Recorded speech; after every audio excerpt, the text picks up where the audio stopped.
Okay. Good morning, everyone. The July 17th, 2024 meeting of the City Council is called to order. This meeting has been properly noticed and posted in compliance with the open meeting law. These proceedings are being video recorded as well as presented live on KCLV Cable Channel 2. You may also watch this meeting live on Apple TV, Roku, Amazon Fire TV, on the Go Vegas app. The City Council meeting, as well as all other KCLV programming, may be viewed on the internet at www.kclv.tv/live. The proceedings will be rebroadcast on KCLV Channel 2 and the web Wednesday of the meeting at 8 p.m., also Friday at 4 a.m., Saturday at 7 p.m., Sunday at 7 a.m., and the following Monday at 5 p.m. This building is protected by state-of-the-art fire detection and suppression sprinkler systems. If alarms should activate during today's meeting, please evacuate using the exits at the rear of the chambers, go out to the mezzanine, proceed out the double doors to the terrace, and go down the back staircase. For anyone who has difficulty with stairs, please check with a marshal or fire official for assistance. Once outside, assemble on the northeast corner across the street from City Hall at Lewis and First Streets. Employees wearing safety vests or city marshals will inform you when it's safe to re-enter our building.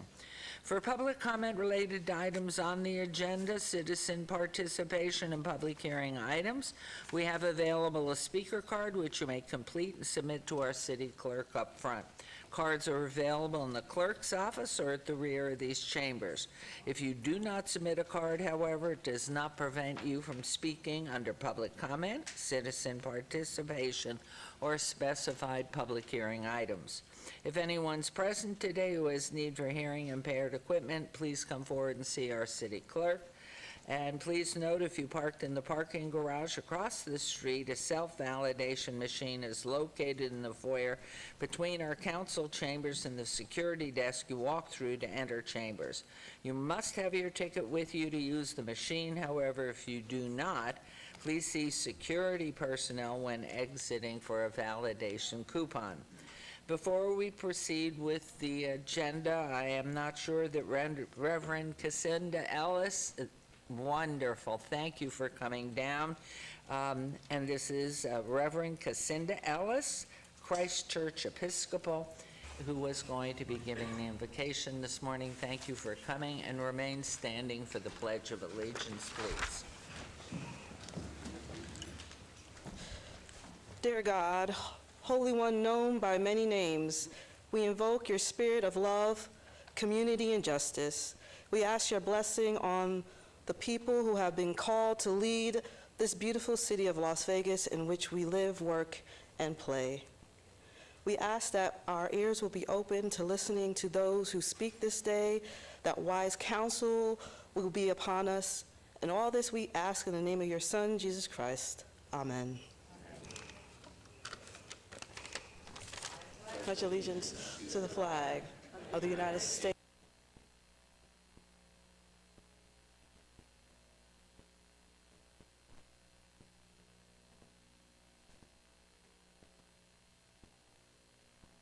Okay, everyone, you're all here for an exciting morning. I'm leaving. Goodbye. This is so exciting for us all. So here we come.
I was going to scream, David. I can do that. Okay. Wow. Ooh. What a wonderful look you all have, happiness, and this is wonderful to see and have this wonderful day. So, thank you all. We'd like to start our ceremonials today with swearing in of our wards 1 and 3, our council members, and our Muni court judges for departments 3 and 5. And we will proceed. We'll have presentations and photographs with each as we go forward. So first, we have our incumbent Ward 1, I can't believe this, Mayor Pro Tem Brian Knutson. So if you'll please come a little closer. Elected for his second term. And I would like to invite his husband, Brian Egan, and their beautiful children, Andrew and Catherine, to come forward and join us. Wow. So handsome. This is wonderful. Okay, and I would also like to invite his special assistants, Maria Trevino, David Nelberg, and Alex Fuller, as well, to join us. And it's so nice, and we're so grateful to have you all as part of this today. And you have to be so proud of your daddy. And every time he speaks out, we have a picture of you on TV every time. So this is very exciting. Brian, I understand you'll be holding the Torah scriptures. And at this time, I am pleased to administer the oath of office. So, Councilman Knutson, would you raise your right hand, please? Thank you very much.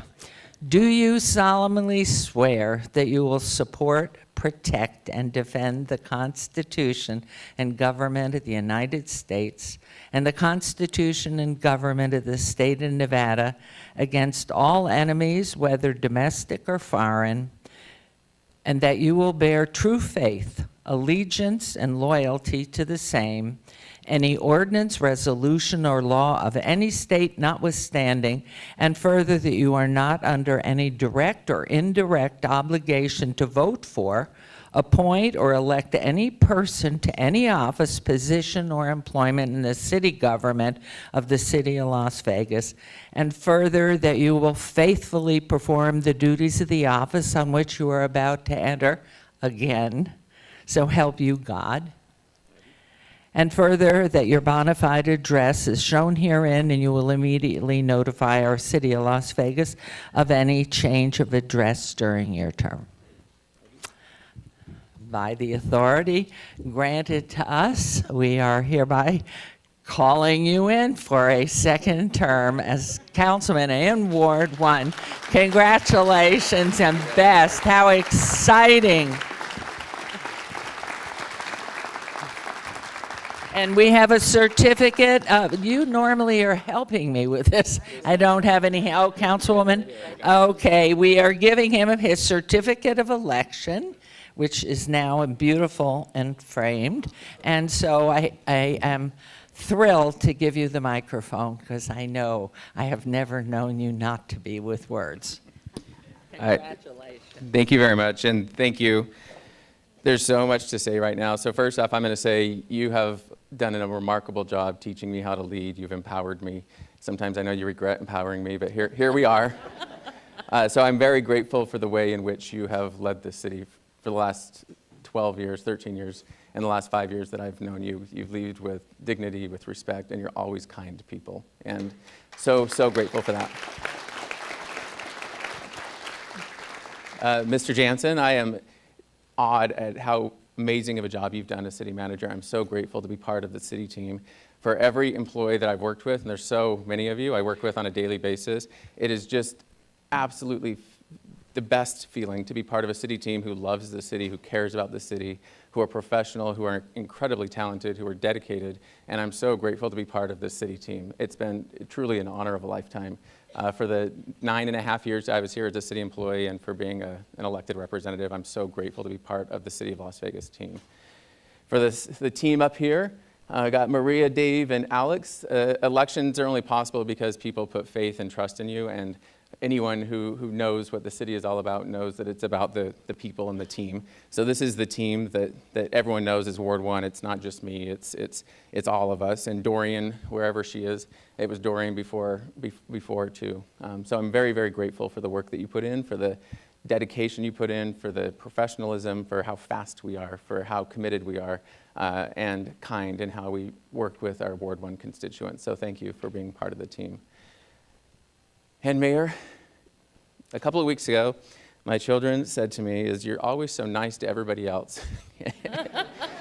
And they have seen me give so many speeches that I thought I would use a couple of minutes just to talk to them, because everything has been about my kids. And so, Andrew, this is what I have to say about you.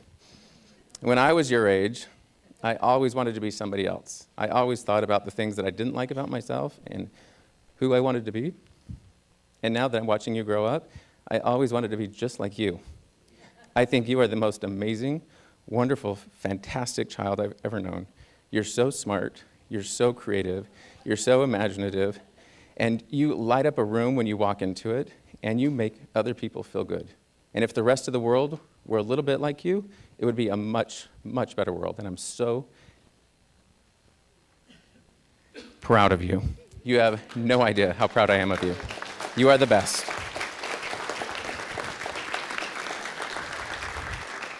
And Catherine, from the moment I met you, you were this big, and you were the strongest little girl I've ever met in my entire life. And growing up, you have been getting stronger and stronger and stronger. And for all the people that I meet, you are the strongest of all of them. You are beautiful and strong, and you make people happy, and you're smart, and you have an amazing imagination, and I am so incredibly proud of you. And you are going to be the very best first grader, and I love you to Saturn and back a million infinity times over again. You are absolutely the very best daughter, and I am so grateful to both of you for adopting me. Nothing has been better. Nothing.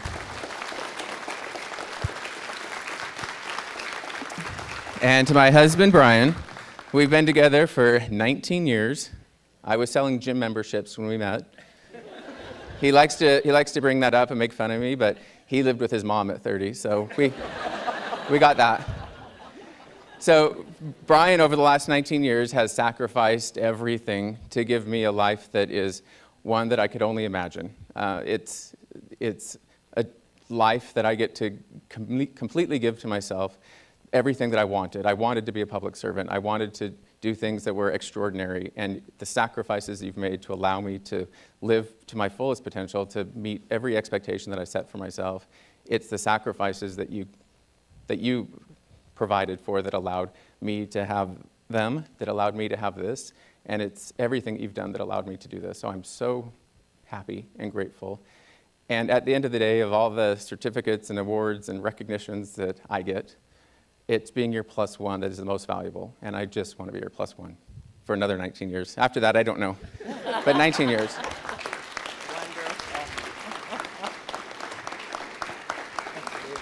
Madam Mayor, it's an amazing time to be part of the city, and I'm definitely ready for another 4 years. So thank you for your opportunity to speak today and for everything you've done. Here we go for another 4 years. You have done it so beautifully in your training before and everything you've embarked on, but I think everything you have just said with your beautiful family says it all. It's what life is about. It's the good life. It's doing the right thing.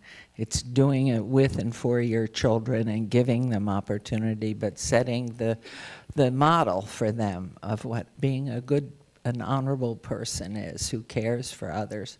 And you have a beautiful family, so congratulations, Mayor Pro Tem and Councilman from Ward 1. Things are happening because he's helping to make that happen, and we are going to have the finest Ward 1 that you can ever imagine. Congratulations, and here's to the medical district. Thank you. So now I think what we'd like to do is, have we been taking pictures all along? Yes. Aha. Way back there. Should they take their seats? Oh, come close. Everybody come close. Okay. They look so big. Did you help getting them dressed? I do hair. Brian does clothes. Okay.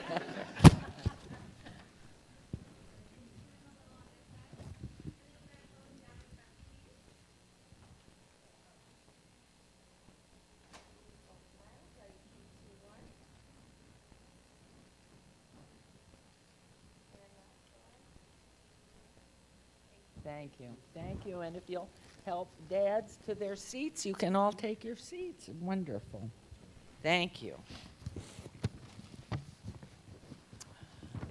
Okay. Wow, this is so exciting. Thank you. You cannot take your seat. So our next honor, this is so exciting to have watched this woman, second grade teacher, loving children and loving life, but all this time coming in here, learning all the way, taking on the huge area of the downtown along with Councilman Creer, but really this enormity of redevelopment and the Arts District and the Fremont Street experience, all of East Las Vegas, a mix of cultures, nationalities. You've done a splendid job, and how wonderful that you have been reelected. So next, it's my honor to administer another oath of office, and that's to Ward 3 Council, to our Ward 3 Councilwoman, Olivia Diaz. And I'd like to invite her husband, Frank Alejandre, and her son, Javier. Where are you? Oh, I love this young man. Every time I see him, he doesn't have to say a word. Her stepson, Daniel, please come forward. Olivia's wonderful mom, please come forward, Alejandra. And her sister, Marisa, to please join us. And I'd like to also invite her special assistants, Ido Yortaldi and Anastasio Del Real and Arlene Alvarez to join us as well. And so everybody is supporting this wonderful, wonderful councilwoman. No wonder you turned out so well. And you're passing it on. Are you Javier? Yeah. He's going to be a comedian, you can tell. Okay, so let's go ahead. And Frank, I understand you are going to be holding the Bible at this? Oh, okay, Javier, you're getting to do it. So Olivia, if you'll step out a little bit, and if you will raise your right hand and put you're already there because you've done it before. Okay. Do you solemnly swear that you will support, protect, defend the Constitution, government of the United States of America and the Constitution and government of the state of Nevada against all enemies, whether domestic or foreign, and that you will bear true faith, allegiance, and loyalty to the same, any ordinance, resolution, or law of any state notwithstanding, and further, that you are not under any direct or indirect obligation to vote for, appoint, or elect any person to any office, position, or employment in the city government of the city of Las Vegas, and that you will faithfully perform the duties of the office on which you are about to enter again. So help you God, and further that your bona fide address is shown herein, and you will immediately notify the city of Las Vegas of any change of address during your term of office. I do. Wonderful. Congratulations. Congratulations. Well done. Okay.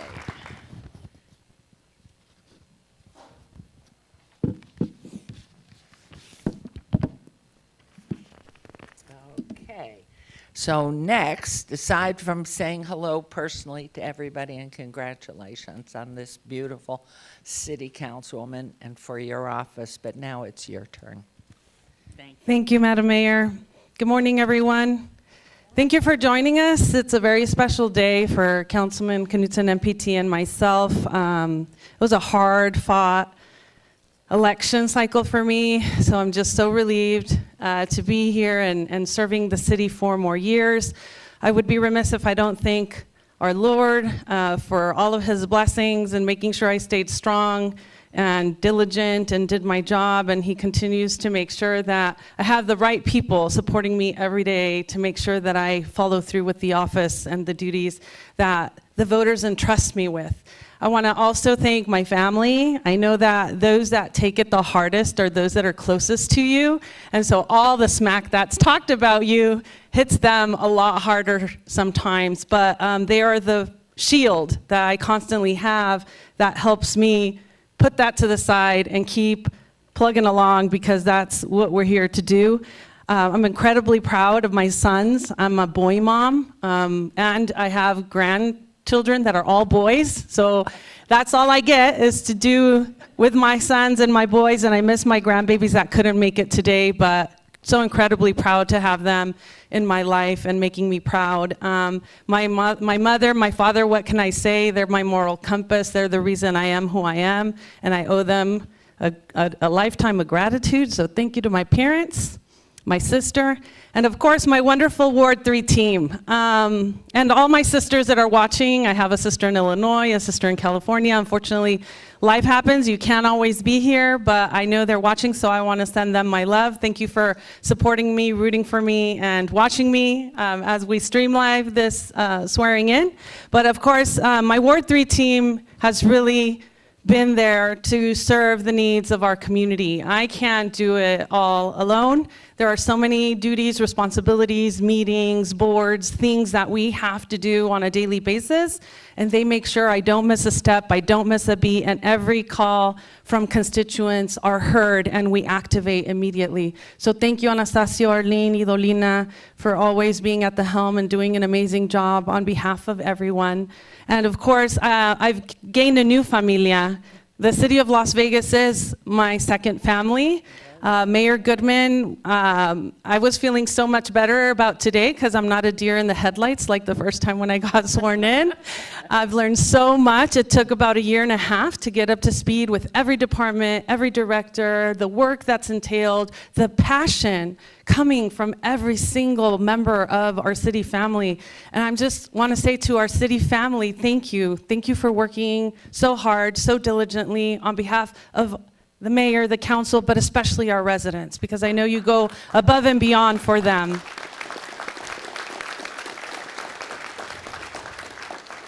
So again, I'm just thrilled to be able to stay here and help as much as I can and make sure Ward 3 reaches its fullest potential. I think we're blooming, we're blossoming, we're maturing, and Mayor Goodman, your legacy will definitely be felt. I'm so privileged that for the last 5 years I've got to lead beside you, learn from you, and we're better off because we have that institutional knowledge that you're passing down to those of us that stay as you end your term. Had a good time, right? Yes, and it's been amazing. It's been amazing, and I'm looking forward to so many more amazing adventures with my colleagues that I get the honor to serve with. So, en español solo quiero decirles que es un privilegio, un honor ser la primera latina y continuar aquí en la ciudad. Para mí es algo hermoso, ha sido mucha lucha, ha sido mucha entrega, ha sido mucho trabajo, pero estamos aquí listos para dar de nosotros 4 años más.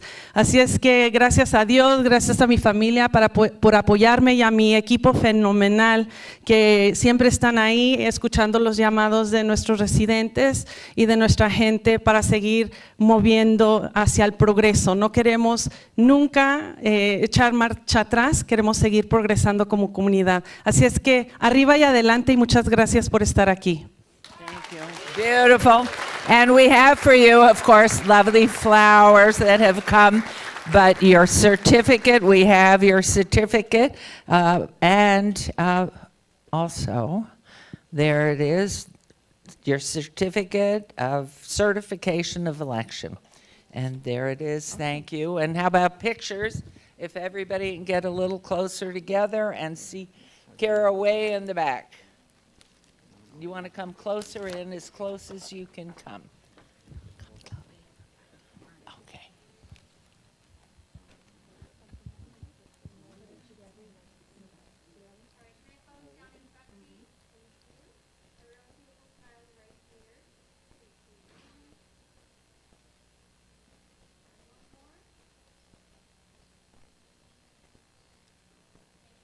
Thank you very much. Congratulations. Congratulations, Councilwoman and family. Okay, thank you very much. And if you'll take your seats, we are now going to start with our Muni Court. And so would please our Department 3 Judge, Kara Campbell, come on down. And those joining her at the, no podium, but joined up front, how are you, Your Honor? we have her parents, Richard and Carol Ann Campbell. If you would come down, please. So proud of you. Proud of you. Her husband, who's been there from day one, Josh Tomczyk. Thank you. And your children, Kason, Emmy, and Ellie. Ellie. Okay, look at this wonderful grown-up family. You're so young and you have these gorgeous, they were little people last time. Wonderful. And Judicial Executive Assistant Selena Lopez, Specialty Court Coordinator Sarah Stern, and Court Clerks Crystal Reyes and Diana Mituk. And we are also pleased to have you here with Carol, if you would all come forward. Beautiful. It's such a celebration today. So, do you have, okay, we have this, and all right. So we're going to have you, on your oath of office, you'll be holding the Bible. Who has the Bible? Please, if you would. And your parents, congratulations. Okay, and if you will put, let's see, let's turn it around. I'll go this side, but you're going to be robing her, yes? Okay. So if you put your left hand, of course, on the Bible and raise your right hand. And do you solemnly swear that you will support, protect, and defend the Constitution and government of the United States and the Constitution and government of the state of Nevada against all enemies, whether domestic or foreign, and that you will bear true faith, allegiance, and loyalty to the same, any ordinance, resolution, or law of any state notwithstanding, and further that you are not under any direct or indirect obligation to vote for, appoint, or elect any person to any office, position, or employment in the city government of the city of Las Vegas, and further that you will faithfully perform the duties of the office on which you are about to enter, so help you God, and further that your bona fide address is shown herein, and you will immediately notify the city of Las Vegas of any change of address during your term. You do? I do. Oh, so congratulations to you. We are so proud. And now, Josh, I'm going to ask you to come around behind Her Honor, and he is going to be robing. This is part of all of this. Did we get a new robe? No, did not. See, we're so cautious. Recycling. Yeah. And we are so pleased to present you with your certificate of election. I think Mayor Pro Tem has it. And we congratulate you, of course. And I have never known a judge in Muni Court to be without words. So the microphone. Okay, here, may I give you this? And congratulations. Of course. Thank you so much. Thank you all so much for coming today. I am a woman of few words, especially when I'm emotional, as I am every time I open my mouth, so I'm going to keep it short so I don't cry. But I am just so grateful for the opportunity. Craig, my brother, is still sitting in the audience. Get up here. He didn't think he was going to be able to make it. Get up here. You have to come down. Please. And I want to acknowledge my number one clerk. I see the tears are already coming. Hope Woods, who's sitting in the front row, who didn't want to come on up because she's got stage fright. But I am just so grateful for my Muni Court family and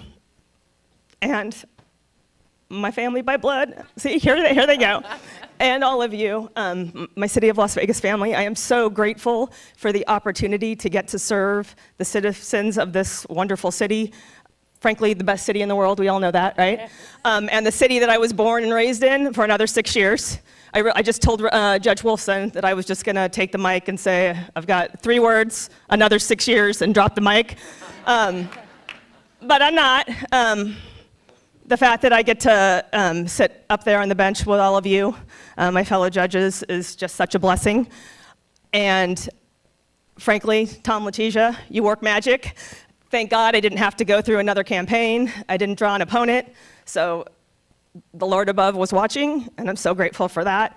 But I couldn't have done it without the love, support, and patience of my beautiful family. Thanks for getting out of bed this morning, kids. Appreciate that. Mom and Dad, I know the first time around was quite the haul, so thank you for always being there for me. Craig, #1 supporter. And again, my Department 3 family, I couldn't ask for better support on a daily basis. They put in all the effort, hard work, and dedication day in and day out. And I think if you ask anybody, Department 3 has the best clerks and the best staff, so I'm just so grateful for all of them. And I just want everybody to know that I have the best job in the world. I am so blessed and lucky to get to do this for a living. So grateful again for everything and for all of you, so thank you for being here today. I appreciate it. Congratulations. You have done such a remarkable job, and it's not a surprise that you do have the 6 years. We hope it continues on to your old and gray. You have done a remarkable job. We're a land of laws, and there've been too much bending of laws that really aren't appropriate. But where they are appropriate, it needs to happen. And you have that good sense to know not to bend the law, but to make it apply in a wise and compassionate way. We're so proud of you. The years of service you've already put in, but for the future. So, you lucky guy, and especially for your beautiful children. And I guess the real delight goes to Mom and Dad. How lucky for you. You dream as a parent to see your children survive and do more and give back. You've done remarkably well, and we're so grateful to you. So, Kira, we're into the picture trying to squeeze us all together. And why don't we have, that's good, let me get on this side. Excellent. So if you can see Kira in the back, and she can help push us. Other side, plenty of room. Oh yeah, we have a whole side over here.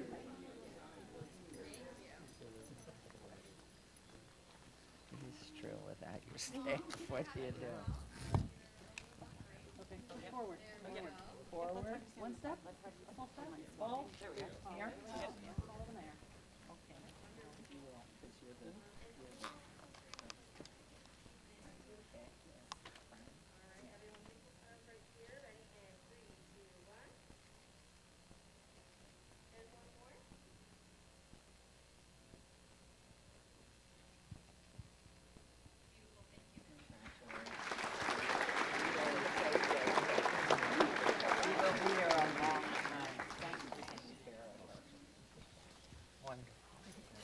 Congratulations, that's so super. Somebody's phone. Mine. Mine. I was going to use mine. I can't imagine why. Okay, and our final oath of office. This is truly, again, but this is true family. This is Las Vegas all the way through, and I'm honored to administer today. It's for our new Department 5 judge, and that has gone to Rebecca Wolfson. And wow. Not your day, DA, hers. We are so proud, but the genes are yours, and your better half also. Her Honor, Jackie Glass. I mean, what a production we have, and Rachel, your sister. But anyway, for our new Department 5, Rebecca Wolfson, joining her as mother, the Honorable Jackie Glass. I want you to check out the shoes. I want you to notice the shoes on Mom. Her father, the very modest, quiet, reserved, former councilman, he's going to get somebody else. Aha. Good for you. The great Steve Wolfson. How wonderful. And her beautiful sister, Rachel, the talent in the family that we really know and appreciate. So good to have you here. And we are just thrilled to have you today. So at this time, I am pleased to administer your oath of office. And Jackie, I will, or both of you together, see you deferred. The Bible, and I'm going to do the robing. Okay, you're going to do the robing, she said, and this is ours. And so for this service, we hope so, please. Okay. Okay, so let's see. I think I'm going to, yes, have you over on this side, and then if you two will be right here, we're good. So we'll administer, if you, Mr. DA, stand here, you're in your home. And if you would put your left hand on the scriptures, please, the Torah. Deep breath. This is so exciting. Okay.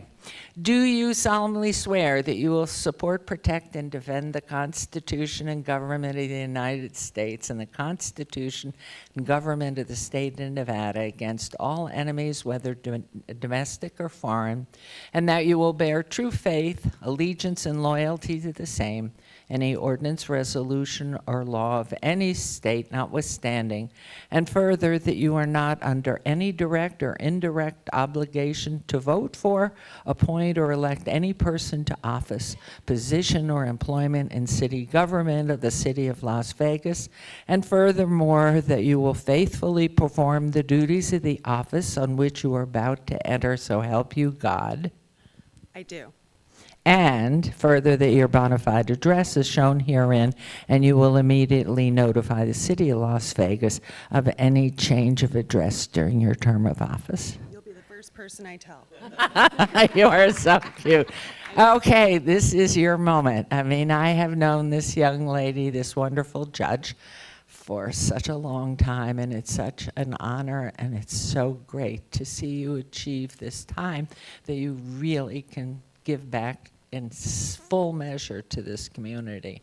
I know the genes of which you're made. They're pretty special. Yeah. But you are who you are because you've taken advantage of everything they've put on the table before you. So congratulations. The microphone is yours. I think I need the robe first. Sorry. Mayor Pro Tem always catches me. Mom, I feel her on my shoulder. Yes. The robing. Thank you. So much. Thank you. Thank you. If you will. Okay. That was Peter Guzman. Right? That is beautiful. Is that his? Well, he's never quiet. Yeah. Wait, hold on. I gotta Okay. zip it up. Okay. There's a whole process. Don't give the microphone to any of my family members. I will never give it to your father, that's for sure. Here you go. He's the one that I'm least worried about. Let's. Is that right? You love them both. Wow. Wow. Are we all gonna? Yes, we're all here together. I don't even know where to begin. And to be quite honest with you, following the 3 elected officials who were just sworn in, it's inspiring and it is truly an honor to join you up here as an elected official and now formally a judge for the city of Las Vegas. I've spent the last 8 or so months campaigning and asking people to vote for me, but really I just want to take this opportunity and thank everyone who helped me get to this very moment where I'm at right now. So the first group that I would like to thank are the voters and the citizens of Las Vegas.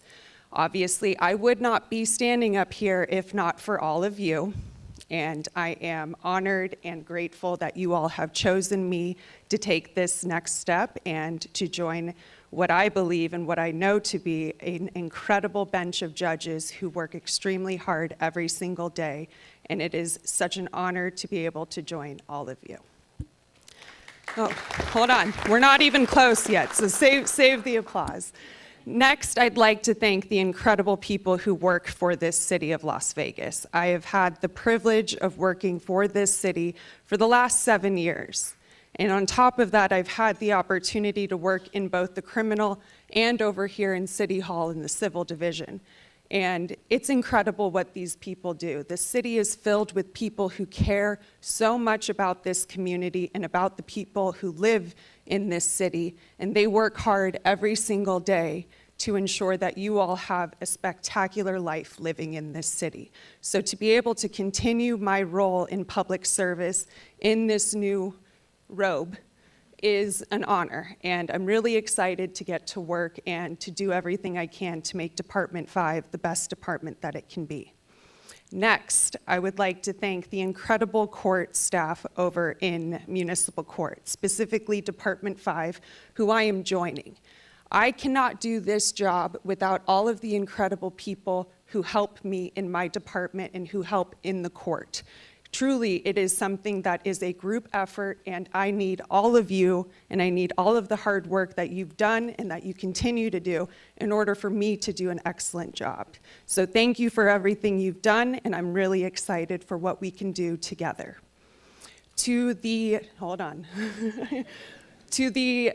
I've already thanked the incredible judges, but I want you to know that when I joined this race, or when I filed to join municipal court, I knew that if I won, I would be joining all of you. And I've seen all the hard work that you've done. And Judge Kearns, who sat on the bench for 25 years, and Judge Cleary, who's been sitting on the bench for the last 5 months, I have some really big shoes to fill. And I'm excited to see what I can do with this position, but I obviously would not be here, and the court would not be what it is today without all of that hard work. So thank you for everything you've done to prepare the department for me to join. Next, I would like to thank all of my incredible friends and family and loved ones, excluding the 3 that are up here with me today. They'll get their own thank you in just a minute. I am so lucky to have the best people in my life. I know how fortunate I am. I had friends who would send me text messages of encouragement. I also had friends who would show up to events with me, who threw events for me, and really went above and beyond to make me feel that I was doing the right thing and that I was on the right path. And I could not have done it without the help and support of all of you. So many of you are here today with me, and I'm honored that you've taken the time to come out here. But also the people who are watching online right now, there are quite a few of you all across this country who mean so much to me. And as much as I wish you could be here, I'm honored that you're watching from afar. To my rock star campaign team, that includes Tom, Russell, Kalani, and his team. Truly, I wouldn't be here without all of you. You guys know exactly what you're doing, and you're really good at it.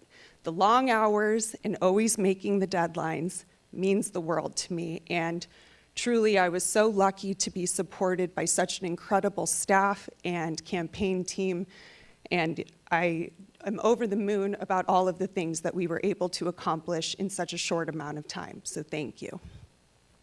To the people who joined me on television, I have a couple of them here today, Roxanne and Peter. Thank you for being important members of this community, but also being supporters of me.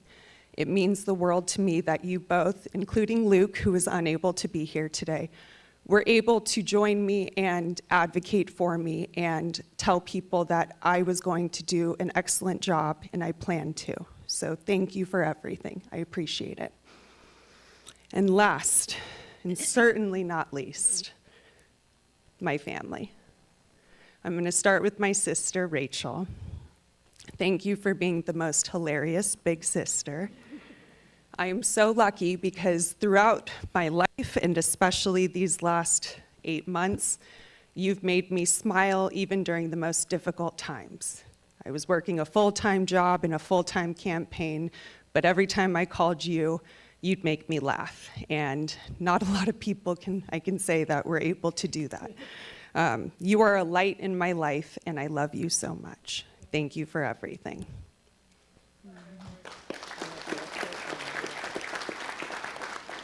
This next one is a little difficult for me. I've maintained this, not being emotional, but these next 2 are, oh, Mom, don't start yet.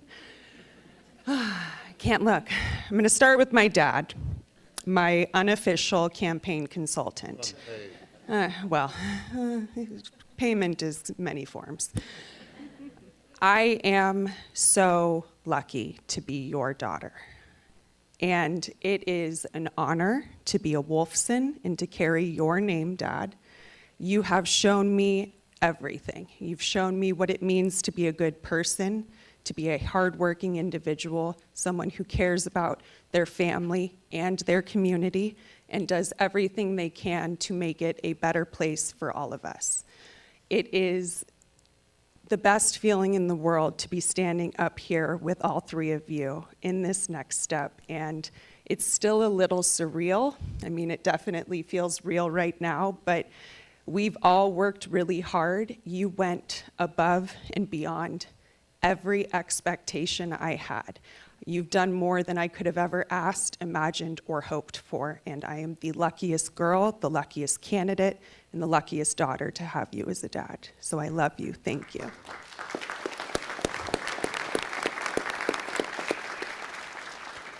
Oh, and Mom, save the best for last, right? It's the one that would make me cry the most. Thank you for letting me borrow your robe. It is so special that I was able to watch you 22 years ago run for District Court, Department 5, and win. And I watched you serve on that bench when I was a young child, and truly, you are the reason that I am standing up here today, for many reasons. One, you're my mother, so that's why, but also because I was able to watch everything that you've done, and it inspired me, and it showed me how strong women can make a difference in our community. So thank you for that, one. You are the most passionate and the smartest woman I know. And to have people often, most days, come up to you and thank you for the things that you did because of the time when you were on the bench. Truly, I find that to be one of your greatest accomplishments and achievements, and I look forward to continuing your legacy of being a judge here in Las Vegas. So thank you for everything you've done for me, these last 8 months especially, but throughout my entire life. I am so, so lucky to have all of you, and I count my blessings every single day. And I know everything you've done to sacrifice to give Rachel and I the lives that we have. And I hope that I can continue that legacy with this city of Las Vegas, giving back to my community every single day. So what I can promise all of you is that I'm going to work very hard at this job. I know how important it is, and I have a lot of respect for the role of a municipal court judge. I take this very seriously. And I hope all of you who supported me can look back and say that you've made the right decision, and hope that in 6 years, we don't have to go through another election, but if we do, we'll be ready for it, and I'm honored to join the team. So thank you all for being here. I love it. Thank you. Who do I? Wow, you are going to be fabulous. Every day is so wonderful, Mom and Dad and sister. It's wonderful, and your certificate here authorizing, and you have your robe. So, Kara, in there, if we can all get closer in, and let's turn. Okay, Mom. Okay. Maybe, yes, picture. Where am I looking? Oh, And Councilwoman, let's get a balance. Councilwoman Seaman, you want to come on down this end, and then we're balanced. Oh, and wonderful, Councilwoman Bruni. Now we're balanced. Okay. So looking at Kira way in the back there. Come in sideways.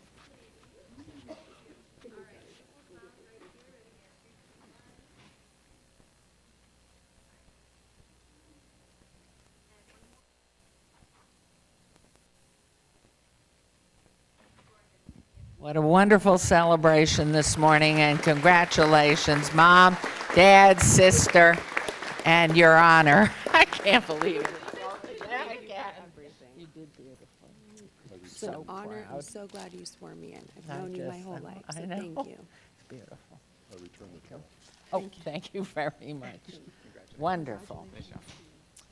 Okay, now I've got to find my paper. That's what I think I have it here. Okay. Nope. Yours. Oh, here. This is yours. This is mine. That you can. Okay. Okay. What a fabulous, fabulous morning we've had. We're going to take a few minutes. And breathe and congratulate everybody. Wow. Yes, can we get a shot with all the judges, our Muni Court judges? Where do you want to push it? Okay. Okay.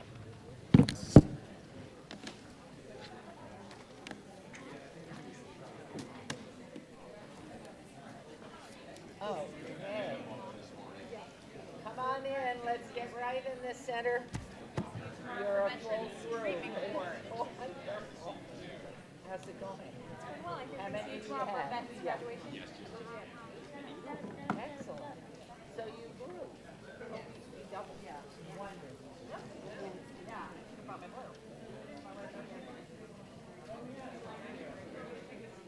Okay, let's get our Muni Court judges that are here. Come on in. Where did you want? Us on both sides of you, or do you want us all? How are you? Okay.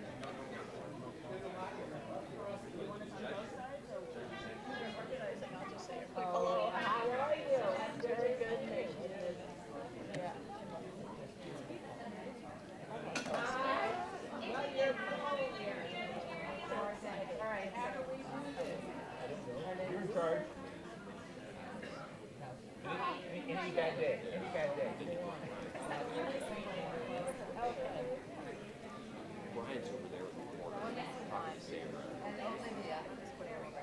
Thank you very much. Okay.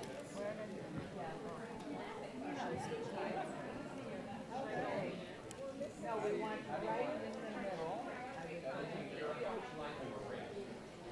Tell us what to do. How do you want it to ring? Council on one side, judges on the other, judge.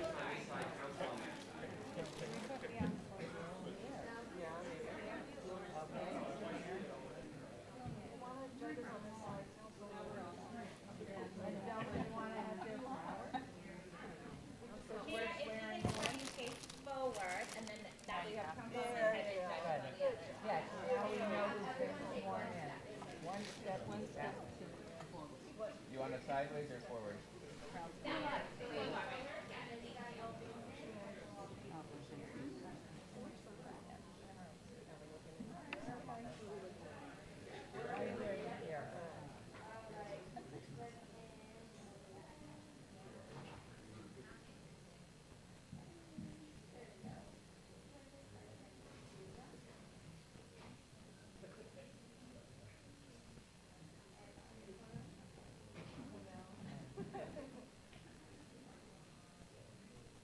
And we'll ask council to exit. Look at the judge's photo. Thank you. No, thank you. Do you want to say yes.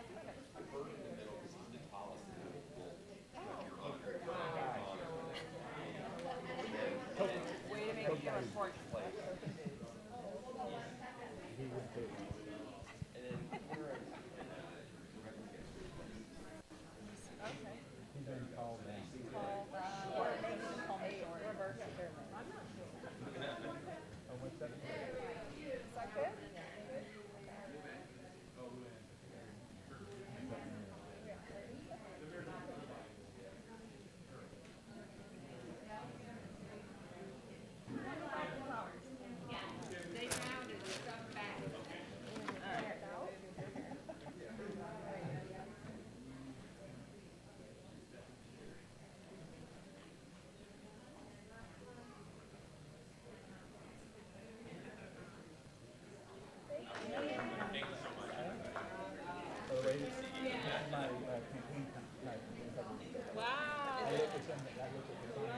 How are you?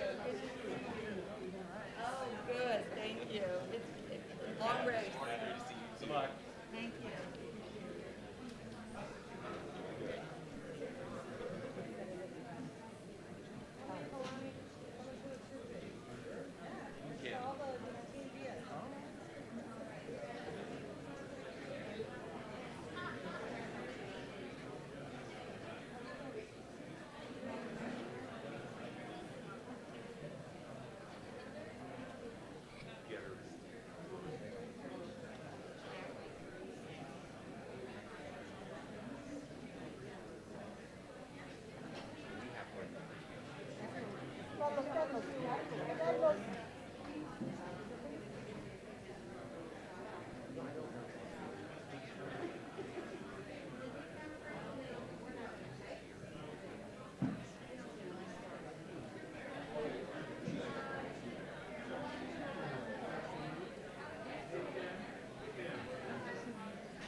Thank you.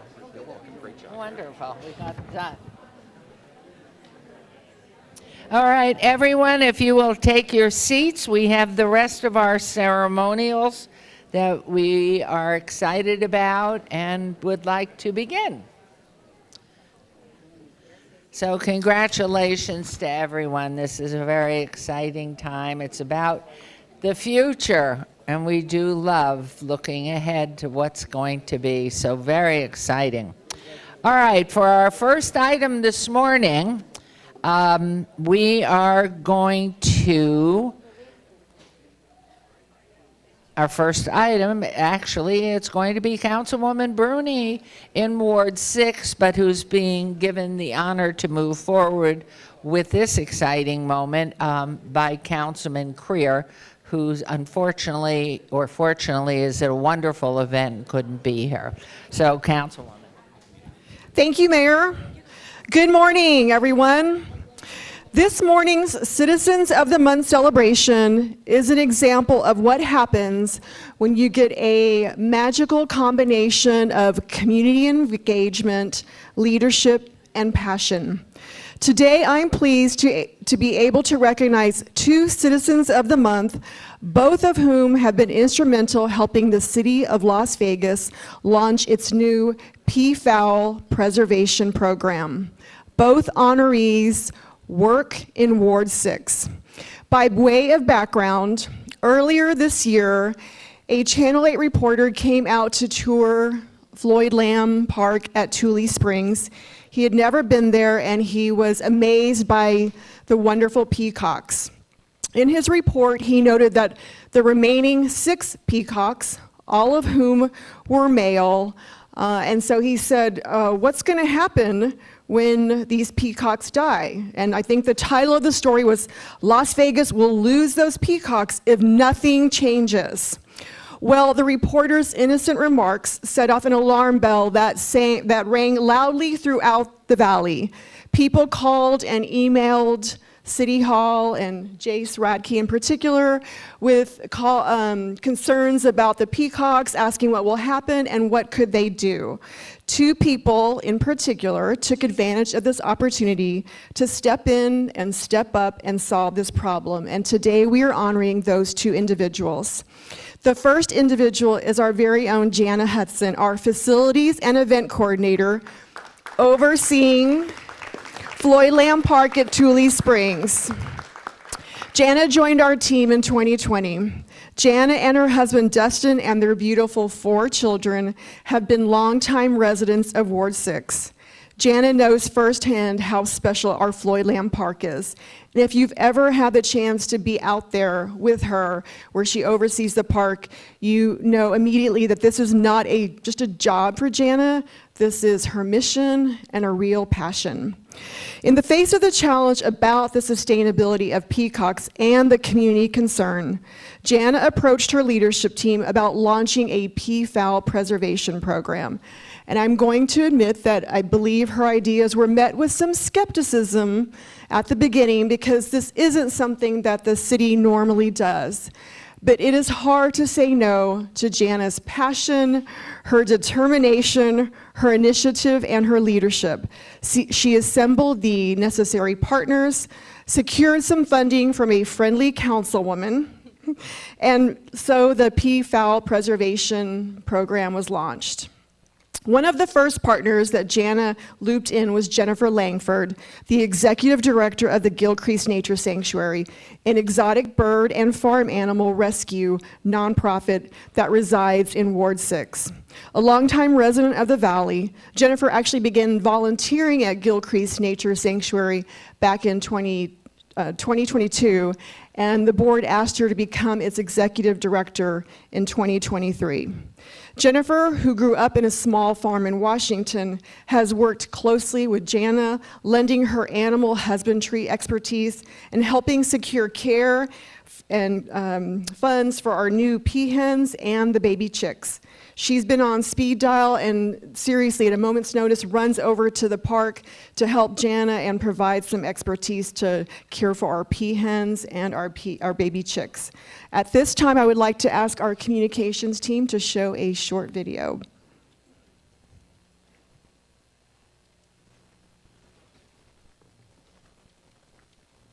So we are a home for rescued and surrendered exotic animals and farm animals. We do what we do because we love the animals. Bill Gilcrease started the sanctuary in 1990, and we want to continue his legacy. He had a huge love for animals. The peacocks go back 80 years up at Tooley Springs at Floyd Lamb Park. It was all part of a ranch. And so when I heard the numbers are going down, I felt that it was part of Las Vegas history and part of their Floyd Lamb legacy. So when Jan and we went up to the park and we went over several different ideas of what we can do to keep the peacocks safe. We talked about husbandry, feedings, everything to keep them in the park and protect them from any predators that are out there too.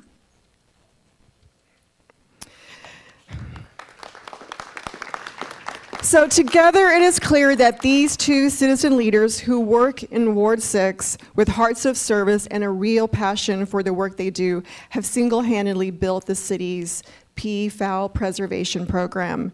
And if the early results are any indication, I believe that this is going to be a real success and have a lasting impact on our park and the city of Las Vegas. So at this time, I would like to turn the microphone over to Jana. Thank you, Councilwoman.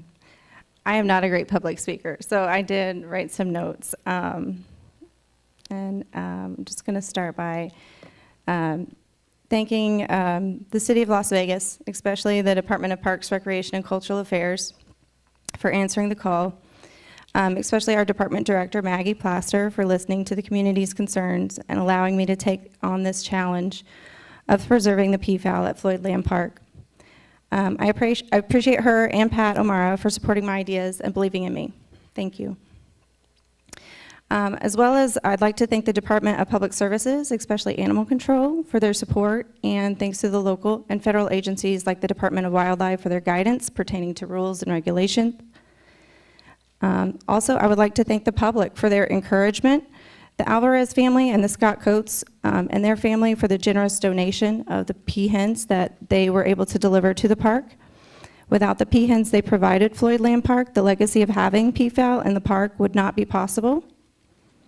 Also, I wanted to thank especially Arborview Environmental Club for volunteering their time to create safe nesting areas for the peahens and their pea chicks. They worked diligently one day to haul 6 tons of sand into the stalls so that we had a safe space for our new pea chicks. Finally, I'd also like to thank Jen Langford and Vernice Rowland with Gilcrease Nature Sanctuary for being our biggest supporters. Consulting with them has allowed me and the park to make smart decisions on how to feed, care, and protect the peahens in the park, and to make this program sustainable. I would also like to thank our gatehouse staff, park monitors, and the Parks and Grounds Maintenance Unit for looking after the peacocks and peahens, supplementing their diet with proper nutrition, and providing them a safe and beautiful home. Finally, I would like to extend my gratitude to Councilwoman Bruni. Without her unwavering support and devotion to our Ward 6 community, this would not be possible. Her commitment to building community to make life better is truly appreciated, so thank you. And also just thank you to my family for supporting and listening to me talk about peacocks. My children probably know more about the park and peafowl than they ever thought they would. Also to my special events team and Jasmine Freeman for your mentorship, and just our Parks Department for protecting green spaces, providing quality and affordable recreational opportunities to the public and to the city of Las Vegas, for allowing me to continue to learn on the job and create unique experiences for our community and their families. Thank you. Thank you, and we do have a proclamation and a plaque here and some flowers for you, and your picture will be up, I believe, for the next month. Yes, correct. Absolutely. Okay, great. And then now I'd like to invite Denise Scharf, who will be representing Jen Langford. Jen is actually with her family in Disneyland taking a much-needed vacation, but we're grateful to have you and some of the members of your board and team here with you, so I'd love to have you say a few words. Thank you so much, Councilwoman.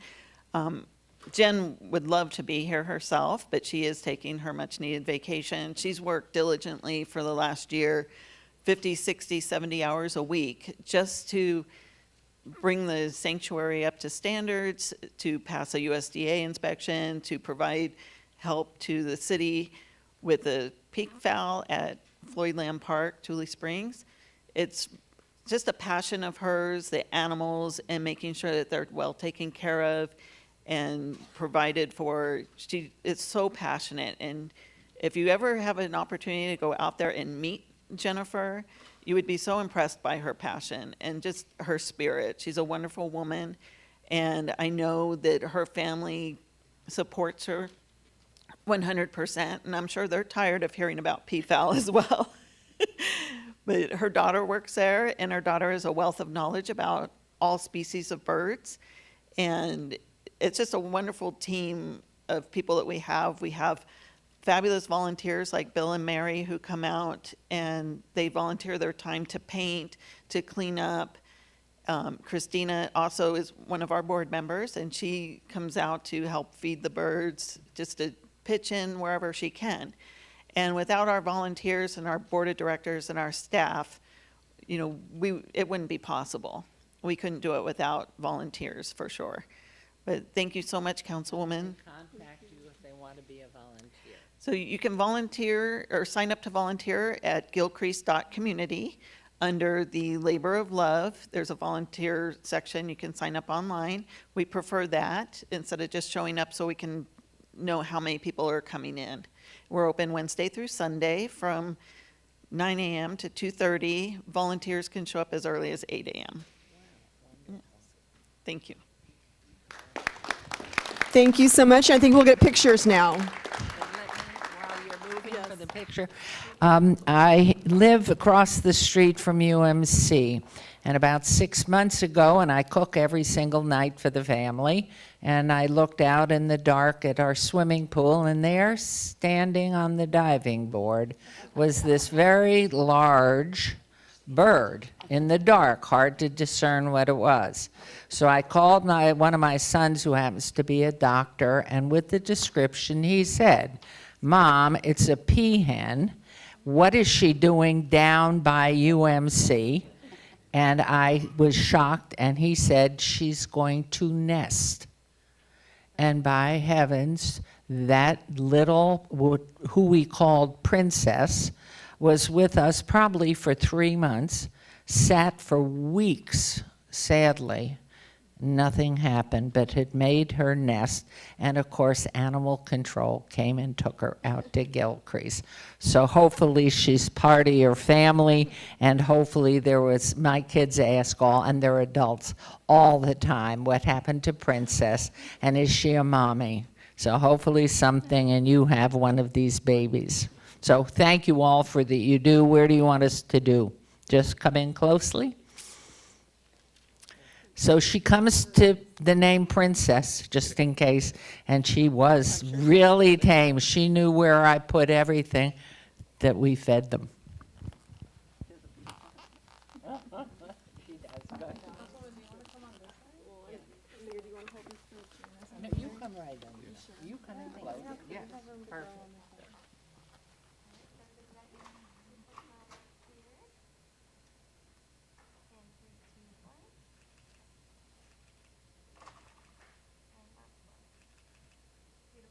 Thank you. Congratulations, and thank you all, and volunteers, and for really supporting this wonderful, they're beautiful, beautiful, just the peacocks, gorgeous. So thank you. And now we are going to turn to our final ceremonial this morning, and that honor is given to Councilwoman Seaman right here. Thank you. I'll try to make it quick. I know we've had a long ceremonial day, right? So it is with great pleasure that I stand before you today to recognize and honor Pastor Joel Menchaca and the congregation of Amistad Christiana for their unwavering dedication to serving our community since 1985. Can you, all the members come up here, please?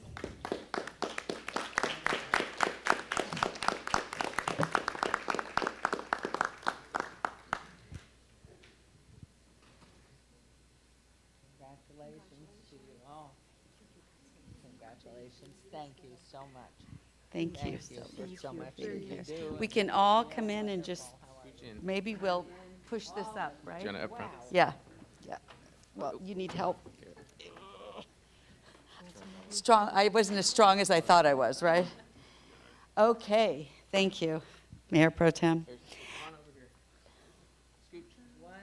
Well, I'll start while they're piling in.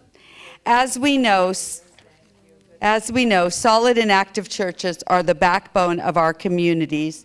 Come on up, Pastor Menchaca. Providing a sense of unity, support, and guidance that transcends religious beliefs. They are a vital source of inspiration and hope for many, especially during challenging times. Since its founding, Amistad Christiana has been committed to helping those in need and improving the lives of its residents. They have not only tended to the spiritual needs of our community, but have also dedicated themselves to serving our city's youth through various programs and initiatives. It is essential to recognize that churches like Amistad Christiana play a fundamental role in addressing our community's spiritual and physical needs. They provide essential services and programs that support, guide, and provide opportunities for our youth to thrive and reach their full potential. From mentorship programs to educational initiatives, this church has gone above and beyond to ensure our young people have the resources and support they need to succeed. The impact of Pastor Menchaca and Amistad Christiana can be seen and felt throughout our city. Their commitment to serving others and building a stronger, more vibrant community is commendable. They have shown that true leadership is not just about words, but about actions, compassion, and dedication to the well-being of others. As we honor Amistad Christiana today, let us also take this opportunity to reflect on the importance of supporting and recognizing the contribution of our local churches and faith-based organizations. They play a vital role in shaping the fabric of our communities and fostering a sense of unity and belonging among our residents. In closing, I want to express my deepest gratitude to Pastor Menchaca and the members, all these wonderful members of Amistad Christiana. Your decades of service and dedication to our community have not gone unnoticed. Thank you for being a guiding light for our city, and may you continue to inspire us for many years to come. I would now like to present them with the proclamation. Las Vegas City Council proclamation, whereas the Amistad Christiana Church has been a pillar of our community since 1985, dedicating themselves to serving the youth of Las Vegas, and whereas the Amistad Christiana Church started a scholarship program in 2012 that has provided nearly 100 scholarships that can be utilized for higher education or trade school, empowering our youth to pursue their dreams and aspiration. And whereas the Amistad Christiana Church has offered study services, mentorships, and music lessons to help the children of our community thrive educationally, promoting academic excellence and creating a pathway for success. And whereas the Amistad Christiana Church has sponsored a girls' dance team and numerous other programs to support our youth, encouraging creativity, talent development, and community engagement. And now therefore be it proclaimed that the mayor and the Las Vegas City Council declared July 17, 2024 as Amistad Christiana Church Day.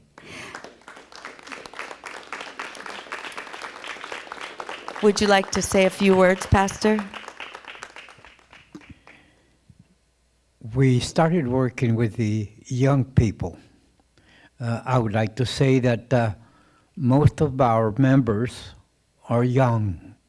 I'm the only one that's old. But it's hard to be in charge of all the young kids that we have in our church.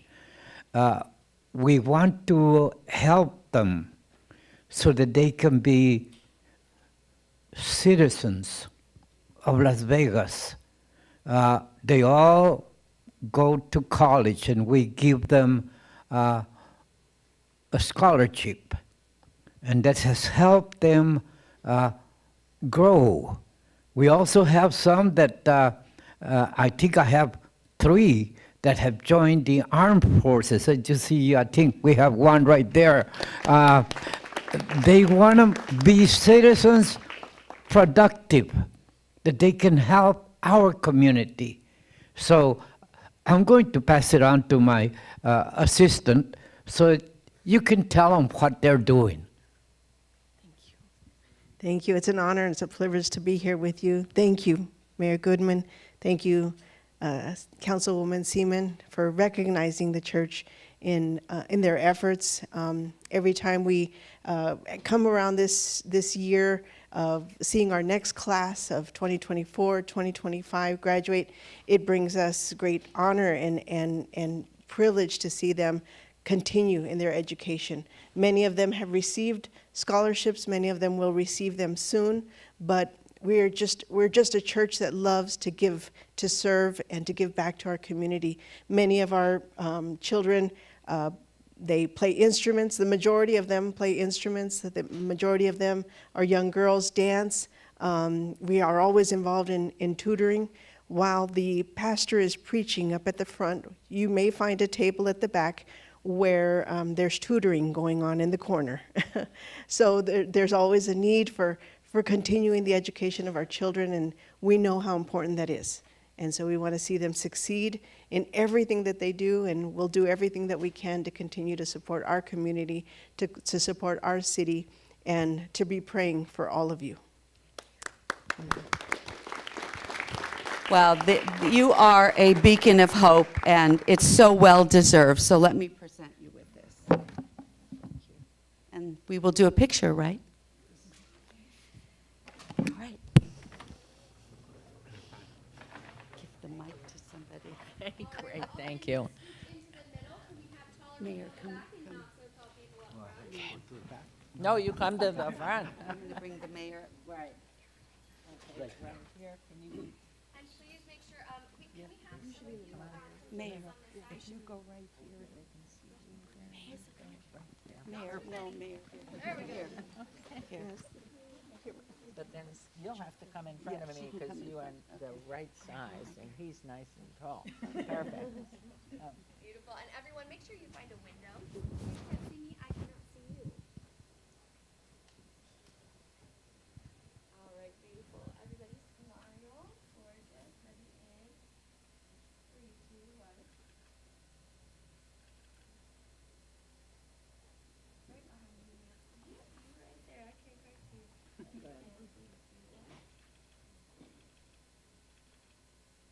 Wonderful. Thank you all and congratulations. Good luck to the students, all of you. You've got so much ahead of you. It's so exciting. Life is great, but you have to make it work for you. So good job, and thank you all for coming down. This is wonderful. Okay, we are going to take like a few minutes, probably 5 minutes only, as we switch from one set to another. Thank you very much. Speedy.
everyone. Are we 1, 2, 3?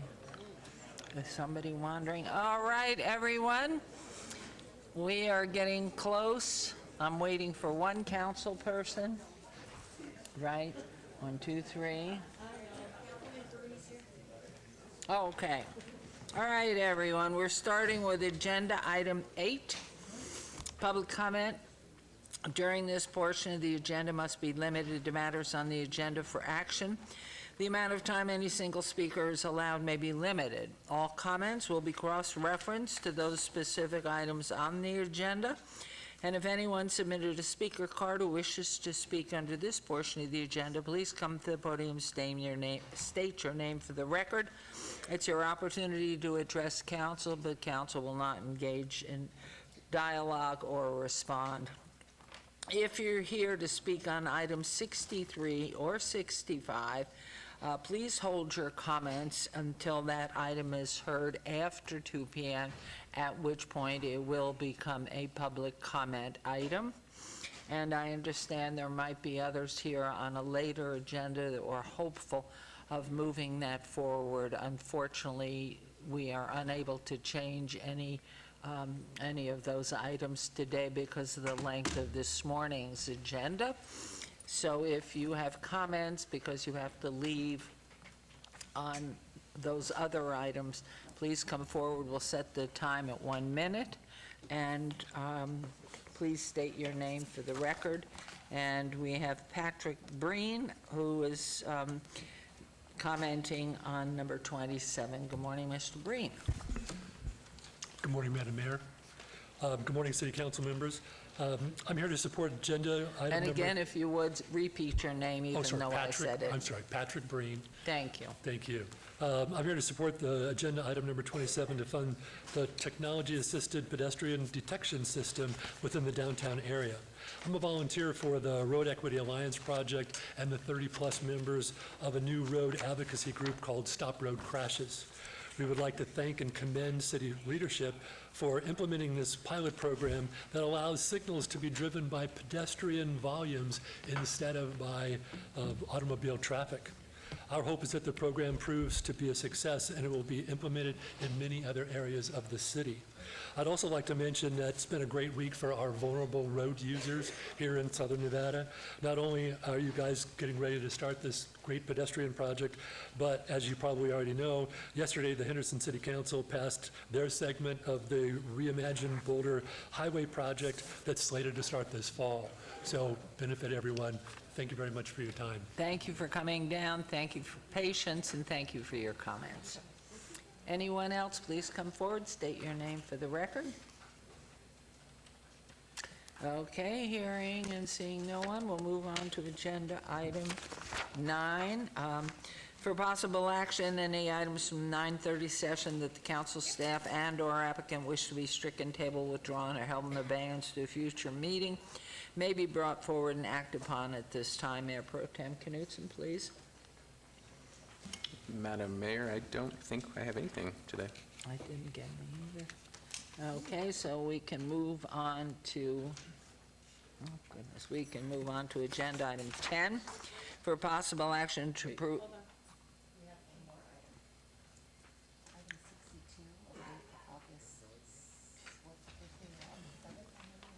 We're backing up. Okay, so I take that back, Madam Mayor. I have one item, which is on the community development discussion item. It's item 62. It's 23-0666. Public hearing. Its applicant is Franco Reza Taba. The owner is TQ Clarkway LLC for possible action on the following land use entitlement projects on 0.84 acres at 651 Clarkway Drive. There's a request by the Councilman Creer to obey that until the August 7th. You get to see my memory at work right there. Wonderful. I got about 10 seconds, that's it. So there's a motion on agenda item, what did you say it was, Item 62. 62? And if you would, please vote. And please post. You all are welcome. One more Go ahead. we don't have to deal with. That's right, we'll be here late. And that motion carries, thank you very much. And now, we're on to agenda item That was 9, right? Now we're on to 10, possible action to approve the final minutes by reference to the May 21st, 2024 special joint city council redevelopment agency budget meeting, the June 5th, 2024 regular city council meeting, and June 21, 2024 special city council meeting. Mayor Pro Tem, may I have a motion to approve those minutes? Madam Mayor, so moved. Thank you very much. Please vote and please post. And that motion carries. Thank you very much. And we'll move on to agenda item 11 through 36. On the consent agenda are considered to be routine, recommended for approval by the departments, and may be enacted in one motion. Note that the record should reflect my abstention on item 12 as it pertains to medical marijuana. One of my sons involved in that industry. I'll be voting on all others. And Mayor Pro Tem, may I have a motion for the consent agendas 11 through 36, please? Move to approve the consent agenda with a noted abstention on item 12. Thank you very much. Please vote and please post. And that motion carries. I pressed pass, Mayor. I don't know how I missed it. Okay, can we undo Councilwoman and redo her? Thank you, you're included. Thank you. All right, agenda item 37, discussion for possible action to approve and authorize the allocation of funds totaling up to $3,040,000 allocated to the city through the One Nevada Agreement on allocation of opioid recoveries, to recommend grantees and programs, and to give the city manager authorization to negotiate and execute documents related to the award of funds. This is Community Recovery Special Revenue Fund, and this is in reference to all wards. Please state your name for the record, please. Good morning, Mayor and City Council. My name is Gary Ameling, Chief Financial Officer for the record. And with me today is Sarah Garcia, our Strategic Initiatives Manager. And Sarah's going to be making a presentation this morning on the opioid recovery monies. You may recall that this goes back to a statewide agreement to share in these opioid recovery monies, which is part of a nationwide effort to try to recoup monies from the opioid manufacturers and large pharmacies related to the opioid epidemic. And so Sarah is going to give this presentation, and we'll be happy to answer any questions after she's done. Thank you. Thank you very much, Mr. Ameling. Good morning. Thank you. Thank you, Gary. For the record, Sarah Garcia, Strategic Initiatives Manager for the Office of Strategic Services. As Gary mentioned, I'm here today to present on the community recovery funds and the allocation of opioid recoveries, seeking your approval for the applicants being recommended for award. To provide some background, in July of 2021, the state of Nevada, the city of Las Vegas, and 28 other local governments entered into the One Nevada Agreement on allocation of opioid recoveries. The agreement authorizes the state and outside legal counsel to negotiate settlements on behalf of all 29 local governments. The One Nevada Agreement sets the formula for the allocation of settlement monies, in which the city's allocation is 6.84% of approximately 39% of the funds allocated to the local governments. Pardon. The settlement payout schedule was previously shared by our city attorney's office and shows the city's settlement payout schedule by year for the next 14 years. The city has received $3.04 million in settlement funds for the last 2 years, and payments for this year are pending. NRS 433 defines the approved uses of settlement funds, which the state law includes an expansive list through their Nevada Opioid Needs Assessment and statewide plan. This list expands on the approved uses for opioid remediation strategies, which some include expanding prevention, treatment, and recovery initiatives, services to reduce harm caused by substance abuse, capital projects related to substance abuse, and prevention and treatment of infectious disease in people with substance abuse disorder. The city took several steps to plan out the process and participated in a roundtable discussion with other local jurisdictions to identify regional gaps to meet the need and prevent duplication efforts. The city established a community recovery special revenue fund to provide $3.04 million of opioid settlements received through 2023. These funds are to be used to expand on existing opioid use and opioid use disorder programs through 2026.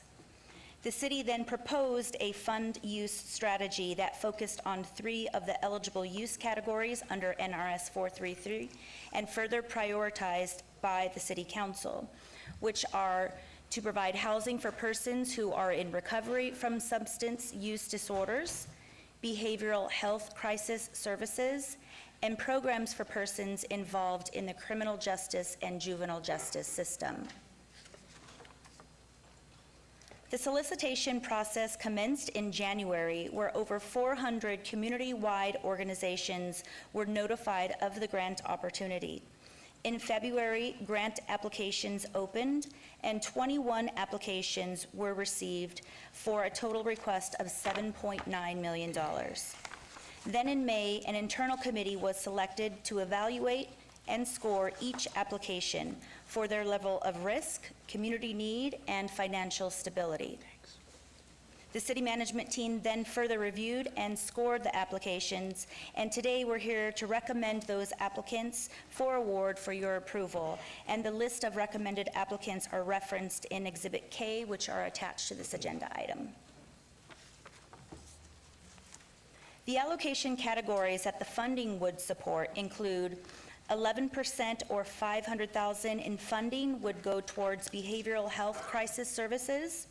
Approximately 33% or $900,000 in funding would go towards recovery housing, and another 11% or $246,000 in funding towards criminal justice and juvenile justice programs.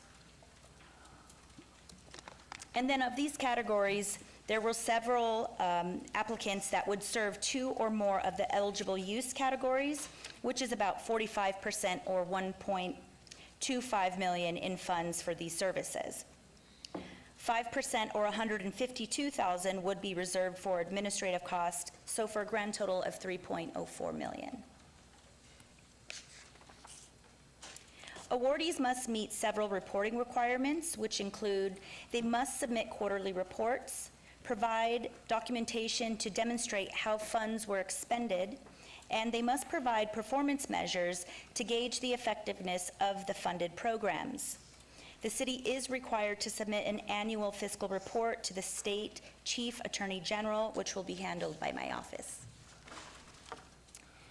For the next steps, upon your approval today, we would reach out and notify the applicants of their awards, begin negotiations with successful applicants to identify performance metrics, reporting requirements, and enter into grant agreements. Begin disbursement of the fund to awardees, and then we would monitor performance. And finally, early next year, we would submit the required annual fiscal report to the state. And with that, I would like to open it up for any questions. Wow, very comprehensive and great opportunities. So, any comments, questions here? Yes, Councilwoman Diaz and Councilwoman Not really a Bruno. question, Madam Mayor, but I just want to say thank you to Ms. Garcia for really heeding all of the different priorities from the council, housing being one at the top of mind. And we know that although $3 million sounds like a lot of money, by the time you allocate, it really isn't a ton of resources, but we're so excited about the potential of good work that can continue to happen to get people on the right track and hopefully in a better place. And so I'm just grateful that you and your team have done everything and gone above and beyond to make sure that we're making very intentional and impactful investments in our community. So thank you.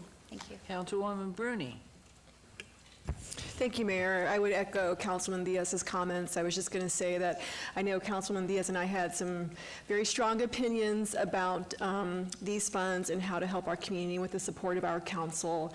I'm really pleased with the process that you and your team developed, and the allocation where most of it's going to housing. So I think with this initial tranche, we're really going to be making an impact in our community on some of our greatest needs. And I look forward to, I appreciate the very rigorous performance framework, and I look forward to working with the applicants and seeing the results. So thank you. Thank you. And I'd like to add to it, I just hope we're very, very careful on the planning process of where the dollars are going, what each applicant is saying is their plan, and that there is a really cogent review of that plan for its effectiveness, and then an overview that's ongoing and they know. Because if we just throw this money out there and they have a program and nothing's achieved. I mean, Las Vegas is unique. The eyes of the world, of course, are on us. They expect little from us in the area of human fault, that we are representative of sin and everything. And I think it's critical that the city of Las Vegas have a very carefully process to review each applicant's spend of the funds and what are the successes, so that they know in advance they're not meeting the standards in time to fix with recommendations. And my favorite saying, if you don't inspect what you expect, you'll end up that we've thrown away, as Councilwoman Rooney and Councilwoman Diaz inferred, all this money with no gain to anybody. So it's a very difficult area in recovery that we have been investing in for years, and we want to make sure that here in the city of Las Vegas, we are really watching those dollars for effective results to help the people that want to get involved in helping themselves. And so I just, hopefully as you go forward, and you've done a great job, Ms. Garcia, and we're just grateful to you that you've taken this on and had the opportunity to work it. So it's our responsibility for the dollars. So thank you. And with that, you comment, or do you want to move? You will comment and move. Go. Thank you very much, Mayor. And again, great presentation and great process. Echoing the comments of the mayor, given the fact that other jurisdictions in the state are going through similar processes, they may be a little bit behind us. Whatever data we are able to collect and demonstrate efficacy, if we're able to share that with other jurisdictions who are most likely going to be giving money to the same kind of groups, it'd be great if we're all working towards the same goal, since this is a community-wide issue. And with that, I just want to say thanks for your hard work, and I would move to approve the recommendations made by Ms. Garcia. Thank you. Thank you. There's a motion to approve agenda item 37. And please vote and post. And I do hope that has carried, because working so hard in an area that's so convoluted and so many issues, that the measurements, that you help those who aren't quite making the mark. So before we're sharing with the rest of Southern Nevada and the state, that we have given our own people the opportunity to improve wherever their weaknesses are. How many are being added to your staff, Ms. Garcia? That our city managers, you can't do this all by yourself, I'm sure. How many are in your department? Right now, there's 23, but I've got about a staff of 9, so we're pretty staffed to go ahead and take this on. So you're off the hook, Mr. Jansen. Thank you. Thank you both. Thank you. Thank you. Okay, and now we're on to 38. Discussion for possible action regarding the Neighborhood Partners Fund, NPF. Board recommendations to allocate $51,119.93 for 12 neighborhood projects, general fund, all wards. And so I know this late. Come on up. You've got your team. I want to know what the 93 cents is for. How it adds up. Round it off. Okay, Yeah. hi. So, good morning, Arcelia Barajas, Director of Neighborhood Services. I'm here today with Ido Iturralde and Tanya Jackson-Renter, and we are here to present on the Neighborhood Partners Fund recommendations for fiscal year 2024-2025. Our Neighborhood Partners Fund program is really meant to encourage residents to come together as a community to improve things in their neighborhoods. Some of the things that we fund are physical improvements, public safety, cultural, recreational, and/or educational programming and tutoring opportunities. The program grants up to $5,000 to registered neighborhood groups, which are neighborhood associations or HOAs that are registered with the city. The funds must be matched by the neighborhood through cash, volunteer labor, to donated supplies or professional services. This year, the board is recommending 12 neighborhood projects that total the $51,119.93. The total match from all of the neighborhoods is $79,186.60. And the board consists of 13 members appointed by the mayor and council. They evaluate all of the projects and make funding recommendations for you. And so today, Tanya and Ito will present on the board's recommendations for this year. Thank you. Good morning, Madam Mayor and City Council. Thank you. I know each and every one of you guys, but from standing here, you guys all look like different people. So I just want to say that. So Matt Trump is actually the chair of the NPF board this year, and he's not here this morning, so I asked Ito to present with me. It's been a great pleasure to serve on the NPF board. This board I have worked on at least 6 times and is different every year. So the projects that we see that start out, some people come back, ask for more money, and continue their projects. So I really enjoyed seeing that. I want to take a moment to thank my fellow board members for their participation. The NPF board is comprised of 6 city staff members and 7 neighborhood volunteers appointed by the mayor and council offices, as Arcelia just said. The members evaluated each project and made recommendations for the city council's consideration for approval.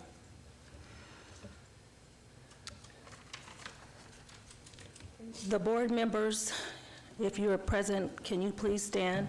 Ward 1 is Maria. Ward 2, Rajan Vasadhan and Samantha Burgess, Aaron Batista, and Idolina over here. Ward 4, Liz Becker and Brenda Frank. Ward 5, it was Warren Evans and myself. And Ward 6, Michelle Hardy and Blanca Lindsay. It has been rewarding to serve the community by participating in this amazing program.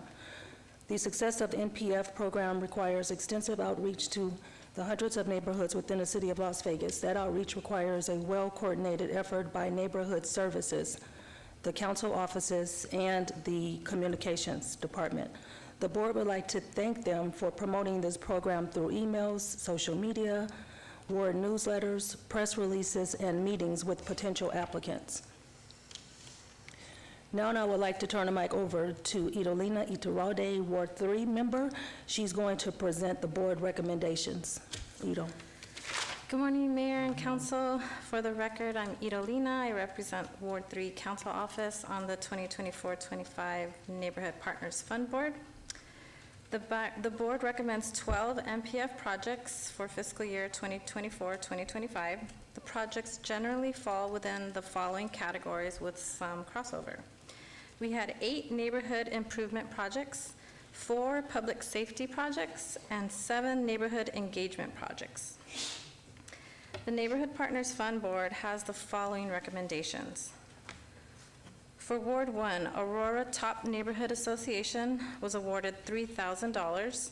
The Buffalo Coalition Neighborhood Association in Ward 2 is awarded $5,000. The Community Crusaders at the Meadows Neighborhood Association in Ward 3 is awarded $5,000. Copper Palms Homeowners Association in Ward 1 is $2,719.93. Glen Heather Estates Neighborhood Association, also in Ward 1, is awarded $5,000. Hillstone Estates Neighborhood Association in Ward 6 is awarded $5,000. Huntridge Neighborhood Association in Ward 3, $4,700. Let me make a correction on this one, or just We had a clerical error when the board voted for these. The Huntridge Neighborhood Association application was listed as $4,000, and that's what they voted to approve, but their actual application was $4,700. So that was a clerical error on our team, and so we wanted to recommend that they do receive the full amount that they applied for. Yes. Thank you. Minetta Lane Neighborhood Association in Ward 5 is awarded $4,000. Palomino Gardens Homeowners Association in Ward 1, also $5,000.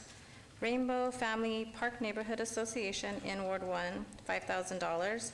Rock Springs Neighborhood Association in Ward 2, $2,500. And the Tanglewood Homeowners Association in Ward 5, $4,200. The grand total is $51,119.93, with a total match of $79,186.60. These enthusiastic associations applied for MPF funds to address critical neighborhood issues, build upon their sense of community, and generate greater volunteer involvement. The Neighborhood Partners Fund Board, including our Chair Matt Trump and Vice Chair Tanya with myself, recommend these projects to you for consideration. Thank you very much. Anything more from No. that? Okay. Let's go ahead and, yes, Councilwoman Bruni. Thank you. Thank you for the presentation. I just have a question. So you funded 12 projects. How many applications did you receive? Do you remember, more or less? I believe we received 12. Yeah, all 12. all 12 were awarded. And what is the reporting to you for the effective start dates and then their responses back as to how they're doing? So we have team members in neighborhood services that are assigned specifically to this program that work with the association. So they're kind of kept up to date. They're provided updates. This is actually done either on a reimbursement, or our team members go out and support with the purchases directly so that the association doesn't have to take on the cost. So we're there every step of the way. They provide us information and reporting and feedback, pictures, and we're invited to the events or whatever it is that they have going on. So, and one other thing, are any of the projects water sensitive, that they are doing some plantings and things like that? And do you have an overview to watch water usage? Yes, actually there are projects that have a landscaping component, and that is one of the questions we asked as board members, if the water source is there to actually take care of the plants so that they thrive and grow. And they also work with, we had one neighborhood that worked with an arborist, and the arborist actually suggested plants that are sustainable for that area, desert landscaping. And the only thing I'll add, Mayor, is as appointees from the specific wards, we also follow those projects that are within the ward. So it's another layer on top of neighborhood services efforts to support these projects, to help them grow, to go on to the next step. So we stay involved Good. as well. Good. Thank you for all of your work. So at this point, I'll make a motion to accept agenda item 38. And thank you all for your continuing efforts and volunteerism, because I know you're doing it beyond call of duty. And if you would, please post it, and mine's an I because I can't. There it goes. And that Thank you. motion, of course, Thank you. carries. Okay, we'll move on to agenda item 39 in Parks and Rec. And discussion for possible action naming a new park located at Rancho Drive and West Okie Boulevard as Rancho and Okie Dog Park. Councilman Knudsen, that was a very clever name. There has to be a significant dog or cat or something that's memorable. Good morning, Madam Mayor Ah! and City Council. We are here today. I am Maggie Plaster. I'm the Parks and Rec and Cultural Affairs Thank Director, and we have... I'm Pat O'Mara, Deputy Director. We're here to talk a little bit about the city's naming policy for parks and facilities, to tell you a little bit about this new park going in at Rancho and Okie, and to tell you about the recommendation from the Parks and Rec Advisory Commission. Thank you. So we have a policy, it was adopted in 2001, about park and facility naming at the City of Las Vegas. Parks and facilities may be named after a person, living or deceased, or any theme, geographic or neighborhood area. Names should be oriented to the neighborhood or the community where the facility is. It should reflect local neighborhood input. It should be related to the function and general use of the facility and or its location. And we can name things to provide an opportunity for someone who wants to contribute 51% of the project. We can name things after that person or organization. Regarding our procedure, we do a community-wide survey to get some input from the community. Communications helps us with that survey. And then we consolidate that information and we give it to the Parks and Rec Advisory Commission for their consideration and deliberation. They recommend a name at their meeting, and then we bring that name to you for final action. And since we're here today, I thought I would just tell you a little bit about renaming a facility. It can be renamed. It follows this general procedure, but if it's named after a person, to be renamed, it requires 100% approval by the City Council. Question? Sure. Did it ever come up to have a competition in the schools in the neighborhood and let the children come up with and submit names? I remember we used to do that, goodness, and they got billboards up of their artwork if they won and a $50 check or something. I think that's a great idea. We did not do that this time, although some of the ideas that came to us through the survey could well have been from children, but we didn't do that. Okay. But we could do it for the next one. And because something is called something, it doesn't mean, much like the airport, you can't change it. Right, we can always change it. We have it in our policy to rename. Okay. Just a little bit about the park. It's 1.4 acres. It's going to have 2 dog runs, one for large dogs and one for small dogs. It will have a dog sculpture and 6 off-street parking spaces. So not a lot of parking. It's truly for the neighborhood that's surrounding the dog park. We're currently at 95% design. Construction should begin in the first quarter of '25, and it should be completed by the end of next year. The cost estimate for this park came in at $1.6 million. And then thanks to the generosity of Mayor Pro Tem Knudsen, we will have a sculpture going in this park. He's funding it with his Ward 1 discretionary funding. It is called the Okie Scotty. It's obviously a Scottish Terrier. It's being developed by Studio Folia out of Cerritos, California. It was selected by an evaluation panel, and it's approximately 6 feet tall and 8 feet long, and it's made of thick bronze strips, and it's about 600 pounds. Wow. So now I'll turn it over to Pat to talk about the fun stuff. And by Well, fun that stuff, was she pretty means- fun right there. That's cool. By fun stuff, she means kind of data. So we received 17 recommendations from outside of the Las Vegas Valley. And as you can see, they came from Florida all the way over to Hawaii. So there was a scattering of information from those communities. 61 from the Las Vegas Valley outside of Ward 1 itself, and then 114 from Ward 1. And you can see the cluster of residences that are very close to this property, this park. The data, the presentation that we gave to the Parks Commission was included in your packet.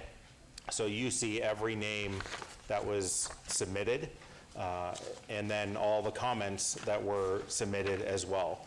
All we did was consolidate them, sort them into those 3 categories, and then alphabetize them. So the motion that was brought forward was to name the park Rancho and Okie Dog Park due to this clarity that the name provides for the location and the function of the park. Staff would actually like to recommend changing it to Rancho Okie Dog Park if you want to continue with that, because that's inconsistent with, it is consistent with the working title of the park. We did have 7 in favor and 4 against for that name, and we had 3 that were not present. And that's the end of our presentation. Well, that not a whole lot of people have loved. Did you get that little Scotty donate? No. No, I paid for it out of the city's ward budget, but I am working on getting the fire hydrant from the Hydrant Club in Ward 3 to match that Scotty dog. So I'm hoping that Mike is listening and can follow up on that hydrant. And just for some background, so this dog park has been talked about for four years now. Easy. And I am fortunate that to be in this position. Lots of times controversy is thrust upon me, but I got to choose not to be involved in this particular controversy because I was been lobbied for the last 3 years on what the name of this particular park would be. And so my consistent messaging would be is that we have a Parks Commission for a reason. We appoint people for a reason. There was lots and lots of recommendations that came through. I got lobbied over and over and over again on multiple names. There are many, many good names, but the Parks Commission made this recommendation, and I said I would support whatever recommendation that Parks Commission made. Very So wise. I think it's going to be an amazing walk-up dog park. There's not going to be a whole lot of parking there. I think that the Scotty sculpture is paying homage to the Scotch 80s, and I think it's going to help slow down traffic. All those things have been somewhat controversial for me. I didn't want to be included in the controversy of a name. And so I would support the parks, the advisory commission's recommendation for Rancho Oki Dog Park, dropping the "and." And is there parking availability, or you are hopeful that everybody will walk there? This is so the reasoning behind it is Bob Baskin is a block and a half away, and one of the most comments I get on Bob Baskin is people letting their dogs out without a leash. So that creates issues for children and older people walking around the path. So that's the most consistent complaint. Rancho Oki is also a highly trafficked area, and it creates lots of traffic issues and challenges. It's a very scary intersection. And so this really is intended on traffic calming so that people aren't driving too fast, and hopefully they slow down to take a look at a really cool sculpture and see that there's lots of dogs out there. There is only 2 or 3 parking spaces. Six. It's really only intended for the Parks and Rec staff to come up there and clean the park, because it's not a regional park. It's not intended for folks from Summerlin to come down. It's intended for people to walk up from the 4 neighborhoods that surround it. So I put a lot of thought into the design of the park, with city staff included. The name of the park, I had nothing to do with it. And that's Okay. been my stance the entire time. More questions? Are you fencing it? So at nighttime, whatever? And is there water availability, and how is that controlled for the dogs? And is there a restroom on site, which I'm sure there's not, but There's not a restroom on site. There's definitely water there for irrigation because it's going to be natural grass. There will be water fountains for dogs, probably for humans too.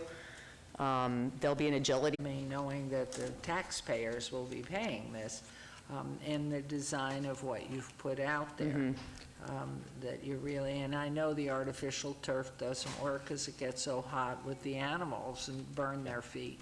So we hear a lot from veterinarians who really, families are not always cautious and burn their little puppies' feet right off. So this will be real grass. It really is intended to be an extension of the Bob Baskin Park. Okay. The biggest concern I got from the surrounding neighborhoods was the potential for unhoused individuals to use that. We don't have that issue in dog parks. They choose to go somewhere else. So this park has multiple meanings and intentions behind it. But no cyclone fencing around it at this point. It will be fenced. It will be. Go ahead, The Pat. dog runs themselves will have fencing so that the dogs can run free off leash. But I don't think it's chain link around the park. Okay.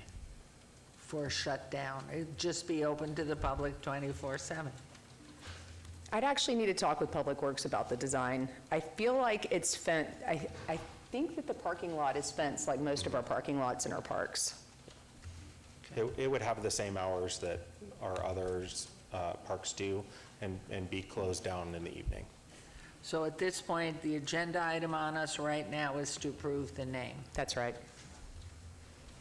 If you're So- comfortable, I'm going to take Go ahead. Maggie's suggestion Go ahead. and the Parks and Rec Commission's recommendation for the Rancho Oki Dog Park, and that would be my motion. Okay, it's a motion, please vote. And then please post. Very exciting name. Not an exciting name. The park is exciting, though. But the little dog looks great. Congratulations. Thank you, Ms. Plaster. Okay, we're on to agenda item 40.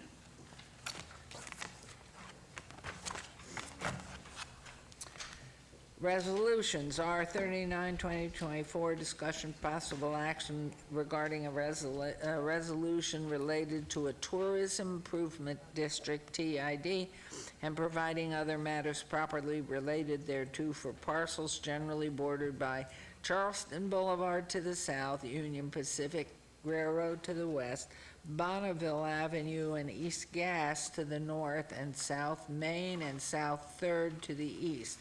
This is Ward 3 with Councilwoman Diaz, and here we go. Hi. Good morning, Mayor Council. Dina Babsky, Acting Director, Economic and Urban Development. So with the continued success in the Arts District south of Charleston, we're very much vested in our continued commitment to the development of the Arts District to the north of Charleston. So with that, we're bringing forward a proposal for us to conduct a study to determine whether this area would pass the required elements of the outline prescribed in Nevada Revised Statute 271A, which governs the establishment of a tourism improvement district. With that, before I move forward to the details of the project, I'd like to provide a short overview of what the statute actually prescribes. 271A allows a city or county to retain a portion of mandatory sales tax generated in the proposed boundary of a district, and I would like to clarify that would be newly generated sales tax from the businesses and retailers that would move in after the ordinance is passed. The proceeds of the sales tax can be used on projects to acquire, improve, equip, and operate, maintain a project within the district. And the things that are most important is for the area to be eligible to become a tourist improvement district, there's 3 things that have to be found in a preponderance study, which is essentially a study that determines whether the district will have additional retailers that will locate into the area, that there will be substantial increase in the sales and use tax generated by those retailers, and most importantly, that all of those increases will be due to the transactions that are made with the tourists, specifically non-Nevada residents. We want to generate and collect sales tax from those who are coming out of state. The proposed area for the Arts District area, TID, this is just a general area. It's not necessarily every single parcel. It is Charleston on the south, the railroad on the west. On the north, it will be Bonneville and Gas, and on the east, it will be bound by Main and Third. Again, I would like to clarify that only those parcels that currently aren't generating sales tax would be included in the TID.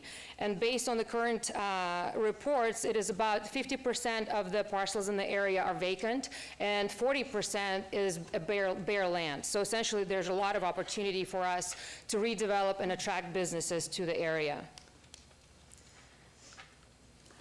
Now let's talk about the proposed development that will be the anchor for the establishment of the Tourism Improvement District.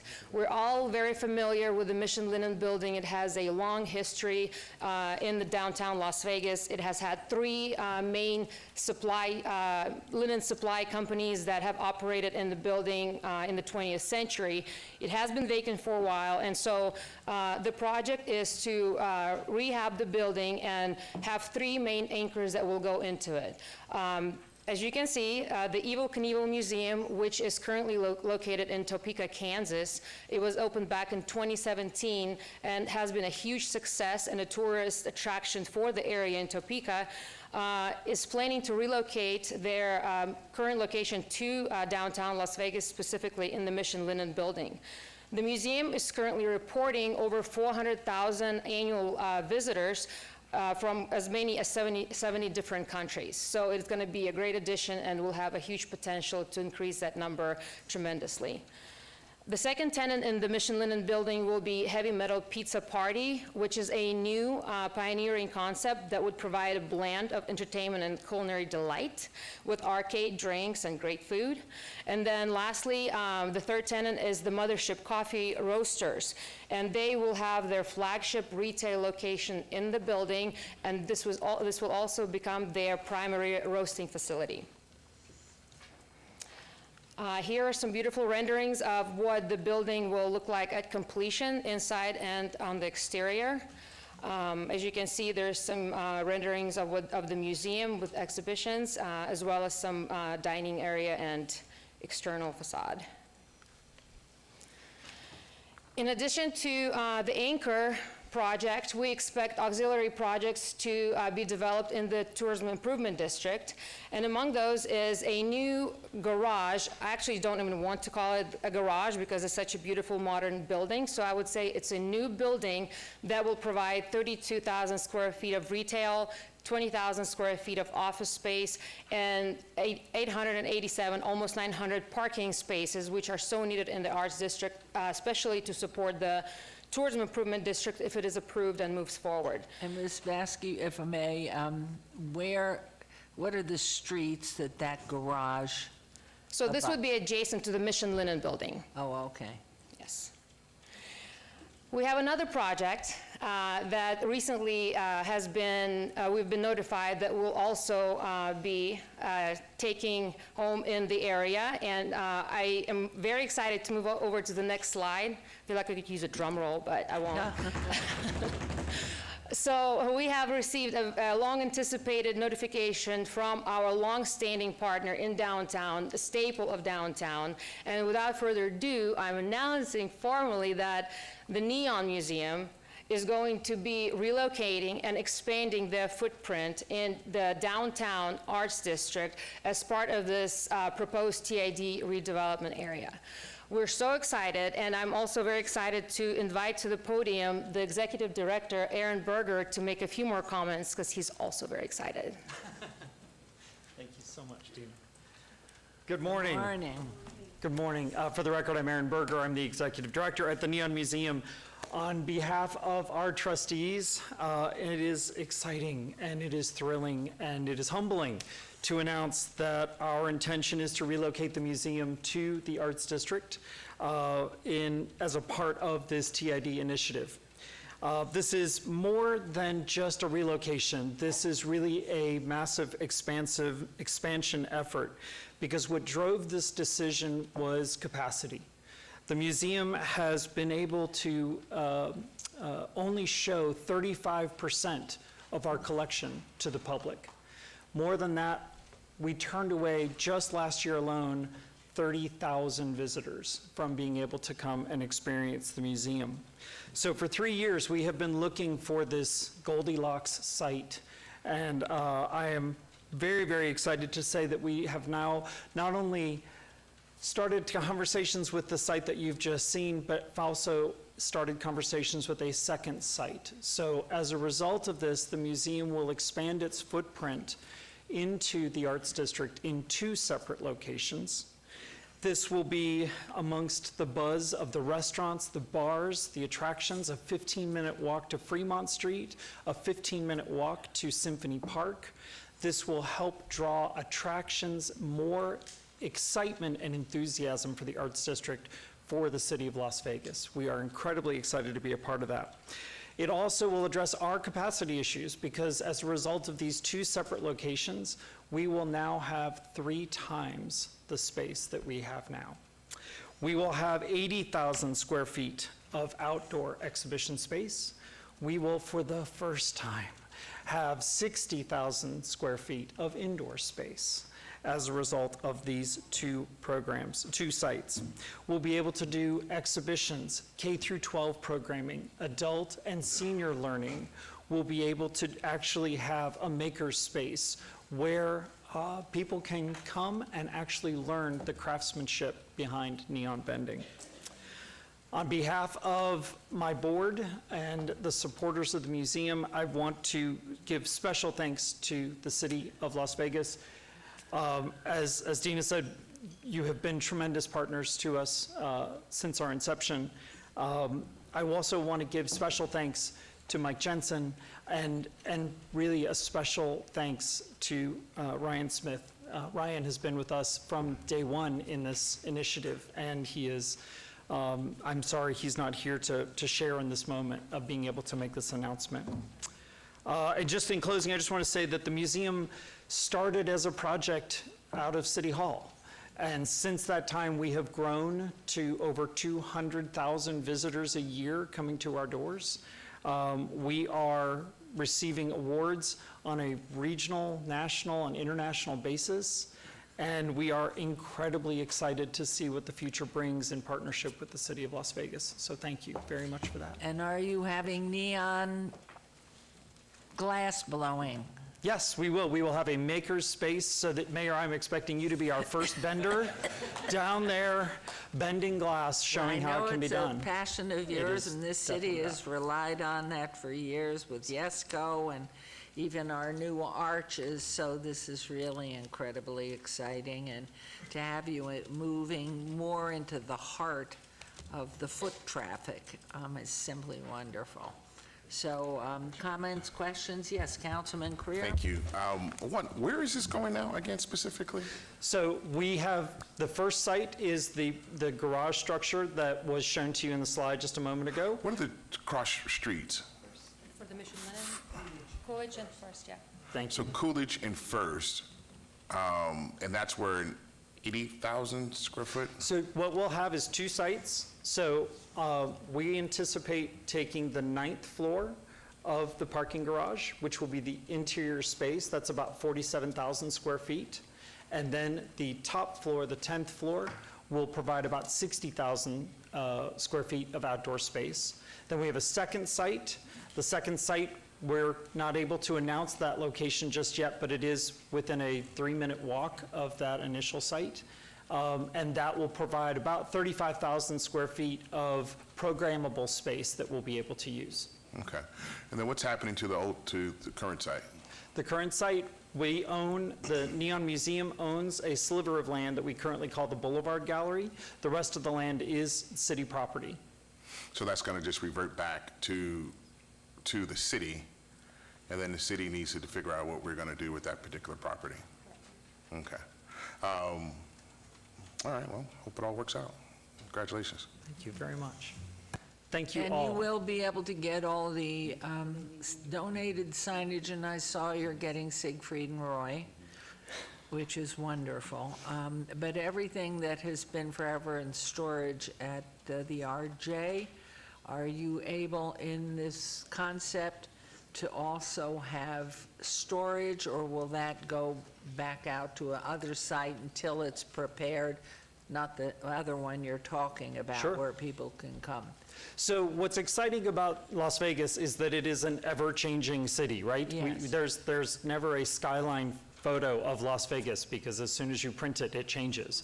So there will always be a need for storage as we continue to collect, and we will always have that. What's exciting is that when we build this second location, part of that, which is also where the maker space will be, part of that will also be an open collections opportunity. So the Metropolitan Museum of Art uses this same concept, which is a way to allow visitors to come through and see those parcels and those pieces that are not currently on view. So that is very intentional, that yes, we'll still have storage, but it'll actually be open and available to public. And one last thing for our public that can watch this over and over and over and over.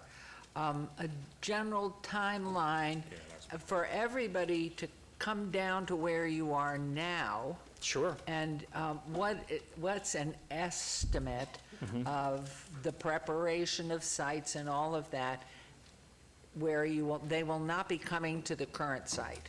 So we are open at the museum 7 days a week. We will retain that solid through 2026. We anticipate a projected opening hopefully in 2027, but we are at the very beginning stages of due diligence. We have a lot of planning ahead of us. So I foresee good entertaining times ahead at our current location for the next few years. Well, when you came here as a ball full of energy day one and you took this on, we knew that the Boneyard, the Neon Boneyard, and all these signs that have been so generously donated and continue to come in was really in good hands, and thank you for this. You've worked very hard, and I know to be on the planning end of something so exciting, and I know you see more in the vision, so it's exciting. But for anybody that's watching or re-watching, Sure. it is where it is still, and that is open 24/7. And so just make sure that you're not figuring it's closing down. Correct. We are open and operative. Absolutely. That is a very important point. We are continuing operations as normal for the next several years while we continue to plan and construct. And the fabulous building, the La Concha building, will not be destroyed in this process. The La Concha will move with the Neon Museum. Excellent. Yes. So yes, please, Councilman. Thank you, Mayor. I just wanted to say, one, congratulations. I think it's awesome. There's lots of things I want to say right now, but I will hold my tongue just because I know I make you nervous sitting up there. But Ms. Babsky, if you're able to walk us through the process of a TID, and then I think it also bears importance to mention the developer of this particular project, because I know he's sitting in the audience and has been what I would consider the architect of the renovation of downtown Las Vegas. And if you've driven past Las Vegas Boulevard and seen the old post office building, you'll see a glimpse of what's the potential in the Arts District. It is absolutely impressive. And so the process for a TID, and hopefully we can speed it up and go as fast as we possibly can, and then maybe just a mention of who the developer is and why this is such an exciting time. Sure, Dina Babsky again. So let me start with the exciting part, the developer. So Jay Dapper with Dapper Properties is the developer for the redevelopment of Mission Linen Building and the garage that you saw on the renderings. We're very excited. And again, with Jay, we have been great partners, so a lot to come on that project. As far as the process, I actually have a slide on that. So if the TID, I guess if the item is approved today, what it enables us to do is procure a consultant, which is approved by the state. They have a list of 3 that we can choose from. And that consultant is going to conduct the preponderance study, which normally takes a couple of months or so, sometimes 3 months. During that time, they will analyze what type of increase in sales tax, activity, tourist attendance is going to happen in the district due to the project. During the time while the consultant is going to be doing the study, my team is going to be doing an outreach in the community, because we understand there might be questions. What is a tourism improvement district, how it will impact the community. So we will definitely do that in the timeframe of October and November. In December, we're going to come back to council and present the results of the preponderance study, as well as the recommendation whether a tourism improvement district is possible in the area. At that time, if council chooses to do so, we will announce a public hearing with the Clark County Board of Commissioners, which will take about 45 days for them to receive the materials of the study, as well as review them. And if they have feedback or would like to discuss further, they will invite us to one of their hearings. So once that's complete and we receive feedback from the county, we will then go to the state, Nevada Commission on Tourism, and present our findings to them, which at that time they will provide their approval. It will go to the governor, and then normally it's about a 9 to 12 month process. That's how we've done it historically. The city has successfully established 3 TIDs, and we're in the process of doing a 4th one. So this would be a 5th one. So we do have great expertise on the team on how to get this done, and are very excited to move forward if this item is approved. And I think that's critical, because I was going to make comment that this isn't the first dance we've ever been in. We have engaged in TIDs before very successfully. So it is critical as you're working into some new area, and that we're able to expand and put the borders around it. And could you make comment, Mr. Jansen, on the selection, why it isn't a little bit bigger area? Please. Mayor Goodman, Mike Jensen, City Manager, Mayor Council. I think what I would first just reiterate is Aaron Berger and his team went through quite a process to determine where it made the most sense for the master plan of the Neon Museum. And through quite an extensive process, I remember many months ago meeting with Ryan Smith and Aaron and everyone that was on the relocation committee, looking at multiple different options that were being evaluated, and not all of them in the city of Las Vegas, some of them outside the city of Las Vegas. And here we are today with a selection of a site that, you know, from my perspective, just seems to align with the art. Neon is truly art, and I know, Mayor, from conversations you and I had with Aaron, this museum is going to be a Las Vegas history museum because of the other components, such as things like Showgirl's background and just so many things that a bigger site and a site that has the walkability within proximity to destinations that visitors can come before and hang around after. And I think that's what just kind of made the Arts District site shine. And so I would just want to reiterate to you all that it's a really big decision for where the Arts District has been and where it's today, just how much it's grown, and the Neon Museum is just going to be so complementary to everything else that we have going on. So again, I just want to say I'm excited for the decision that Aaron's board has made, and this item before you today is the next step. Beautiful, thank you very much. Any other comments, questions here from council? So guess who gets it? It's my gift on my swearing in for my next term. I couldn't be happier. I want to thank Jay Dapper for, one, having the vision to just think bigger and bring more.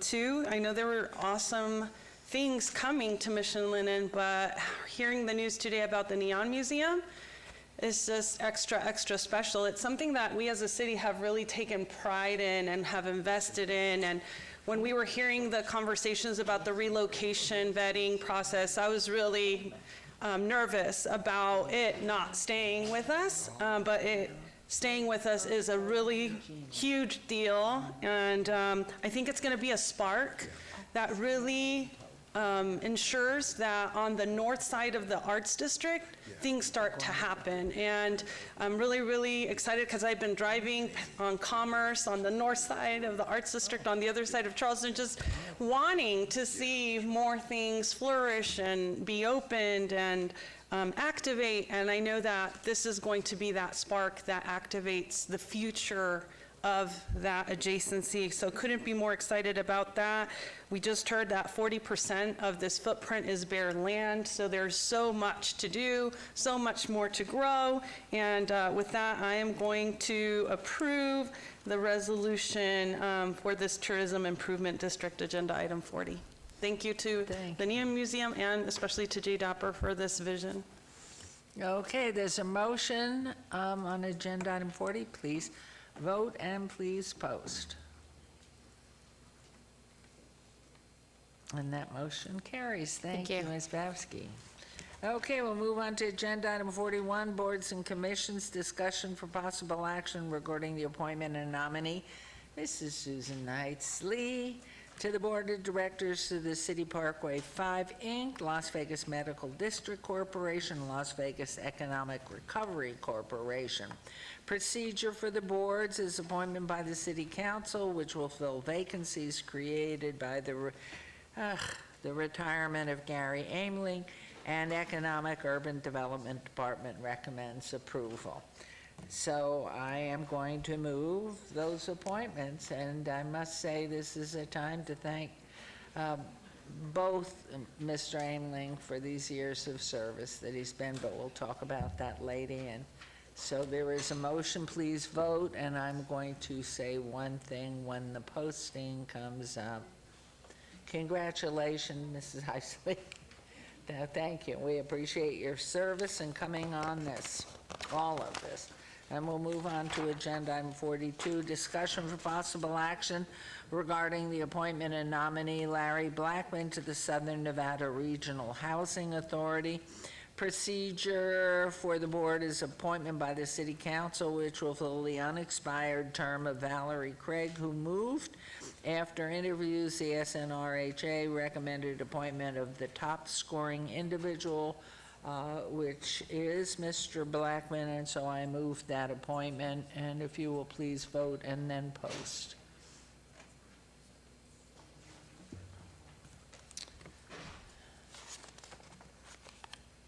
And we thank Ms. Craig for her, Valerie for the service they had, and also congratulate Mr. Blackman. And we move on to 43, recommending committee bills eligible for adoption at this meeting. Bill number 2024-15, Councilman Knutson, would you like the bill read? Yes, Mayor. Bill number 2024-15, an ordinance to amend LVMC section 6.2.60 and 6.2.115 to update provisions regarding multi-jurisdictional business licenses, to provide flexibility regarding the determination of eligible license categories, and to provide for other related matters. Move to approve. Is there a motion to approve bill number 43? Please vote. Please post.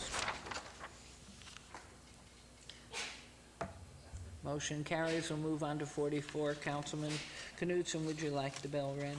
Yes, Mayor. Thank you. Bill number 2024-17, an ordinance to amend LVMC section 19.12.70 to adjust the minimum lot size requirement for the use of individual care group home, and to provide for other related matters. Move to approve. There's a motion to approve bill number 44. Agenda item 44. Please vote and please post.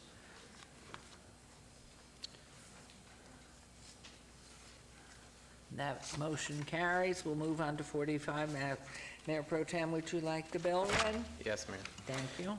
Bill number 2024-18, First Amendment, an ordinance to amend LVMC section 9.16.30 to adjust the hours during which construction noise is deemed to be a prohibited noise disturbance, and to provide for other related matters. Move to approve. Motion to approve. With the First been Amendment, made. please. With First Amendment. Thank you. Thank you. And please post. And that motion carries on to 46. We are doing very well. Councilman Knutson, don't go to sleep on me. I'm here. Okay. Read it, Jeff.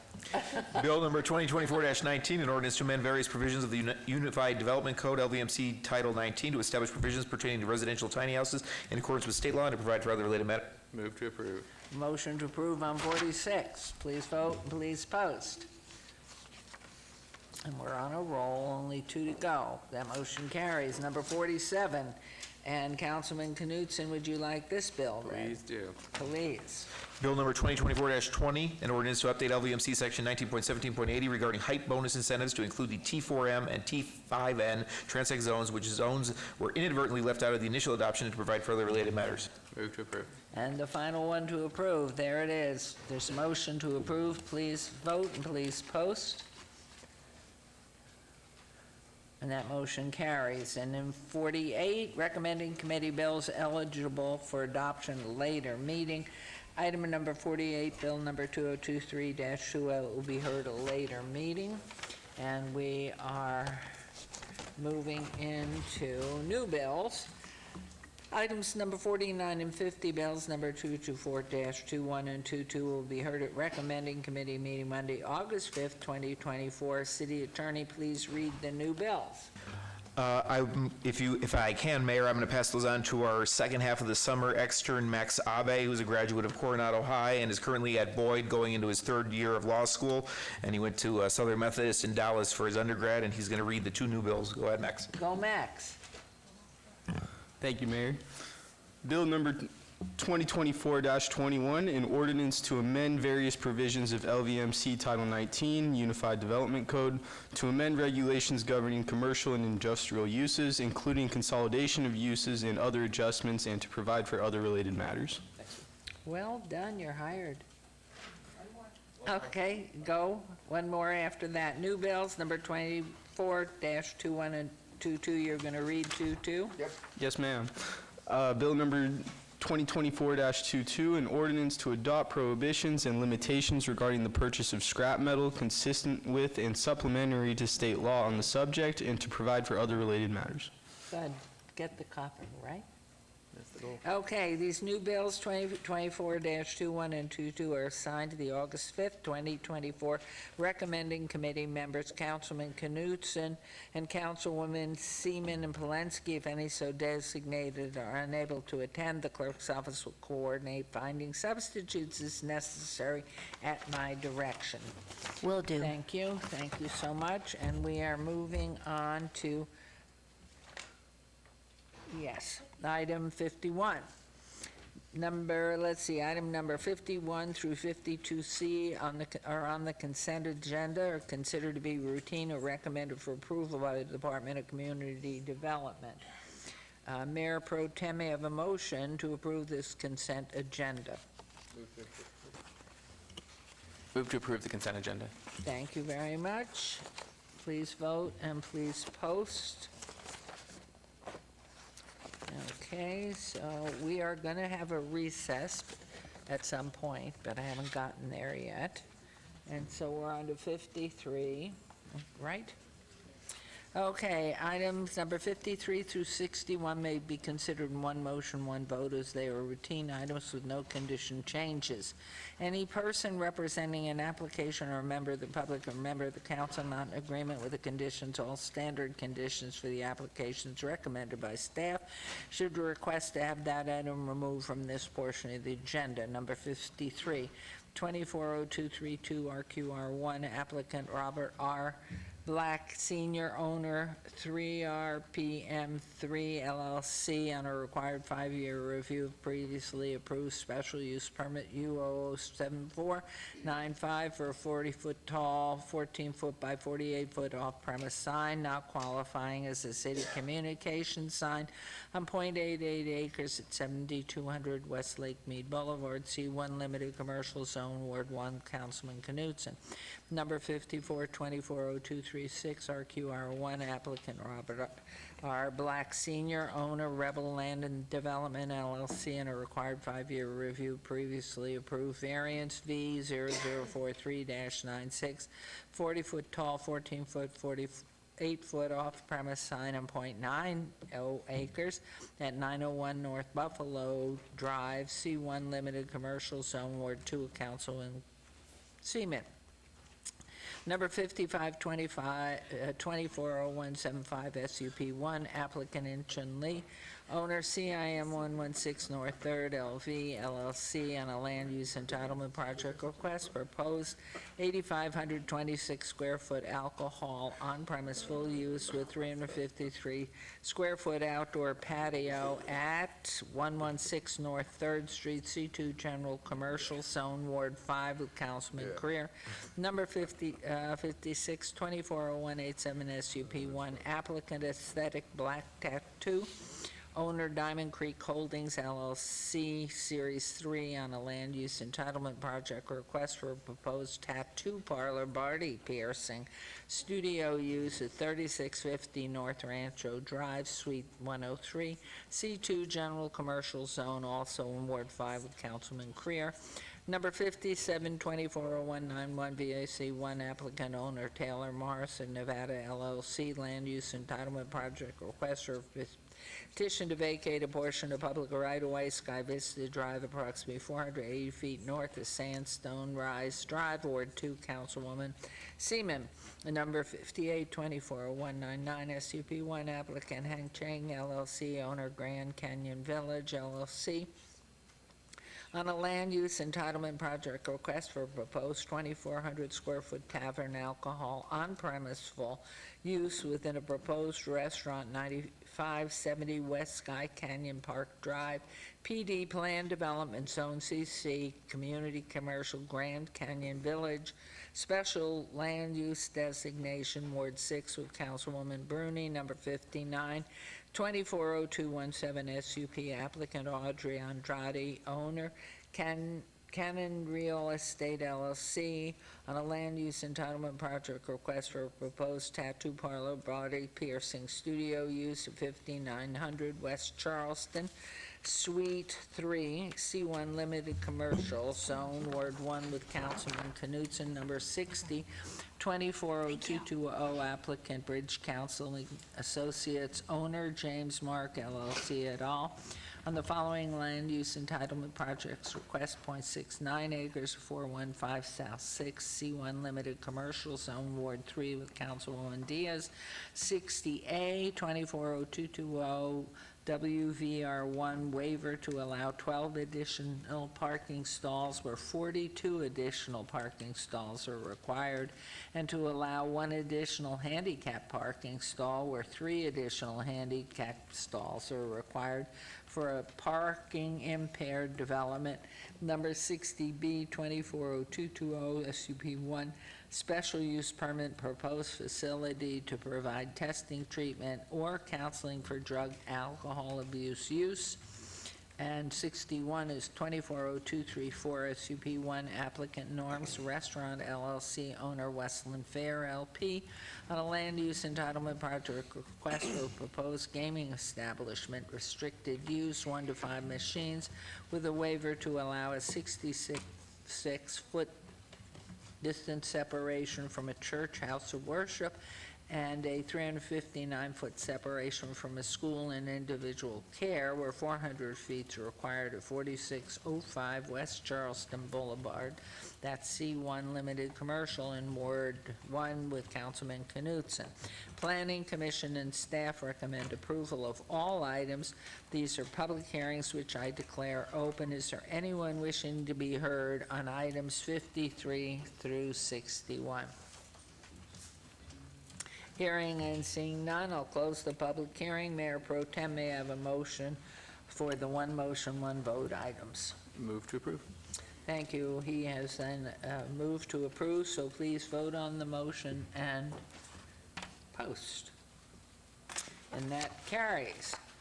So, at 61, okay, we will continue on 62. 62 is obeyed? Oh, right, to August 7th. Okay. And so, where did you say we are?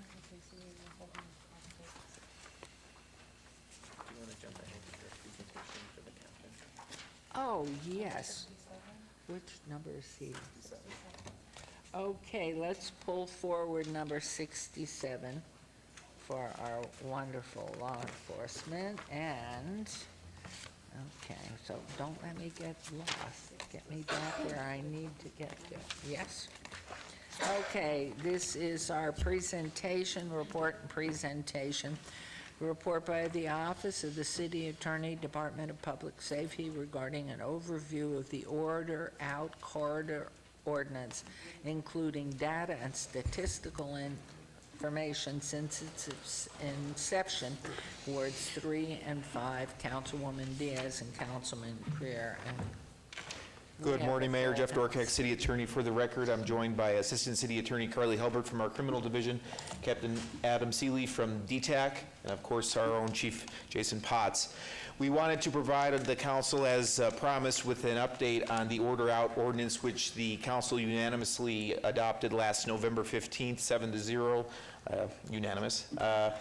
And it replaced a couple of old order outs that the city had from the late 90s that had gone a little stale and weren't being used during our prosecutions much anymore. So we replaced it with a full-blown order out regarding any misdemeanors in a couple areas of downtown. And as you can recall, what we approved as the order out areas are these two zones in front of you, one for essentially the Fremont Street area, but a little bit bigger, Stewart to Bridger, 8th to Main, and then around the Stratosphere. Together, they represent the order out corridor together. So if you're ordered out of one, or if you're ordered out of both of them. So what we want to do today, Carly's going to lead off with some statistical information on what's happened with the prosecution since this bill passed, and then Chief Potts and Captain Seeley will provide you with some on-the-ground information of what they're seeing with their teams, and I know Fremont Street Experience was also here, and they might be able to add some additional information as needed. But with that, I'll turn it over to Carly. Thank you. Assistant City Attorney Carly Helbert. I'm in charge of the Criminal Division, and we'll be going over some statistics. You want to get closer to the mic. Thank you. Thanks. I just want to point out before we start, I think that this has been a really great collaboration between law enforcement, prosecution, the courts, and Fremont Street Experience as well. But giving just a general overview, this is going to go up until June 30th, 2024. Chief Potts has a little bit more up-to-date information that he'll share, but really it's encompassing the past 8 months or so. So during that time frame, we've had 246 defendants sentenced to an order out. And so what that means is that a defendant will pick up a criminal charge in the order out corridor. They'll be offered a suspended sentence, a broad stay out of trouble order, and then also be ordered out of the area. 9 of those defendants have actually picked it up twice, which means they picked up an offense, they were ordered out, they went back, they were closed out with jail, they went back again, and now they're on their second order out. Looking at the area of original violation, we have the Fremont Street experience with 208 defendants, and that's from Main to Las Vegas Boulevard. And then we have Fremont East, and that's from Las Vegas Boulevard to 8th. And then we have the area surrounding the Strat, and that had 7 defendants with original violations. Looking at the most frequent offenses for which we seek an order out, that's going to be trespassing with 39, battery with 34, obstructing or providing false information to a public officer with 26, and disturbing the peace with 25. We can seek an order out on any case, and both Metro and DPS have done a great job of identifying potential candidates, but these are just the 4 most common offenses. Just so council's aware, there's an inquiry that's done whenever a defendant is ordered out of the area. They always have an attorney to go over this with them, and additionally, the court also canvasses them to see if there's any reason that they need to be inside this restricted area for employment, residency, medical services, social services, transportation, or court appearances. And as of now, we only have 3 defendants with any exemptions, and I think the reason we have so many limited exemptions is because of the precise area that we have in the order out. Again, we shrunk it down a lot, and I think that that's why we're able to kind of not have as many exemptions as we would normally have. Again, looking at kind of the sentences, so like I said before, they'll have a suspended sentence, so we can seek anywhere from 30 days to 180 days with that underlying offense. The most common suspended sentence is 179 days, and we have 117 defendants with 179 days. Again, we seek 179 over 180 because if the defendant goes back and gets closed out with jail time, they actually do a little bit more time on 179 than they do 180. The length of the order out, under the terms of the ordinance, it can go up to 1 year. We have defendants who are ordered out of the area anywhere from 6 months to a year, but as you can see, the majority of our defendants, namely 236, are ordered out of the area for the full 1 year. We have had quite a few people violate the order out, and so that's what this reflects. We've had 75 defendants arrested for violating the order out up till June 30th, 2024. We also had 5 other defendants who were arrested on new charges and brought before us as well. So again, that goes with the stay out of trouble. If you pick up a new offense, we're probably going to close your case out with jail time as well. And then the period for the new violations is anywhere from 4 days, they're going back immediately, up to 6 months. I would say that we have a tendency to see that they're going back to the restricted area sooner rather than later, but it does span that time. And as of June 30th, 2024, we closed 71 defendants out with jail time. Again, I noticed that 71 is obviously lower than 75 and 5, but if we charge somebody with violating the order out, they do have a right to a trial and a revocation proceeding, and so that will usually occur 3 weeks after they're arrested for violating the order out. I know council was very concerned that they wanted this applied equitably and fairly, and I think the data is going to show that's exactly what's been done. So we have 2 subset groups. We have a group of individuals that were arrested before the order out was enacted, and then we looked at the demographics of people who the order out is subject to. And as you can see, the gender reflections is almost identical. That goes similarly with the race demographics. Again, those who were arrested prior to the order out are the same demographics as people who are getting the order out imposed. Where it gets a little bit different is the housing. Again, there was an increase. We have more transient defendants subject to the order out than general arrest, but that's because the out of area have gone down. Again, if you're living out of town, you're probably not a repeat offender, and so we don't seek an order out on you unless there's a crime of violence. Unfortunately, for the transient community, there is a tie to having a longer criminal history, and so they would qualify more as a repeat offender, and so that's, I think, what explains that slight increase over here. Additionally, we looked at age demographics as well. And so again, it's pretty on par, but it does skew a little bit older for people who are subject to the order out. And again, that's going to go with the repeat offender qualification that we're looking at. If you're alive longer, you have a tendency to have a longer criminal history. And so again, the longer criminal history you have, the more likely you are to seek an order out. And so with that, I do think that it shows that it's been imposed very equitably. We are prioritizing crimes of violence and repeat offenders, but as council is aware, this order out is really only as good as our law enforcement's efforts. And Chief Potts and Captain Seeley have done an absolutely amazing job, and I will turn it over to them to talk about their efforts. Thank you, Carly. So good morning, Madam Mayor and Honorable Council. For the record, Jason Potts, City of Las Vegas, Department of Public Safety Chief. So we're going to talk about some of our efforts. And first off, I just want to say the collaboration that we've had with Metro has never been as good. And so we're really proud of that fact.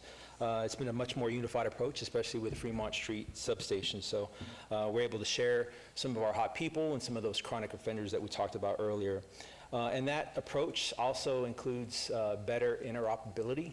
And so what that means is, being able to communicate with our ally partners, and that includes Metro. And we learned over the weekend there was a major event, and some of those concerns were interoperability and communication. So we're definitely paying attention to that, and we're going to continue to have those improved communication. And using the Titan application has been helpful for us in that respect. Our proactive approach has also been impactful. I continue to talk about interrupting and disrupting crime, and our folks know that we expect them to be proactive. Our patrol officers are really the backbone of our department with Metro and our flex teams and problem-oriented policing team that we'll talk about. Our proactivity has gone up 100% over 2 years just in that area.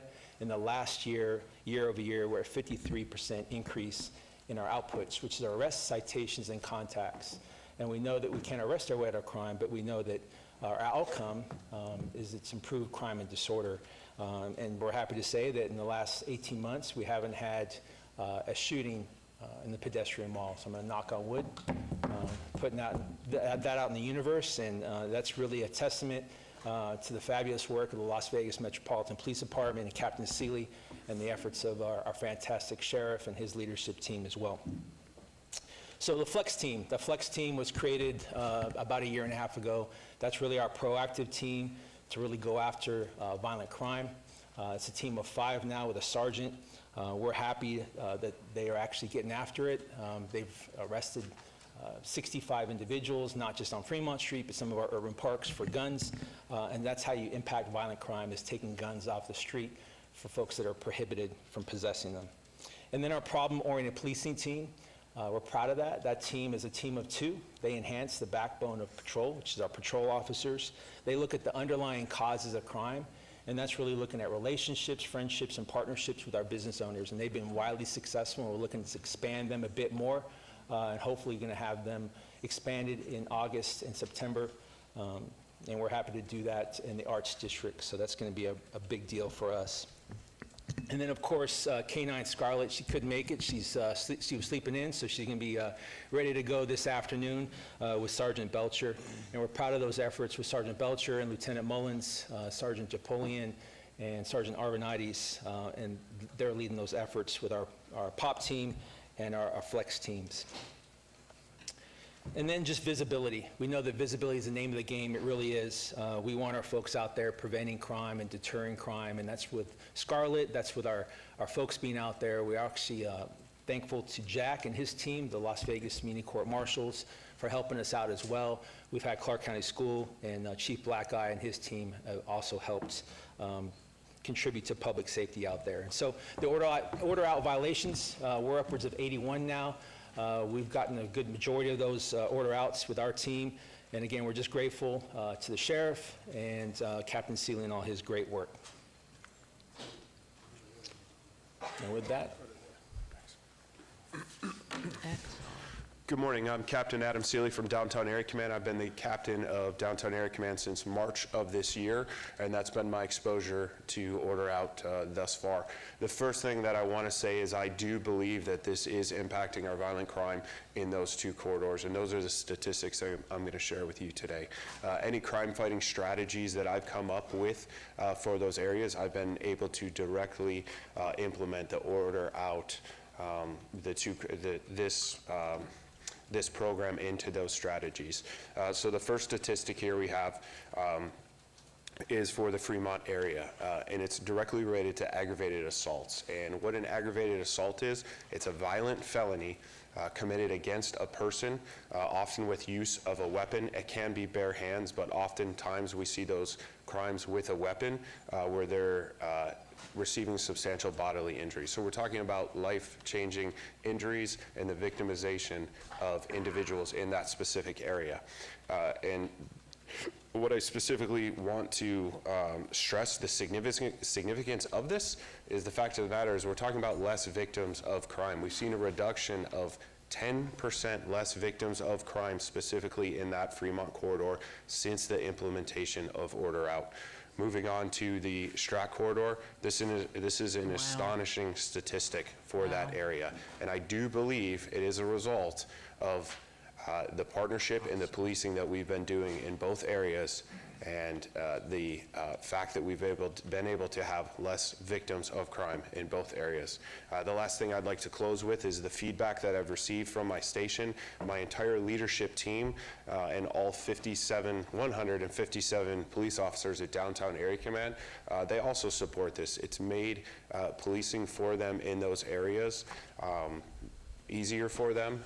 It's made it so that they know exactly who are the problem people that are contributing to public disorder and violent crime in those areas.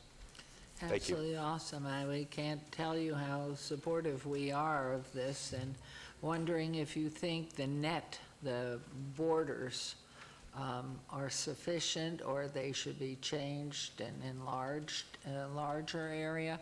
And do any of these figures, and sorry to ask two questions back to back, but is any of this reflected of the extreme heat that you're seeing that can be a little bit of a lid on crime, or no? So to answer your second question, ma'am, I would say that no, because these statistics are going back to when it originated. So it's going through the different seasons of Las Vegas, starting in November of 2023. Right. Starting in November of 2023. That's what these numbers are representative of. In addition to that, it has been still continuing to trend downward, and that could be because of the hate that we're seeing, and that people are spending more time inside and less time under the canopy or in that Strat area. But no, I don't believe that that's the case for these specific numbers. And for your first question, when speaking specifically about the Stratosphere corridor, I don't believe that should be changed. That area is where we have our Safe Village initiative. I believe that I have a grasp on that area and the crime in that area and the public disorder in that area. My recommendation would not be to extend it west into those neighborhoods. I believe that it should maintain in that tourist corridor, and that's that area, those lines that we have now, and that's where it's most effective. When talking about the Fremont Order Out corridor, I do believe that that should be extended north and west towards the Main Street Casino and the Plaza Hotel. Reason being is those are very similar to areas of where the rest of the corridor is, and we see the exact same types of crimes when it comes to violent crime, property crime, public disorder in those areas. And I think that would be beneficial if we did expand that north and west. I would like to suggest to our city manager to explore that and do it soon, and whatever is, of course, proper with legal. And Mayor Jeff Dorkak, City Attorney, we'll get to that map later that you'll remember from November, but it would speak to what Captain Seeley just mentioned, and we could take some direction to what we need to tee up. And then two other things to add. One is demolishment of those apartments opposite the Strat to the south. Has that occurred, or is that in schedule, which should certainly help more? And the second piece to that, the pedestrian circle on Las Vegas Boulevard and Sahara, is that still in the works, and that might help more? Mayor Goodman, Member City Council, Mike Jensen, City Manager. Just following up on some of the presentation you heard today, and specifically around those questions you had, Mayor. We had a great partnership with the owners of the Aztec Casino, working with the Strat team as well, and city staff to negotiate an effort where they have since demolished a number of the buildings that you're referring to, and the next step would be to enter into an agreement for that area to become a parking lot that the Strat team has indicated a desire to lease. So again, a partnership is what allows us to make progress, and so a number of those buildings have already come down. One that remains was directly attached to the Aztec, but again, I want to highlight that good progress has been made on those buildings that were certainly a source of many of our issues in that area. And then secondly, as it relates to the intersection of Sahara and Las Vegas Boulevard, if you recall, the funding for that project is tied to the extension of the fuel revenue indexing, which is sunsetting in 2026. And so at the next legislative session, there'll be a discussion on whether or not that particular funding source will be extended. Unless and until that source is extended, the funding for that bridge is not adequate. What we have been able to do is to continue the design of the bridge, to continue getting some of the easements that are needed to deal with the overhead power lines. So what I would tell you is, Mayor, we've done everything we can to continue the project forward, but it will be subject to whether or not the funding will be there to actually pay for the construction phase. So hopefully that answers your questions. Thank you. And I wonder if that bridge or circular bridge will work with you or against you, because now you create a hidden area underneath. So all asking, that's not my area, but that certainly our city manager and team is working closely on the determination how that might affect assaults and crimes, and especially with the data you've shown here. But you will, Mr. Attorney, you will get on this expansion that... Correct, Your Honor. Captain Seeley, did you have anything else from Metro? Nothing else to add, thank you. Right, so yeah, just to wind things up, if there were any questions or comments, we were prepared to take them at this point. But to your last question a couple of minutes ago, Mayor, this would be the area that Captain Seeley was describing in front of you, and if you remember, we talked about it in November. Right. So the purple is the active area right now down around the Fremont Street experience. What Captain was describing was the orange for Main Street and their parking lot, and then the green in order to capture Plaza, and that would go up to the railroad. So what we would do is, with direction here or otherwise outside of the meeting, we'll go ahead and work on expanding the order route corridor to include the green and the orange, and then any other comments or direction from council. Thank you. Let me see, do we have comments, question, Councilwoman Diaz? We're Thank you, okay. Madam Mayor. And this question is for Ms. Hilbert, or any of you that could speak to the reasons why folks were arrested and ordered out. I know that when we adopted this as a council, I got a lot of calls from some state representatives, and also there was a lot of things said about what this was going to do, but I kind of want to give folks who are tuning in an idea of the nature of crimes that, we've had to arrest folks and then they've been repeat offenders even after they've been told not to come back. And so I just kind of want to have something on the record that speaks to the type of crime that folks are being arrested for. Definitely, and again, the most frequent offense, I think, unsurprisingly, is trespass. So that's somebody who's already been told to leave one of the downtown casinos and come back, and so they're an ideal candidate for the order out. Additionally, we're prioritizing violent crime as well. So battery was the number 2. So for us, when we're seeking an order out, we're trying to go after crimes of violence and people with repeat offenses. We're not doing this on first-time offenders. We know that it's a specific tool, and we don't want to criminalize people that aren't being criminalized. And then for the the 9 repeat offenders, because I saw that some had been ordered out, and then we had to interface. Is there any particular like heartburn or egregious situations that you could share with us about those folks that came back and then had to be again ordered out a second time? And then is there a harsher consequence once it's a second time? Absolutely, and actually we had a defendant over this weekend, I think, who had, it was a repeat offender down on Fremont Street. We had noticed that he was a repeat offender too, and had actually offered him services through our our Fresh Start program, thinking that he needed to be hooked up. He was ordered out. He went into bench warrant, didn't seek out the services that we were giving through the court. The marshals had him on notice, picked him up, and so again, this is now the second go around. So generally with the first time offender, what we'll do is we'll just impose the underlying sentence. So if you have 179 days suspended, we will impose that for violating the order out. If you're on your second time, you're getting a consecutive sentence. So it will be 179 plus whatever is suspended on that second go around. Thank you, Ms. Hilbert. And also a little add-on to Councilwoman Diaz, to your point, because I wanted to make sure that our office mentioned it. Like you said, we are aware of what the public and everyone is interested in this type of legislation, and we are here to try to lay it out as properly as possible and be neutral arbiters to how we do it, make sure it's done well and right. So to that extent, as we've briefed the council before, this issue of order out, specifically with respect to the much larger order out in the county, is up on appeal to the Supreme Court still. So we might get some news from our state Supreme Court on whether or not they believe it's unconstitutional. Our view going in is that we have a very narrowly tailored area.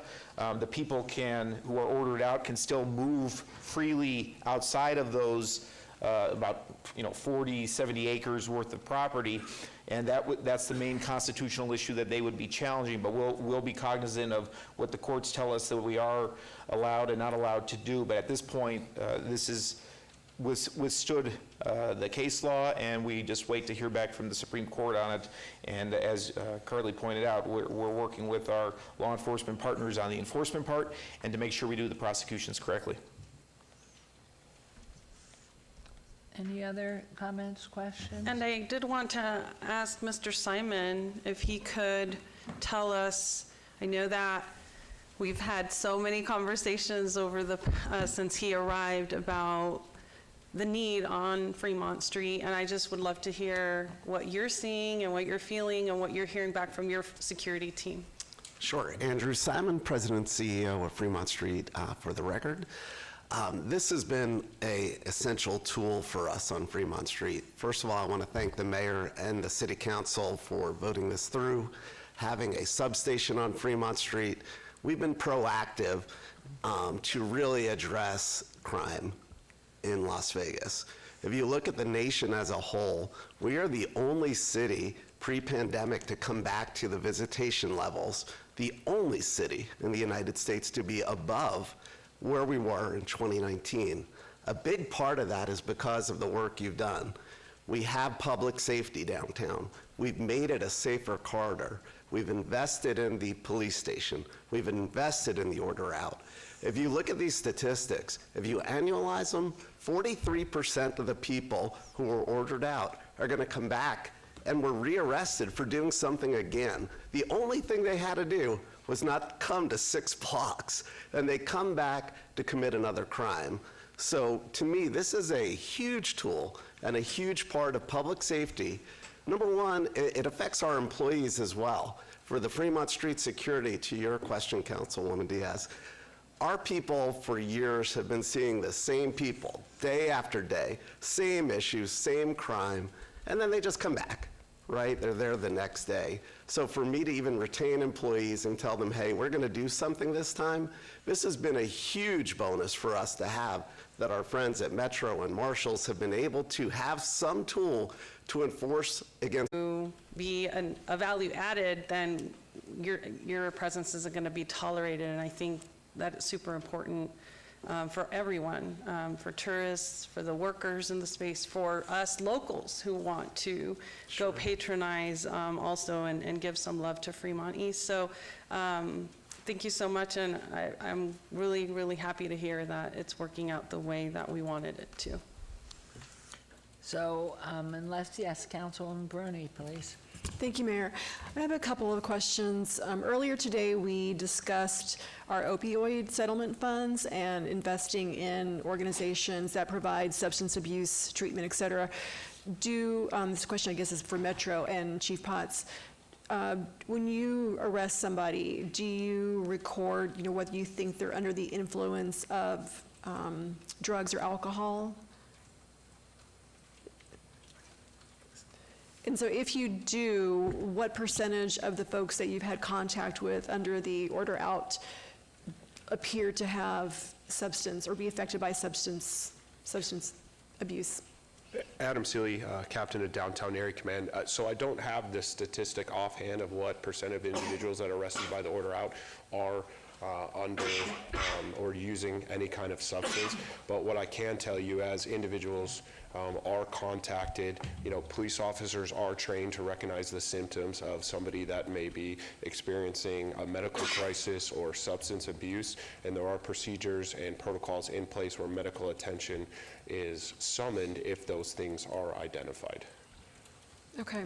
And then how successful have we been connecting some of the folks to our other specialty courts? You mentioned, I know, Fresh Start, but are there other courts or programs? And then are they successful in actually taking us up on any sort of attempt to connect them to services, or are they hesitant?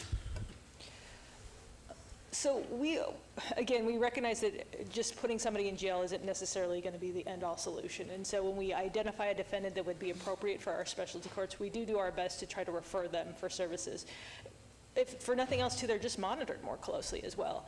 That being said, we've had a couple of cases where we are referring them, particularly to the Fresh Start, because that's the most appropriate one. And they're saying, yes, I agree to this, I'm going to do this, yes, I'm going to stay out, and then almost immediately are kind of going in a bench warrant and not following up with those services, unfortunately. But the court has done a great job, Jack and Angela and his team, of having these specialty courts available for these repeat offenders.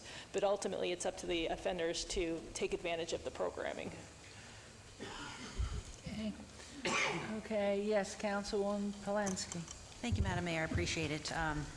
Thank you to you all for bringing us this remarkable information. We had a very spirited discussion up here several months past when we discussed and moved forward with the Order Out program. There were maps, there was dialogue on the map should be smaller, should it be bigger. Mayor felt strongly that the map should be small and we would roll this out as a trial. And it seems like the trial has worked dramatically. I would just like to say for the record that I would be willing to entertain a larger map, including the west side of Main Street. And I know Mayor Pro Tem had some strong feelings about a path that he walks that he thought should be included. So I'd like the council at some point to seriously consider expanding the area of the map. Thank you. Thank you. Noted. Thank you. So we're just, what can I say, first, safety second, safety third, safety forever, and with stars are aligned. So we just hope this relationship and family, and that we have the creativity of your staff and the thought processes that you bring, but with the private partnership is critical. So God bless you all. Thank you. This is something that we will be doing a long time, I'm sure. And thank you very, very much. It really is a great report. And Mr. Manager, I think it's where we need to be. And yay, leadership. Thank you. Thank you. Thank you. Thank you. So at this point, I was going to take a recess, but the recommendation is 66 at this time. So everybody okay with that? We'll go to 66 if that's all right. And that is number 240224, SDR1, public hearing, applicant owner Ramda Properties Nevada LLC for possible action on a land applicant wrong, where am I? On a land use entitlement project request for a major amendment of an approved site development plan review, 210540 SDR1, proposed changes to on-site improvements for an approved 7-unit addition to an existing 11-unit multifamily residential development on .20 acres at 306 North 9th Street, and that is T5MS, T5 Main Street Zone, Ward 5, with Councilman Creer. The Planning Commission recommends approval. Staff recommends denial. This is a public hearing, which I declare open. And so let's turn over to planning as the entree, please. Thank you, Madam Mayor. Peter Lowenstein for the record. The previously approved site development plan review for the subject site included a waiver to allow 1 parking stall where 11 are required based upon the installation of a 68-foot tall automated rotary drive parking structure that could house 20 vehicles. The proposed change to the site development plan review are to remove the elevator parking mechanism and replace that with 3 parking stalls. Staff recommends denial of the site development review as the site remains severely underparked. Thank you. Thank you very much. And then as representative of Ramda Properties, let's go ahead. Anybody from the public sector who'd like to come down and speak to it? And is the representative of Ramda Properties, Nevada, here? You're it? Come on down.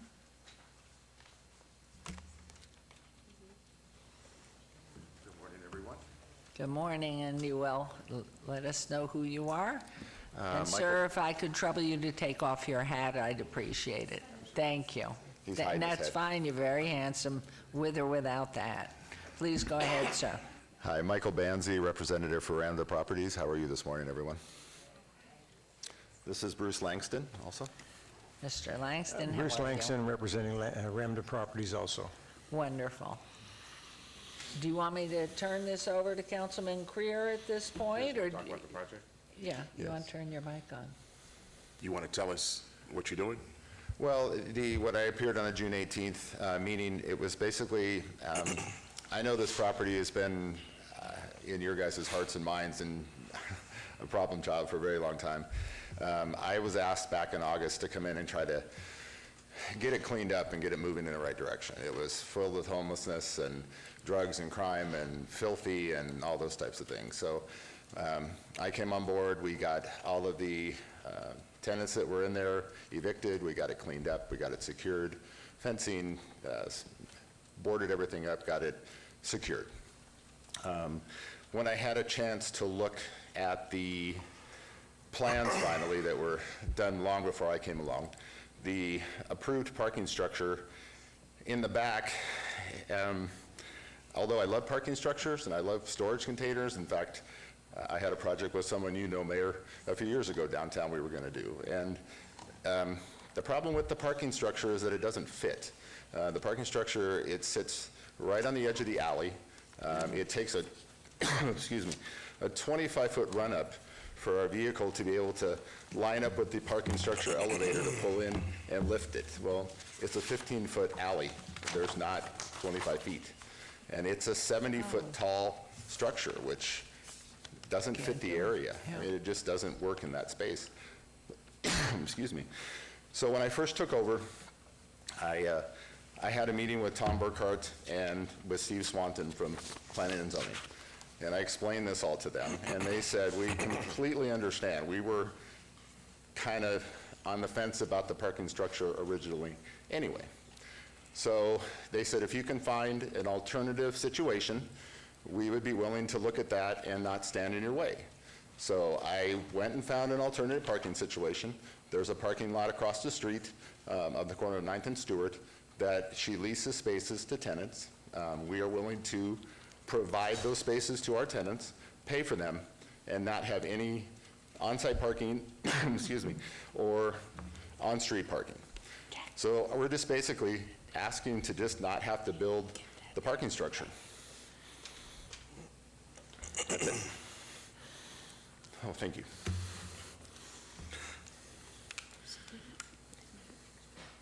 Now, you're also adding you're going from 7 units to, you're changing the unit count, correct? That was approved 3 years ago.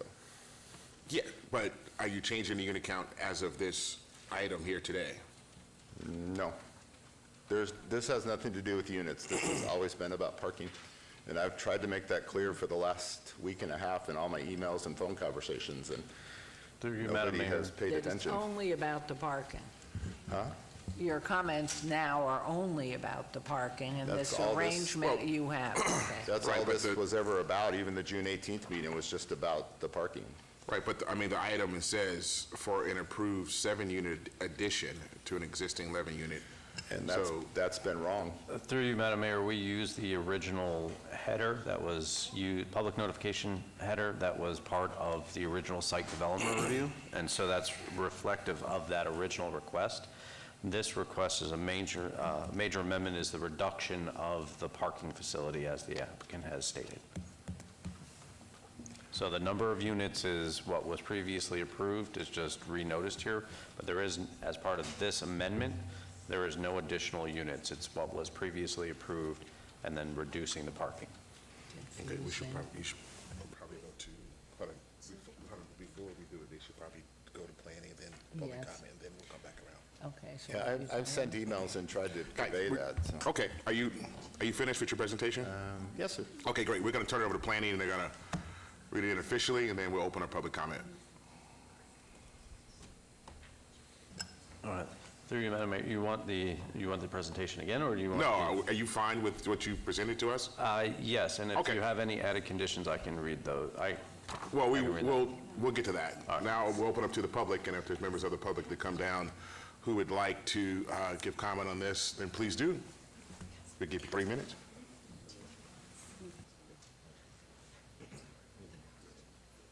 Yeah, you can ask.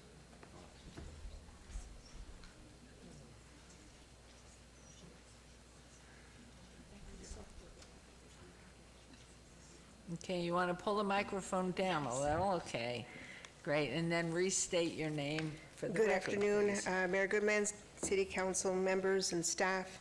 My name is Pastor Joelle May, at 901 Stewart Avenue.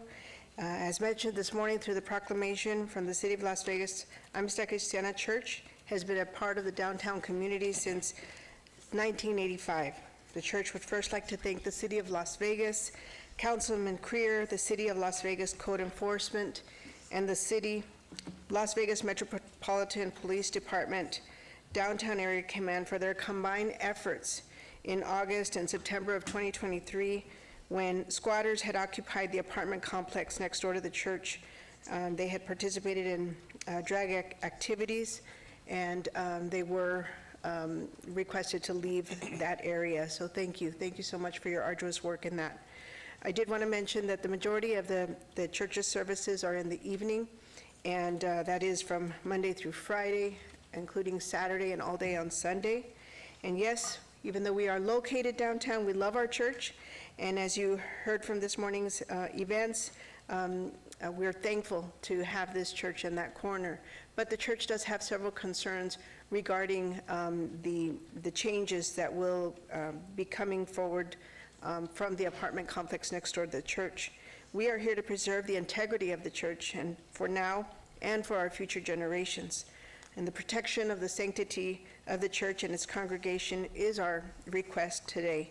The church instills faith and hope, but it also trains the spirit to do what is right. We ask that your support and your efforts in preserving the access to and around the church is heard through today by their church members. Thank you. Thank you very much.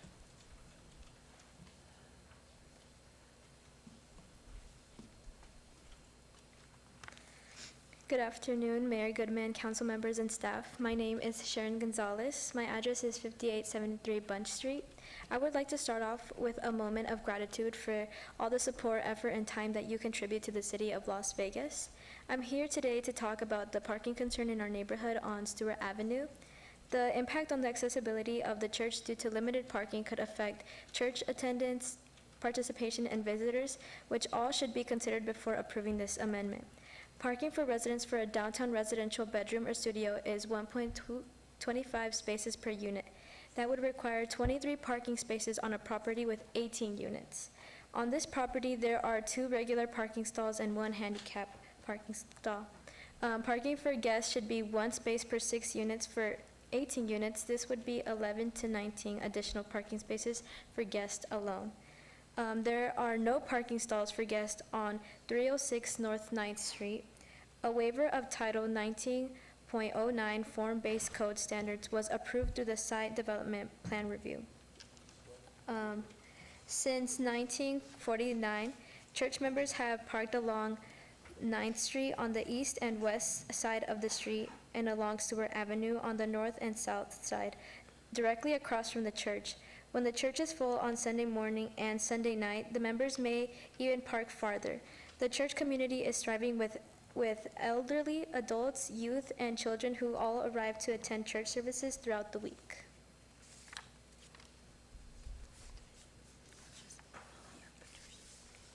And these are the pictures of the parking.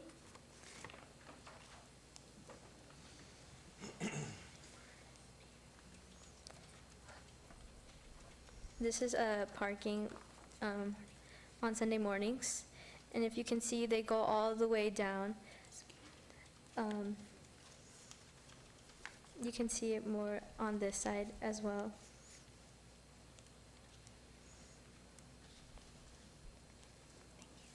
Thank you.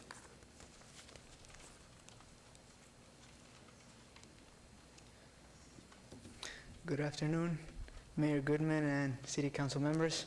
My name is Josue Martin. I live at 929 9th Street.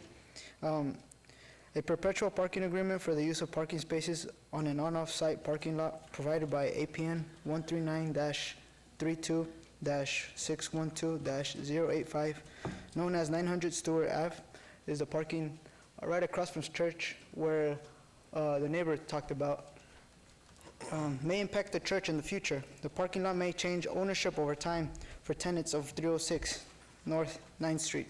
This may not be guaranteed solution for the future and therefore would affect the church parking as well. Unless there is no clear terms and conditions on a comprehensive perpetual agreement with responsibilities and obligations met for both parties, this could result in more potential challenges for the church and our neighborhood. Even with in agreement, what is the likelihood that the off-site parking will be enforced?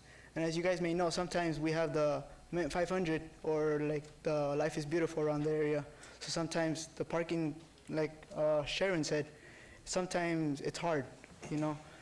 But yeah, that's what we're just asking, that during these events, will there always be a forever agreement with the parking lot across the street with our neighbor? Okay, thank you. Do you mind if I ask if you all are, there's no need to repeat if someone has already said something. I mean, you all are welcome as a public comment to give public comment, but if it's something different, then yes. But if not, then you don't need to repeat the same thing. Thank you. So if there's any new information you want to add that's different, then do come forward. But I think for Councilman Creer and for all of us, it's helpful that we have the full picture of what you want to convey. Yes. Good afternoon, Mayor Goodman, Councilman, and staff. My name is Brenda Gonzalez-Martin. I live on 5873 Bunch Street. On the original plan submitted to the city, the owners of 306 9th Street intended to place a neon sign.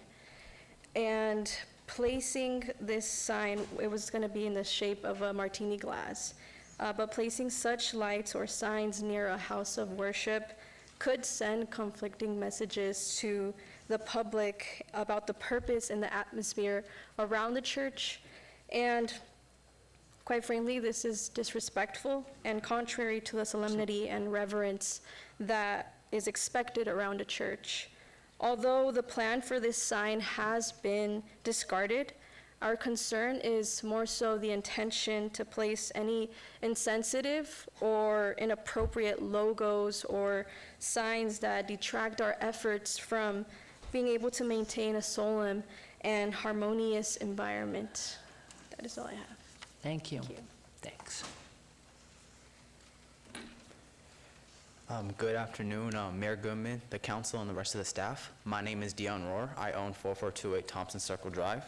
And the owners of 306 North 9th Street are planning to have their open deck, which is like their balcony, as an area to consume alcohol for the whole building. So everybody in the building will go onto that balcony and do what they want. Title 8 Liquor and Gaming, Section 20 prohibits alcohol within 150 feet of a school or church, with the exception being downtown. Although I know that law does not apply to us, it is important to look at the history of why that law was created. It was created for safety of young children. Things like drunk driving and sexual assault can still happen under the influence. Moving on, the church is requesting that the social hosts caution underage drinking and rowdiness. Having a drinking deck next to the church will impact public perception as well. For this reason, we are requesting the use of tall hedges to block their balcony so that it may not be viewed from the street. There are bars within the church and all within walking distance, so we don't really see the reason why they need this at all. The church and all houses of worship are vital establishments in our downtown community and in the entire city. Preserving the sanctity of the church should be a top priority for the city and this council. And then, can I also propose a question to you guys? Sure. So the way that they have it arranged is they're saying they won't be selling alcohol at all. But what if when there's going to be a staircase on the front of the building, so it could be open to the public, and let's say they are selling alcohol, what would be the consequences of that to the owners? First, we don't respond back to public comment. You can give public comment. We appreciate that, but we don't respond back to public comment. Okay. Thank you. Well, please keep that question in mind. Thank you for your time. Thank you. Hello, my name is Jade May. I live on 2670 Queen Court. I just have other concerns that the church is worried about, considering the apartments. And I know that churches can be a target for vandalism, theft, and even violent incidents. The safety of the church and the homes in our neighborhood are at high risk in safety measures, if safety measures are not met. And permitting the apartment complex at 306 North 9th Street to allow direct street access to an open area of alcohol consumption could lead to safety concerns for the church. While the church has surveillance cameras, appropriate locks on doors and windows, this does not deter individuals from causing damage to the church and its surroundings. Crime and violence associated with alcohol consumption can have serious implications for communities and churches, causing public disturbances, disorderly conduct, assault, robbery, and even homicide. And these incidents occur most often where alcohol is consumed. And there has been a moment where we had worship team practice, and we were all youth inside of the church, and there was a man that was severely intoxicated with alcohol that had punched through all the windows or several windows of our church. And, you know, us thinking, you know, hearing glass break through the windows, it was very traumatic to see all of our youth and young children have to throw themselves on the floor because we didn't know if it was bullets. And so drinking has the ability to lower inhibitions and impair a person's judgment, in this case, the experience that we went through. And because of this, alcohol-related violence and crime rates will increase next door to the church. People with these impairments would be next door to a house of worship where small children and the elderly congregate in peace. Thank you. So thank you for your time. Thank you. Okay, I think we've, at this point, give it back to you. Yes. Hello. Good morning, or good afternoon, Mayor Goodman and then council members. My name is Jerry Ellie May. I live on 2670 Colina Bella Court, and I am a dedicated public school teacher and the Amistad Cristiana's youth pastor. And I'm an advocate for child safety. So I'm speaking before you to express our urgent concerns regarding the safety and well-being of all children in our community. Our church serves as a sanctuary for worship and community gatherings, providing a nurturing environment for families and individuals of all ages. Throughout the day, our children walk to and from the church premises.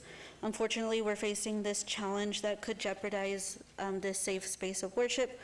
Our concern is that the children would be crossing paths with residents who may be under the influence of alcohol.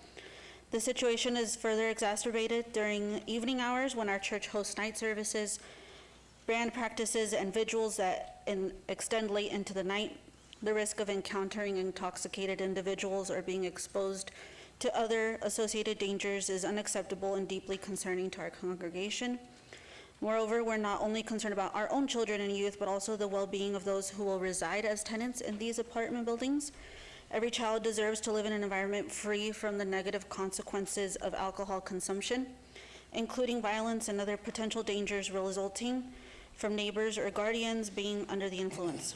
We believe every child deserves a place to worship, learn, grow, and live without exposure to harmful influences. The addition of a loft with music and tenants drinking under the influence threatens not only children's physical safety, but also undermines the sense of security and peace that our church strives to foster. So although this deck is considered as their backyard, we still want to make sure we're protecting our children and our youth. Therefore, we respectfully urge that you keep our children's safety and well-being at the forefront of this decision. Thank you for your time, and God bless you. Thank you very much. Thank you.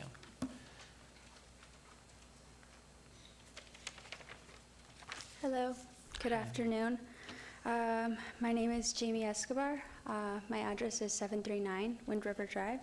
I would just like to say good afternoon. Thank you, Mayor Goodman and council members, for hearing us out this afternoon. I just bring a letter on behalf of the Latin Chamber of Commerce, and it's going to be for the case 24-0224. And on behalf of the Latin Chamber of Commerce, Nevada, located on 300 North 9th Street, Las Vegas, we extend this letter to support to Amistad Cristiana Church, located on 901 Stewart Avenue in Las Vegas. It has come to our attention that the church is concerned about the planned expansion of the apartment complex at 306 North 9th Street, a property that is adjacent to the church. The project includes expanding the unit complex to 18 units, and as we know, that has already been decided.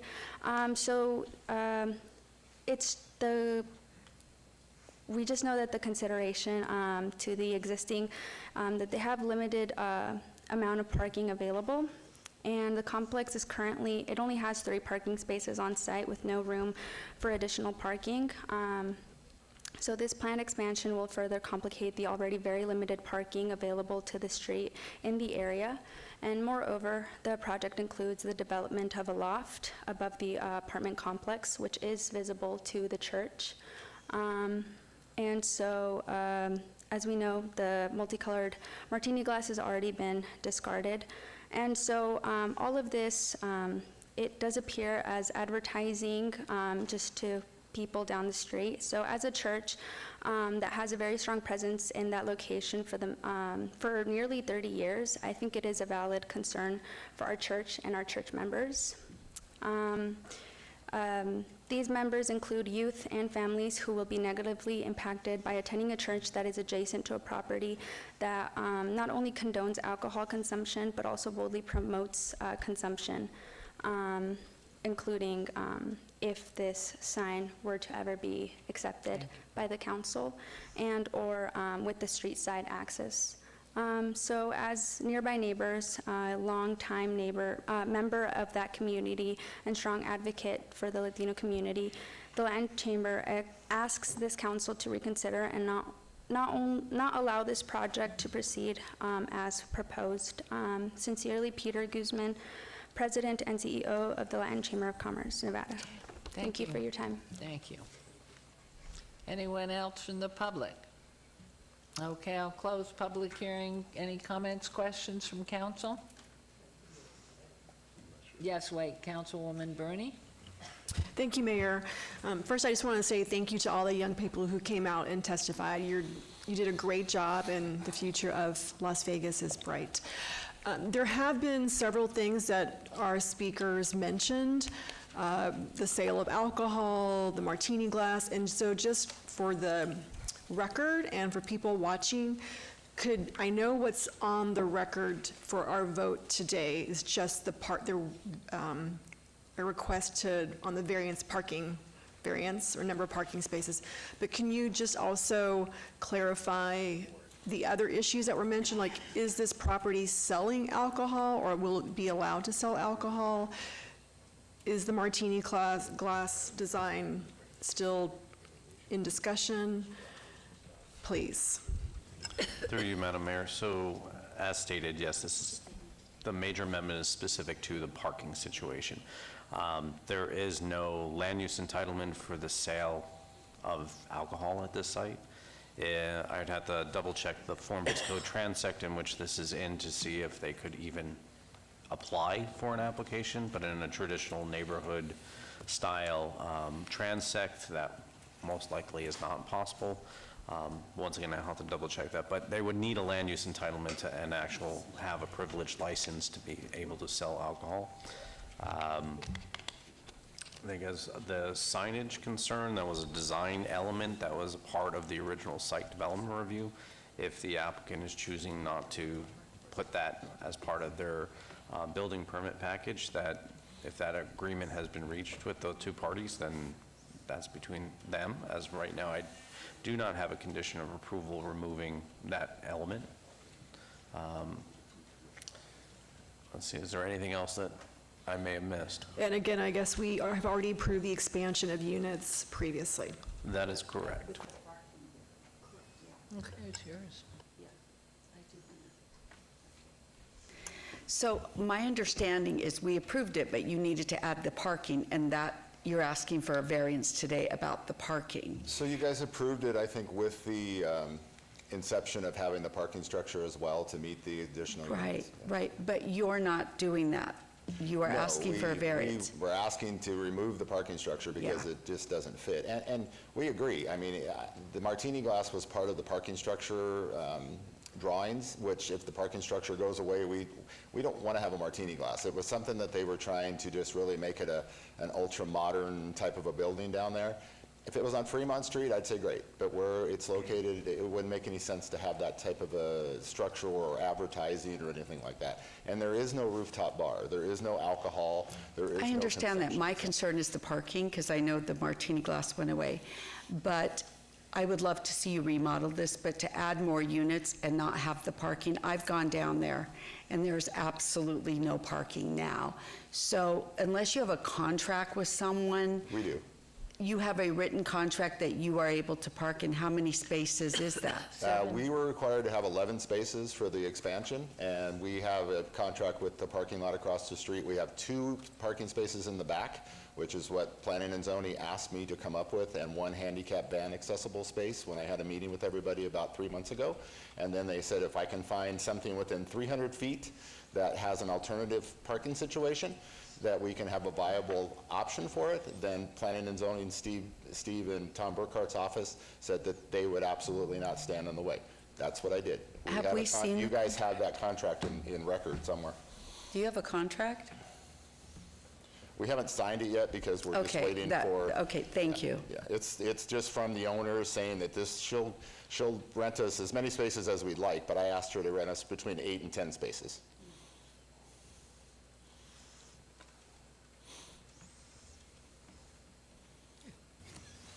You waiting on me? And there is not, I sent an email this morning to Councilman Creer's office, to Kelly, because we had a conversation on the phone yesterday about the rooftop deck and all those types of things. And I sent an email this morning, which I'm sure didn't get here in time because it was early this morning, but I sent an email and said, if that rooftop deck is a problem, we'll just eliminate it. We don't need it. I mean, we have to redraw the drawings anyways for everything, so we'll happily remove that deck. It doesn't have to have a deck. It was just more for something fun for the tenants to be able to go up and have a view of something, but really down there's not much of a view of anything. Okay. Thank you. We have a question. Yes. Councilwoman Diaz? Thank you. I just want, since it's not my ward, I really didn't take a deep dive. I just wanted staff to quickly explain the denial. I know it says Planning Commission approved, but why is staff recommending denial? Through you, Madam Mayor, our staff recommendation of denial is predicated on the underparking of the site. Okay, so it is an important crux of the matter. And then, I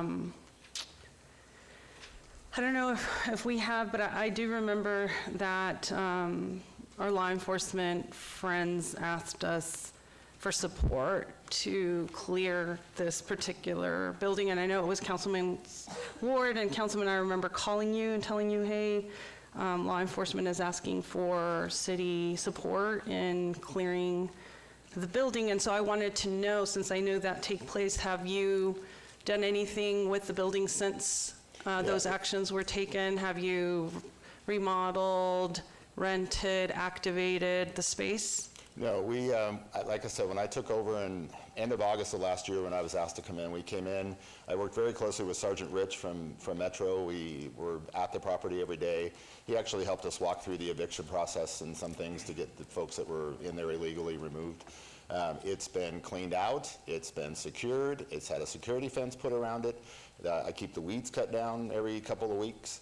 The only reason we haven't moved forward on it was we were getting ready to do that about 3 months ago, and it's a father and son that owns this from Ramda Properties, and the son unexpectedly passed away from blood clots in his lungs, and 3 days later passed away. And so we've had to try to get his father, you know, who was retired and 83 years old, on board to try to figure out how to go forward with this. The other reason we haven't moved forward with anything yet is because the parking structure has always been a subject of contention.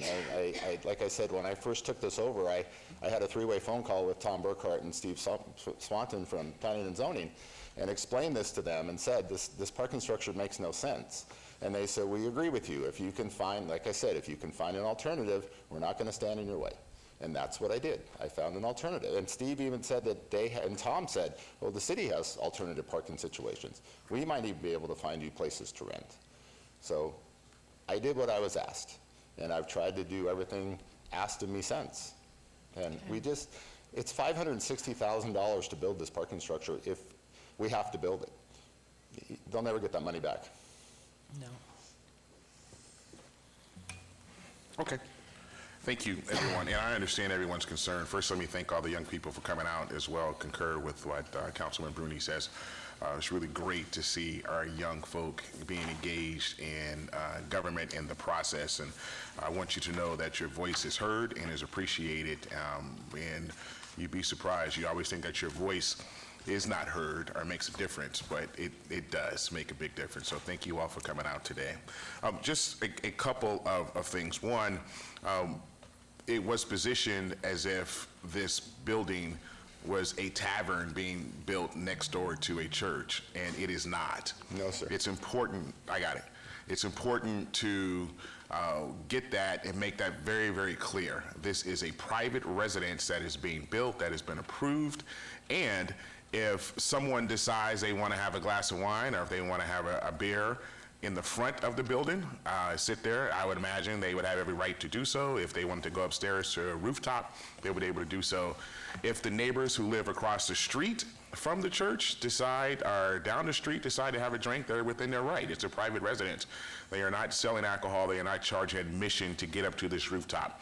I will say that if you do move forward with the rooftop, I'm going to ask you for a condition that you would sort of put some trees up that would buffer the view from around what shouldn't be an issue from the church, just out of respect for the church, and also I think for the residents as well. It would probably work out well.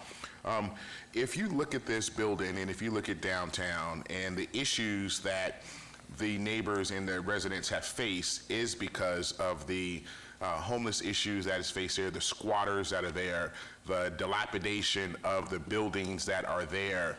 Those are the issues and those concerns. So you ask yourself a question: do you want to build a nice, beautiful new facility that's going to house people? We need more housing in Las Vegas. We need more housing in the downtown corridor. Or do you leave it the way it is, where it will continue and habitually be invaded by squatters? It will potentially have potentially homeless. I've seen some pictures of some homeless doing some things that they shouldn't be doing out front. If you have residents there, if you have continual security presence and people that are there, that's going to help clean that up and keep the entire community safe. I understand that there is a little underparked. You know, if you go to any major metropolitan city as you're building out a downtown corridor, parking is an issue in every major city, in every downtown corridor that is there. It's not exclusive to just Las Vegas. And so it is something that we face with this project and every other project that we're doing. The city is working to build more more parking garages, to create more parking agreements with open lots that are there. And so we're trying to do our best to provide more parking. You do have an agreement, you say, with a person who is going to allow you some spaces, which will help. And so I am in favor of this project. I'm in favor of getting something that is going to improve the entire neighborhood from beautification standpoint, from the security standpoint, and also from a housing standpoint. And since you have these things in place, and I understand my peers, their concerns, I understand the public's concern who are here, but I think that in the best interest of the downtown corridor and the community, we need to get this project up and running and get it going and build a beautiful facility. So I'm going to make a motion for approval. With amendments? With the amendment of the condition of the landscaping buffer around the rooftop, if they so chose to do that. But I'm going to make a motion for approval. All right, so the language on the added condition would be a revised landscape plan shall be submitted to the Department of Community Development Planning Division prior to the issuance of a building permit depicting additional landscape materials being provided to obscure visibility from the second floor of building number 2 into the adjacent property to the south. Yes. Thank you. Okay, that's my motion. There is a motion, please vote. Took a while. And please post, or did you? And young people and members of the church, thank you. And as Councilman said, your voices are heard. You did a great job. And facts are facts, so you don't have to worry about what the resolution is. And the parking will be taken care of, and the motion passed. Can I add one thing for the church? We are very recognizable of them being there. So we are in no shape or form trying to hurt them, damage them, impose on them. I would think they would rather have a nice new building than a dilapidated They would. one that's sitting. I think they would like a nice building with nice people and keeping it clean and doing what you have to, but no restaurants there. There's no party house or anything like that, so. I'll probably even Everyone. remove the deck anyway, just so nobody has to Okay, worry about it. remove the deck, good, except for your trees. Wonderful, thank you all. Okay, so guys. now your recommendation to recess? Oh, 65, okay.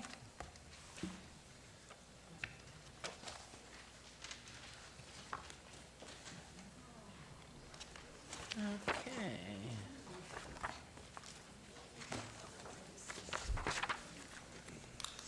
Okay, 65 is 240167. Is that where I'm started with?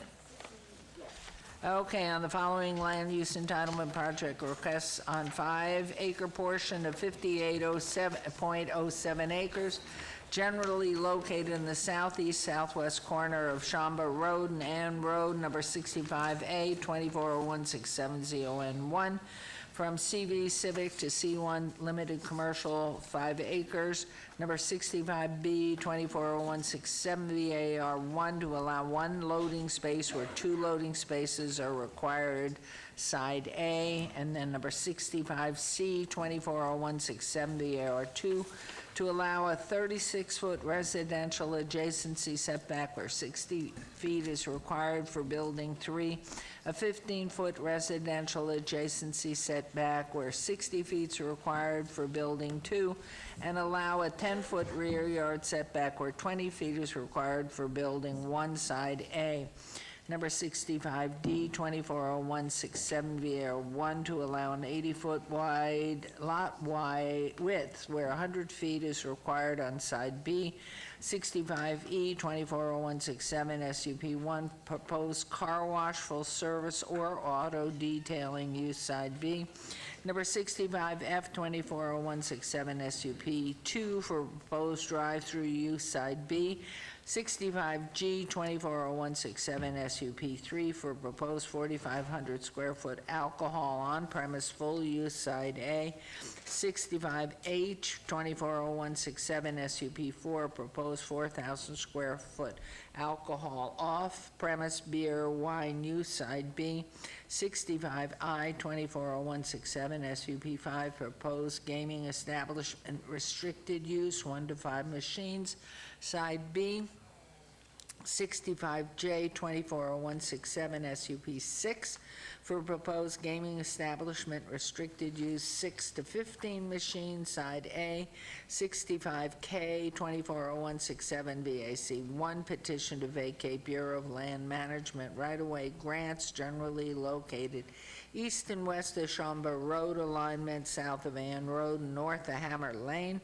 65L 240167 SDR1 proposed one-story 12,200 square foot commercial development with waivers of perimeter landscape buffer requirements. Side A.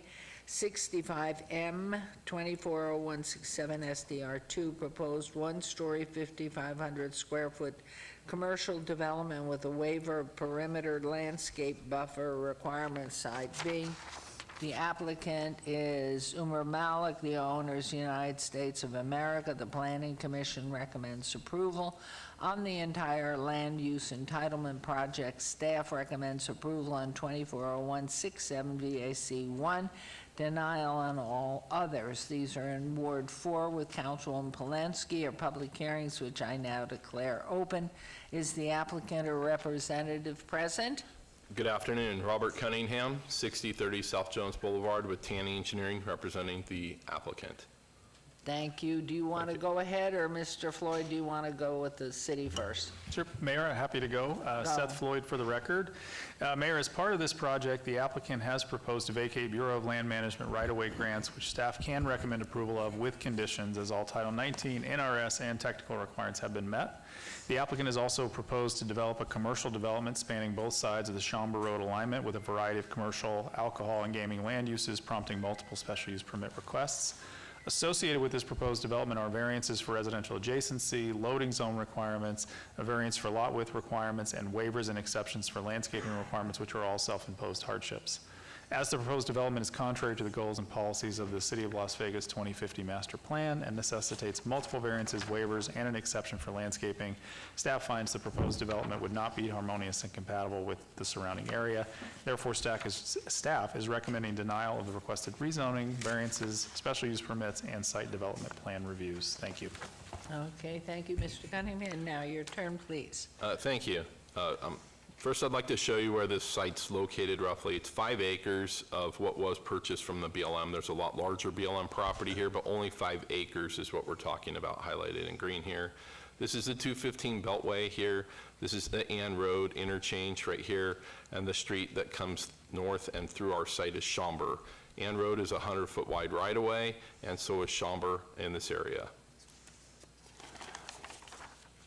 The site here in the pink color is already master plan service commercial, so it's something that's been indicated that commercial belongs in this area.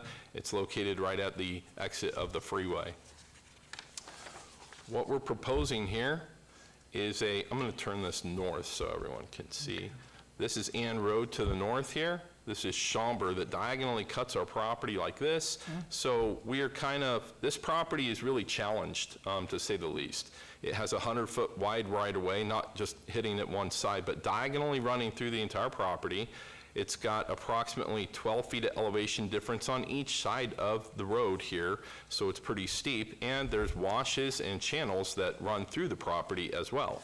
So with all of those conditions, some of the variances and requests that we've made today, specifically setbacks and other things, have been because of the odd shape of the property and some of the limited ability to utilize the property. So we believe this is appropriate for this site, as this would be the intersection of a 100-foot wide right-of-way intersection that will be signalized in the future. We're proposing a gas station car wash on this side with the C-store. And then on this side over here, we have a fast food pad, a retail pad, and then a tavern restaurant pad up here. We have had multiple neighborhood interaction with various different people. We appreciate the Councilwoman's organizing of some of those communications, and we believe that all of the requests that we have here are appropriate for what we have submitted. We would respectfully ask for your approval of this and be willing to entertain an additional condition if needed, on the drive-through here to not have any kind of call box or anything like that. I believe we've worked with staff, and staff will probably propose some text or language in the if approved conditions. With that, I'm going to conclude my presentation and be happy to answer additional questions that you may have. Thank you. Okay, thank you very much. This is a public hearing, and I do see we have individuals who, Murray and Barbara Pipchuk. And do you want to come forward and speak, please? The public comment is open. Thank you.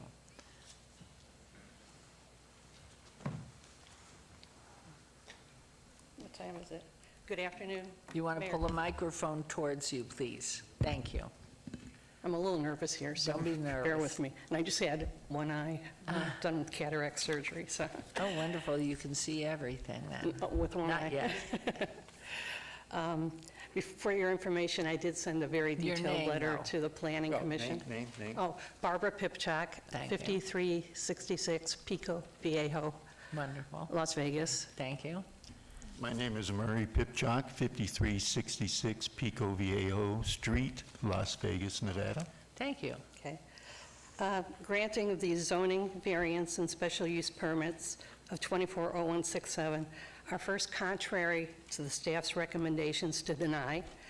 They are contrary and ignoring the 100% negative response from the notification area and irresponsive of safety factors of placing a alcohol serving facility right down the road from a gravel yard where it's the only route for all those very heavy gravel trucks to come out of the gravel yard and go to Ann Road. It's their only route. And you're going to have impaired drivers trying to beat those gravel trucks because they're not going to want to wait for them at Ann Road and the expressway or get nicks and dents on their cars. So I feel that there should not be an alcohol serving facility right at that location because you can't move the gravel yard.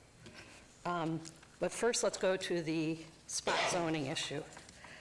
This is the rezoning issue, the ZON1.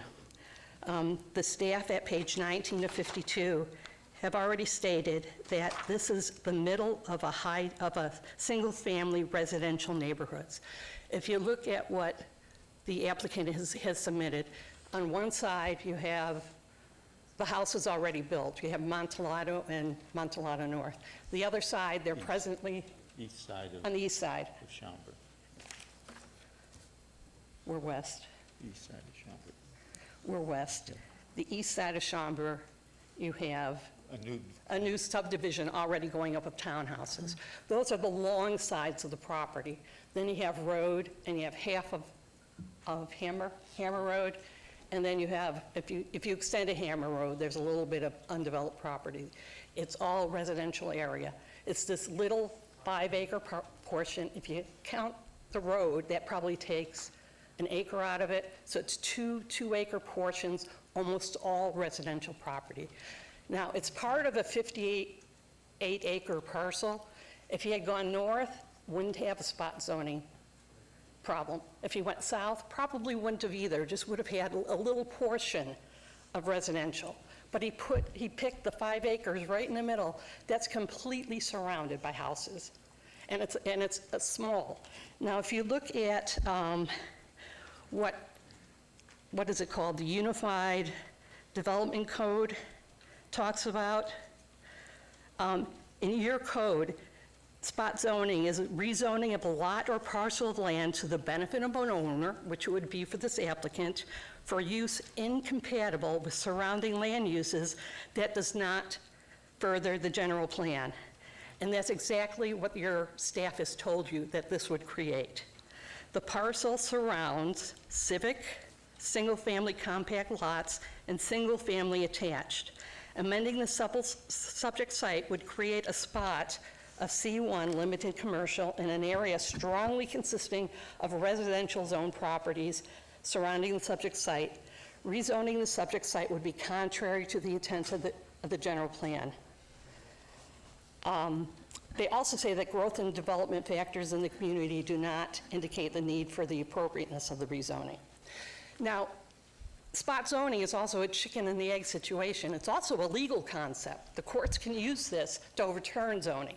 I don't know which came first. I don't know if planners look at this because the courts look at it, or courts look at it because zoners look at it. The court definition is the process of singling out a small portion of land for use classification totally different from that of the surrounding areas for the benefit of an owner of such property and to the detriment of the other owners. Believe me, this is going to be detrimental to the other owners. I'm one of the 16 Montalado lots that will be 15 feet away from a commercial building. If you don't think this is going to be a detriment to me to listen to car fobs all night or garbage trucks coming to pick up garbage, believe me, this is to my detriment. So besides meeting the definition in the Unified Development Code of the City of Las Vegas, it also meets the definition of spot zoning that the courts use. So either way, it's a spot zoning situation, and it should not be rezoned as commercial. Above, yes. Below, no. But that 5 acres that he picked out, it's spot zoning, and there's just no argument about that. Zoning laws have the power to transform desolate areas into bustling commercial hubs if they're used correctly. They can ensure a city grows strategically and sensibly. However, in this case, they shouldn't be used to make this tiny 5-acre parcel, including that road, to jam-pack 4 buildings 15 feet away from houses. Now, his variances, all 3 of the variances, your staff has indicated that they should be the variances should not be granted mainly because of one issue, and that is Title 1916-140B. In regard to all 3 variance requests, and this is at page 32, 33, and 34 of their report, and I pointed this out to my letter to the Planning Commission of May 24th, that they stated that in accordance with the provisions of Title 1916-140B, the Planning Commission and City Council, in consideration of the merits of a variance request, shall not grant a variance in order to permit a use in a zoning district in which the use is not allowed, vary any minimum spacing requirements between uses, and relieve a hardship which is solely personal, self-created, or financial in nature. Now, the staff has pointed this out. Notice that it says shall not. 190-16-140 in your code is variances. Section B is limitations. This is a limitation of when variances can be issued, and it says shall not. It doesn't say shouldn't, it says shall not. And now your codes do not define shall not. So I sort of like, well, maybe in Nevada, shall not means something else other than, what shall not does. So I sort of tried to figure out, well, what does shall not? The best thing I could find that in the Nevada revised statutes do define shall not. Shall not imposes a prohibition against acting. I think the Planning Commission made a mistake. I think maybe they thought that they had the discretion here that they didn't have, because shall not means under these situations where this is arbitrary.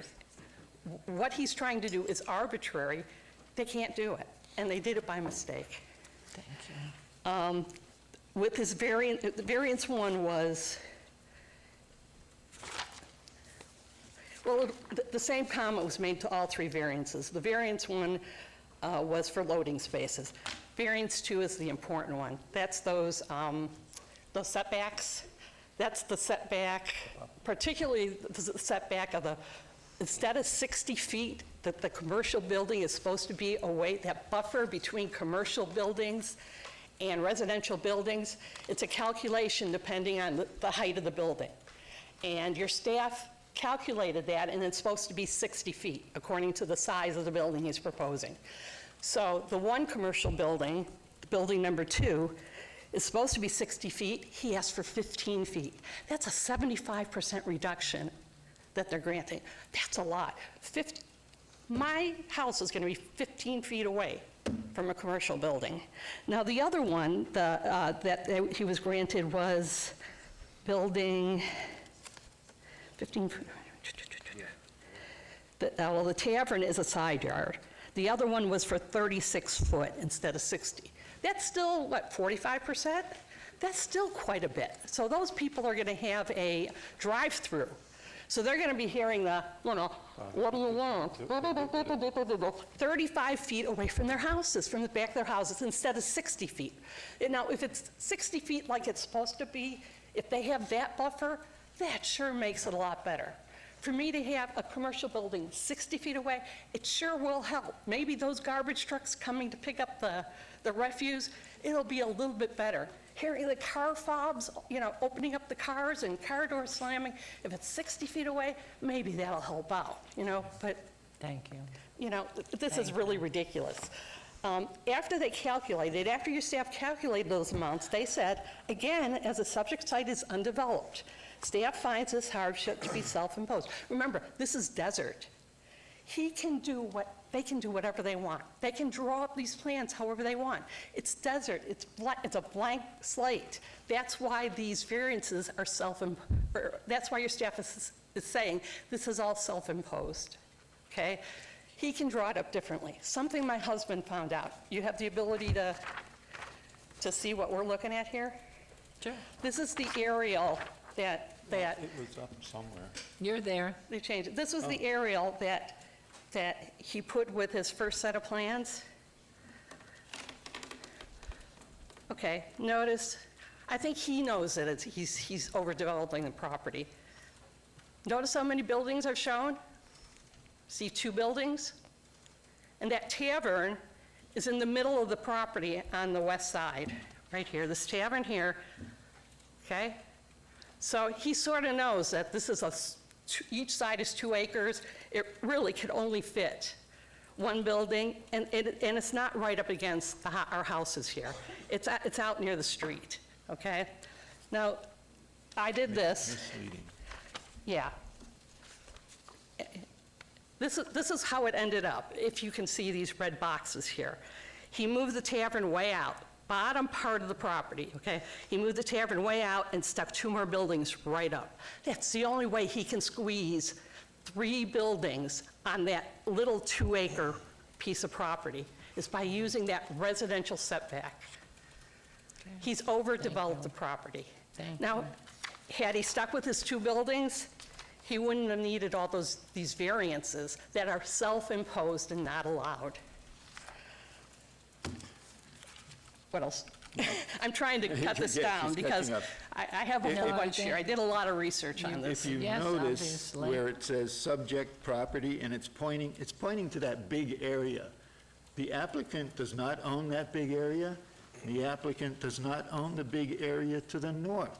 He only owns that little 5-acre lot that he bought very cheap from the BLM, and he would like you to rezone it so it will be financially enriching him for buying something cheap that was basically, he even sort of admitted it, it's useless.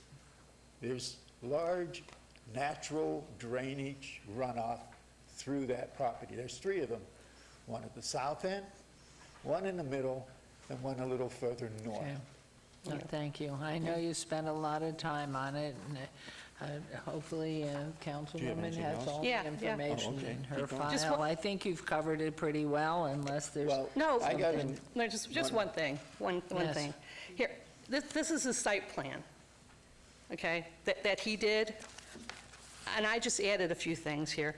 I want you to really realize how close he is to our lot lines. This is his plan here, and I wanted you to realize these lines here that he has on his site plan here, those are our backyards. That's how close he is. Okay, thank you. We appreciate it, and you can give that, if any part of it, unless you have it all, Councilwoman. Well, I'd also like to know if the individual has done a environmental impact study on the added light pollution and noise pollution that this will create. Has the individual done an impact study on the covering of the natural runoff drainage with asphalt? and I believe I heard at his planning commission that he was going to dig down 10 feet to lower his buildings, which would only be 15 feet from our... And appreciate your Nobody else coming came down. up because we were told that from our subdivision, we were originally told that this was going to be this afternoon. So Well, we moved ran- you we ran forward. back. No, we appreciate it. We moved it forward just because I'm trying to get a recess for the council. As the little guy supporting the communities to not allow this breaking of Thank your you. own rules to happen. Thank you very much. Thank you for coming, appreciate it. And yes, sir, please, your name and anyone else that wants to be speaking. My name is Mitch Allen, 10797 San Milan Avenue, in the Montalado development as well, not on the street that's facing the potential commercial project, but up the road from that street. I presented some commentary at the Planning Commission. I've also sent everybody here my comments as well. I appreciate the responses from Councilwoman Brunet and obviously Councilwoman Allen Polensky. Thank you so much for your correspondence. It's greatly appreciated to know that people are being listened to and heard. So I'm not necessarily going to take the tack where I need to rehash everything I said. I think my point, and I'll make it quick because I know you're short for time as well. I think for me, it's about the transparency and the future planning that goes on, especially where neighborhoods are concerned. When we moved into the neighborhood through KB Homes development, we were certainly given the plan of, BLM property surrounds the land. It's not guaranteed it'll always be BLM, but it might have been nice to have apparently the plan that the developer had, which shows potential commercial activities in and around that development. And so my commentary is more about trying to be more inclusive of the neighborhoods, the Planning Commission, and developers when these kinds of projects come up initially, not waiting for the developer to buy the land and then try and change the zoning and then have what we have today, which is a lot of commentary and a lot of, conflict. So that would be my hope, is that the future there's more being done to bring in or inform residents as they're moving into neighborhoods. What is the future plan for their area, whether it's 5, 10, 20 years from now? Because I think that people do review those documents that builders give them. I certainly did. And I think that's an important piece not to be missed going forward. Thank you. So thank you Appreciate very your much. coming down. Thank you. Anyone else on comment on agenda item 65A through M? I'm going to close. Are you coming down to make comment? Okay. Sorry, I didn't see you, sir. James Riley. I live at 5407 Zacatin Court, which is in the Montalado neighborhood. And I just want to reiterate Barbara's point that this variance is pretty wild to go from a 60-foot setback to a 15-foot setback. You're asking us to allow these commercial properties to be built closer than I am to you right now from our homes. And this isn't like some downtown neighborhood, like I've lived in a high-rise, I know how it can be. These are single-family homes. There's over 100 kids in this neighborhood, and the idea of having a bar in our backyard, as well as these properties, like I said, closer than you to me, feels a little ridiculous. And to make this 75% variance, like she said, just seems crazy. But we have to live there, and I ask you when you vote on this to think about how you would feel if this was your backyard, if you would feel good about having, a commercial building built 15 feet from your backyard. Thank you. Thanks for your time. Have a good lunch. Thank you for coming down. Thank you. Anyone else wishing to be heard on agenda item 65? Okay, I'm going to close the public hearing, and at this point, unless there are comments from council, I'm going to turn this over to you, Councilwoman. Yes, Councilwoman Bernie? Thank you, Mayor. I guess I have one question because it wasn't clear from the maps. On that setback adjacent to the houses, do you have trees planted? It doesn't look like from the map that you do, but I was just thinking about potential noise mitigation measures. Yeah, there are trees planned. I'm trying to find the landscape plan, and I believe staff has a condition, if approved, that would reflect those, meet the spacing requirements. Let's see.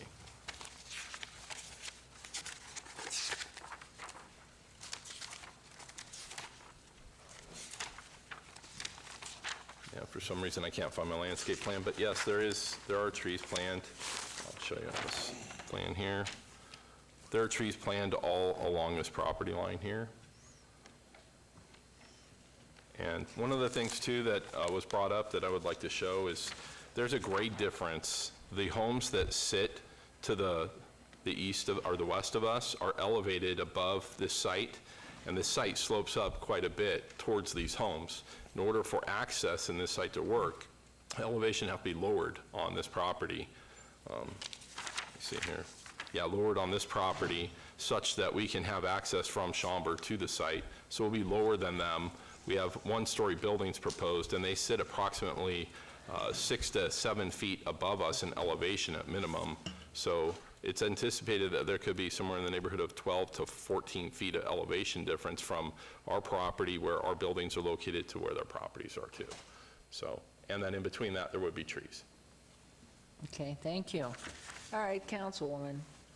Thank you, Madam Mayor. I guess I need to first extend apologies to the PIP checks, Mr. Allen, no relation for clarity, and Mr. Riley, because throughout this process, I have received quite a few emails from people before Planning Commission, and I actually obeyed Planning Commission by 30 days, as you could probably tell from the record, so that we'd have an opportunity to bring neighbors in. And we emailed, my office emailed, 30 neighbors that had communicated with us directly and said, please come in. At the end of that process, 7 neighbors chose to take me up on that offer, came in and sat down with the applicant, and there was general consensus granted or felt. I'm going to ask Mr. Lowenstein to describe the distinct elevation between the buffer that I think he is generally the creator of when we talk about livability in developments such as this. Through you, Madam Mayor. So we actually captured a condition of approval. It's number 5 as part of the first SDR. That explains the change in elevation and tiered step of that elevation, including 2 lines of trees, one in the elevated first step, and then at the final finished grade, there would be another layer of trees for providing that visual mitigation. Thank you, Mr. Lowenstein. And in addition to that, the applicant did at least audibly in this meeting nod his head and acknowledge that he was willing to consent to a condition that prevented this drive-through portion, that's the figure in the middle, to agree that it would never have, and I don't know what we call it, but a squawk box. Mr. Cunningham, can you talk about the potential LOI you have for that occupancy? Or do we need to bring Mr. Malik up? Yeah, I don't know specifically. I guess if you want to know more about the LOI, you can speak on that. Umar Malik, 11510 Mystic Rose Court. So we will not have any kind of a box here. It will be, drive. And could you announce your name, please? They couldn't hear. Thank you. Umar Malik, 11510 Mystic Rose Court. We will not have any kind of a box here or any kind of a speaker for the drive-through. And we are working with a couple of coffee users who wants to be here. Most of the neighbors wants to have like a coffee place in this area because there's no commercial in this area. There is thousands of homes north of this community. So we will be having a coffee shop and a few other tenants in this center. So that is affirmative. You've consented to not only not have a, I know you have a LOI potentially with several names that everybody would recognize that have no interest in a squawk box, but we're going to put as a condition that, I've got a Capriati sandwich shop, and if it goes under, the landlord will bring in another tenant. So right now you may have, let's just call it Dutch Bros. I don't know if it's going to be Dutch Bros. And they don't do the squawk box thing because the kids these days always order online and there's a drive-through that you just pick up your coffee and you leave. But maybe one day, in 10 years, after the Dutch Bros say that we're not selling enough coffee here, that you might find an occupant that may want a squawk box, but you're willing to condition that forever, correct? Correct. We will put it in our leases that there will be no any box, so. Okay, that was very important to the 7 neighbors that you and I sat together with.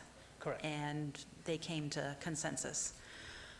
I've got a postcard here from someone in support of your project that did come in. It says on here in handwritten from Deborah Flynn Tannehill, "We need a gas station and a coffee drive-through donut shop. Help us. We have nothing here non-smoking for gaming." And while there is a gaming element there, you and I have talked about my interest in this being a unit that's primarily restaurant forward. I understand we live in Las Vegas, and restricted gaming license are everywhere. They're a dime a dozen, and I don't fault you for that, but I guess I'm going to ask Doro legally, is this something that I can request that this location be for non-smoking gaming? Is that within my legal right to request? Jeff Dorkak, City Attorney. I would generally stay away from that condition because of the state law detailing who can and can't have smoking, and it sounds like, based on the structure you described, this would be one that explicitly can have smoking, so the state law would preempt this there, so I would stay away from that.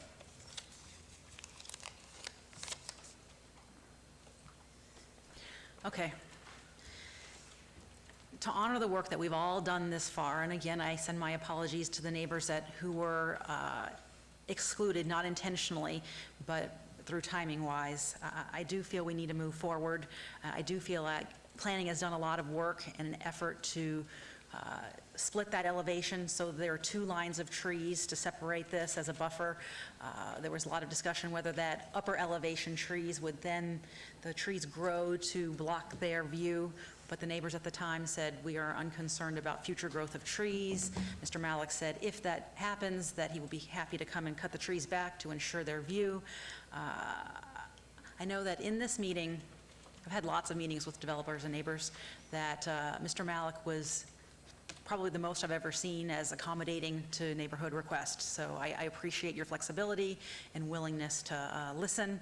I'm ready to make a motion and move forward with the, oh, no, I'm not. No, Council, I was just going to read that condition in that you had referenced. I think Mr. Lowenstein has something to say. With the speaker box, so okay. there, that proposed condition, which would be added to item number 65L, which is SDR 24-1067 SDR1, and it would be added condition number 1, would read the installation of a drive-through speaker box in conjunction with building number 3 as depicted on the 5/29/24 date stamped site plan shall be prohibited. Okay, that sounds good, Mr. Floyd, appreciate you. My neighbor, Councilwoman Diaz, points out that I don't think we have as a condition the larger sized trees. Mr. Malik, in the discussion that we had earlier, you were willing to put in 36-inch box trees that were larger than were required by code. Is that also included, Mr. Floyd? Give me just one second to check the size on that condition. Mm-hmm.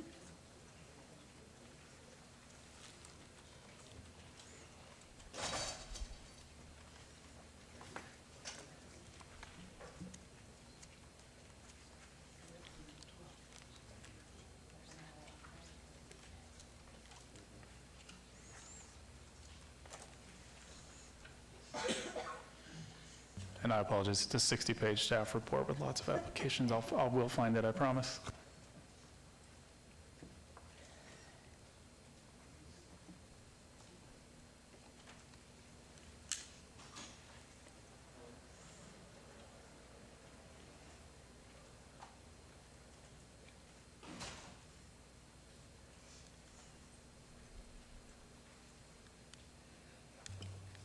All right, I found the condition, now I'm just checking the landscape plan to make sure they match.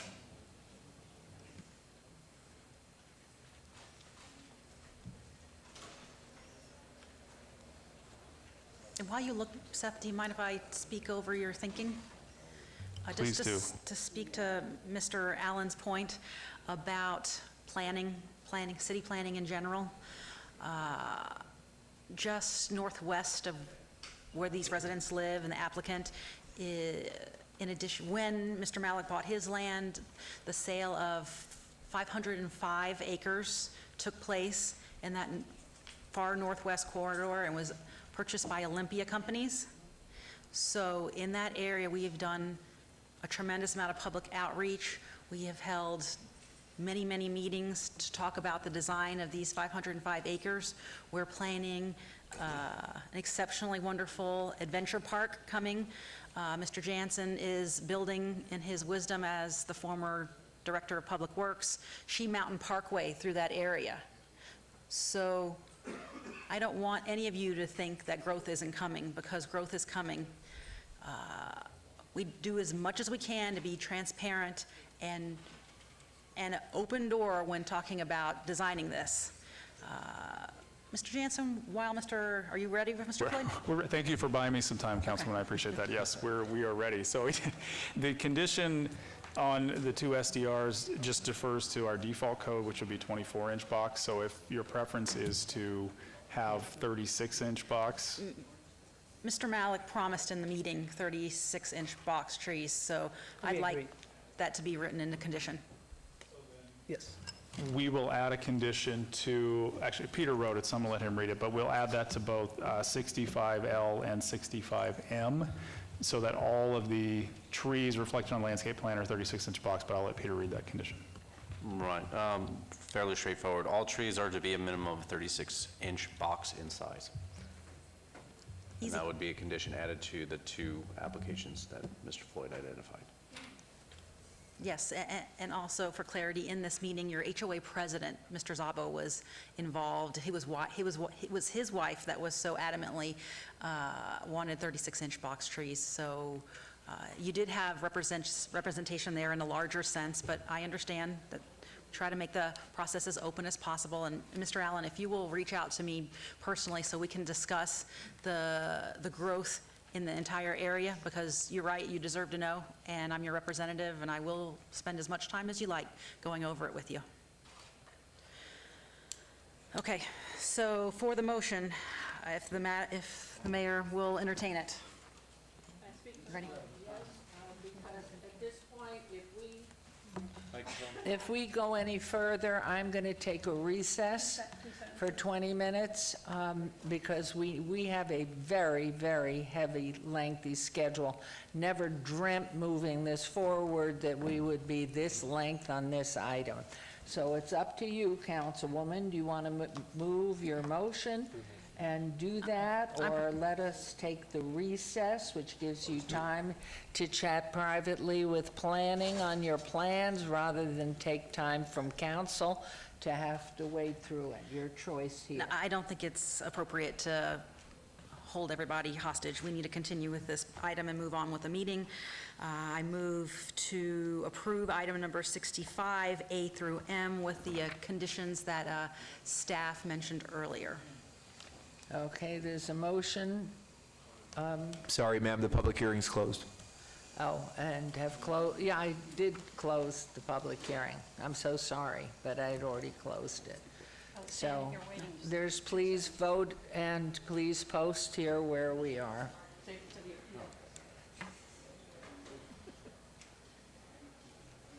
Oh, thank you. And so the motion carries. And any further information will go through Councilwoman Polensky. And we are going to take a recess from now, it's 1:33 to 5 minutes at 2.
Ladies and gentlemen, this is going to start at 2 o'clock. As we have scheduled and notified public, we will be starting at 2 o'clock, and therefore it's a minute out.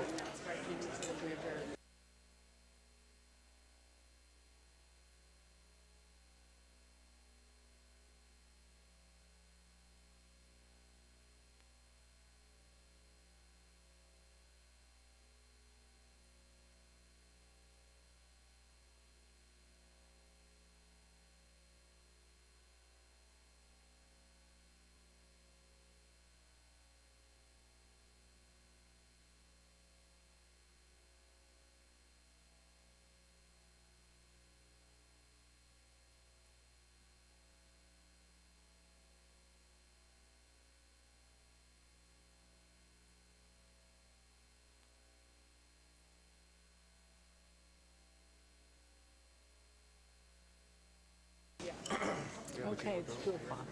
You ready? Yeah. Oh, turn this off.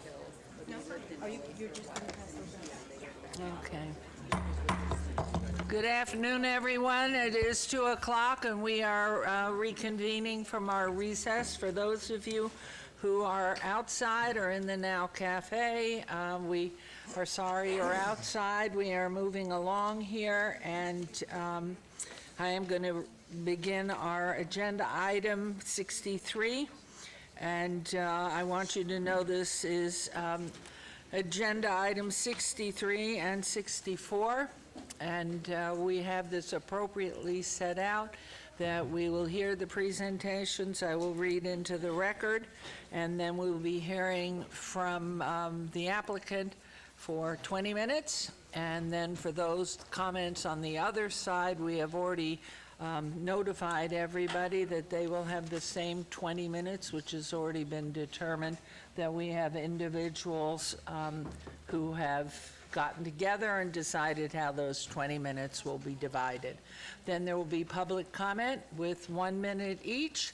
No giving away of time this time, because we do expect we'll have a lot of comments, and asking for everyone, please, to be sure you don't restate the same things, because I think we're all here in the best interests of this wonderful community that we call home.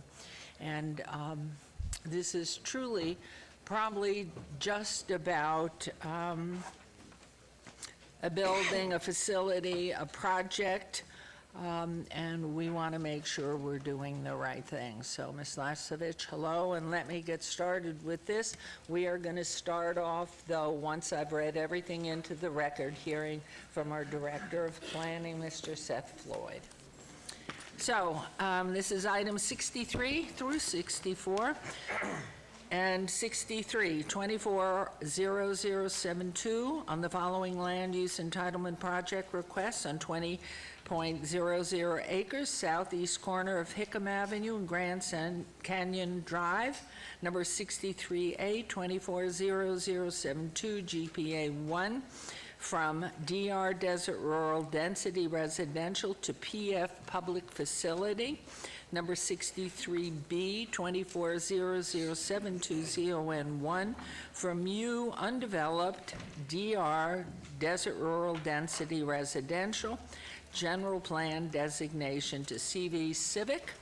Number 64, 240152 SDR1, a land use entitlement project request for a proposed house of worship development, including a 3-story, 68-foot tall, 216 feet to top of steeple, 70,194 square foot temple, a 1-story, 15,982 square foot meeting house, a 1-story, 1,807 square foot maintenance building, and a 1-story, 1,800 square foot pavilion on 20.00 acres at the southeast corner of Hickam Avenue and Grand Canyon Drive, U Undeveloped Zone for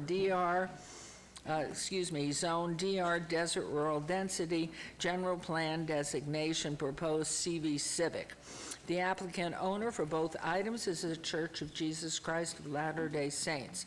The Planning Commission and staff recommend approval on both land use entitlement projects. These are in Ward 4 with Councilwoman Polensky and are public hearings, which I now declare open. In order to keep the meeting moving and ensure a fair public hearing process, the applicant will have 20 minutes to speak, followed by a 20-minute opposition presentation. Anybody else wishing to speak will be given 1 minute each. There will be no passing time to other speakers.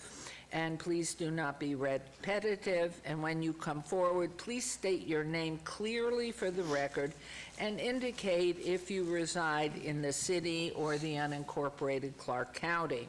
And so we will start now with our Director of Planning and Mr. Seth Floyd, please. Thank you, Mayor. Seth Floyd for the record. And Mayor, if you notice, we have a little bit of extra staff here today. We know there have been a lot of questions that came in, so if you have any questions, we'll do our best to answer those after everybody gets through with their presentations.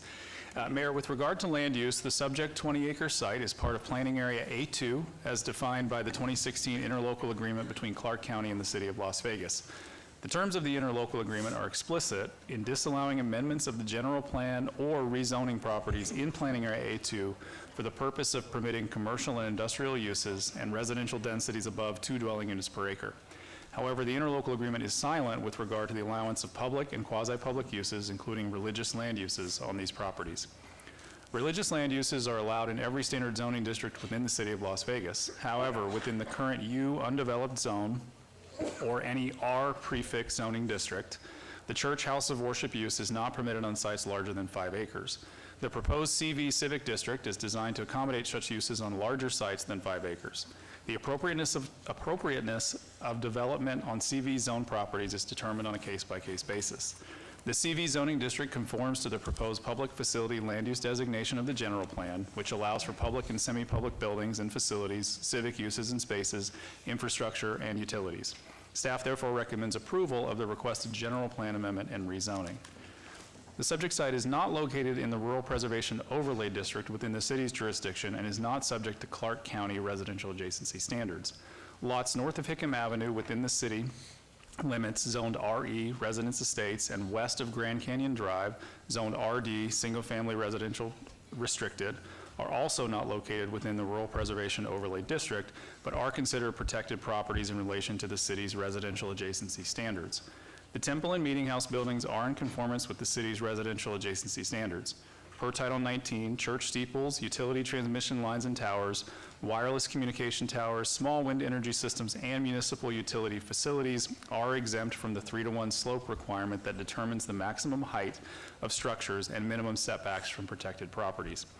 The development complies with other Title 19 development standards with the exception of the spacing of trees in the landscape buffer along Hickam Avenue, which is addressed through a condition of approval. The development has been designed in such a way as to be compatible with the surrounding properties, all of which will be separated from the subject site by public right-of-way. Staff therefore recommends approval of the requested site development review, subject to conditions. Thank you. Thank you very much. Okay, at this point then, if you will introduce yourself and proceed with your presentation.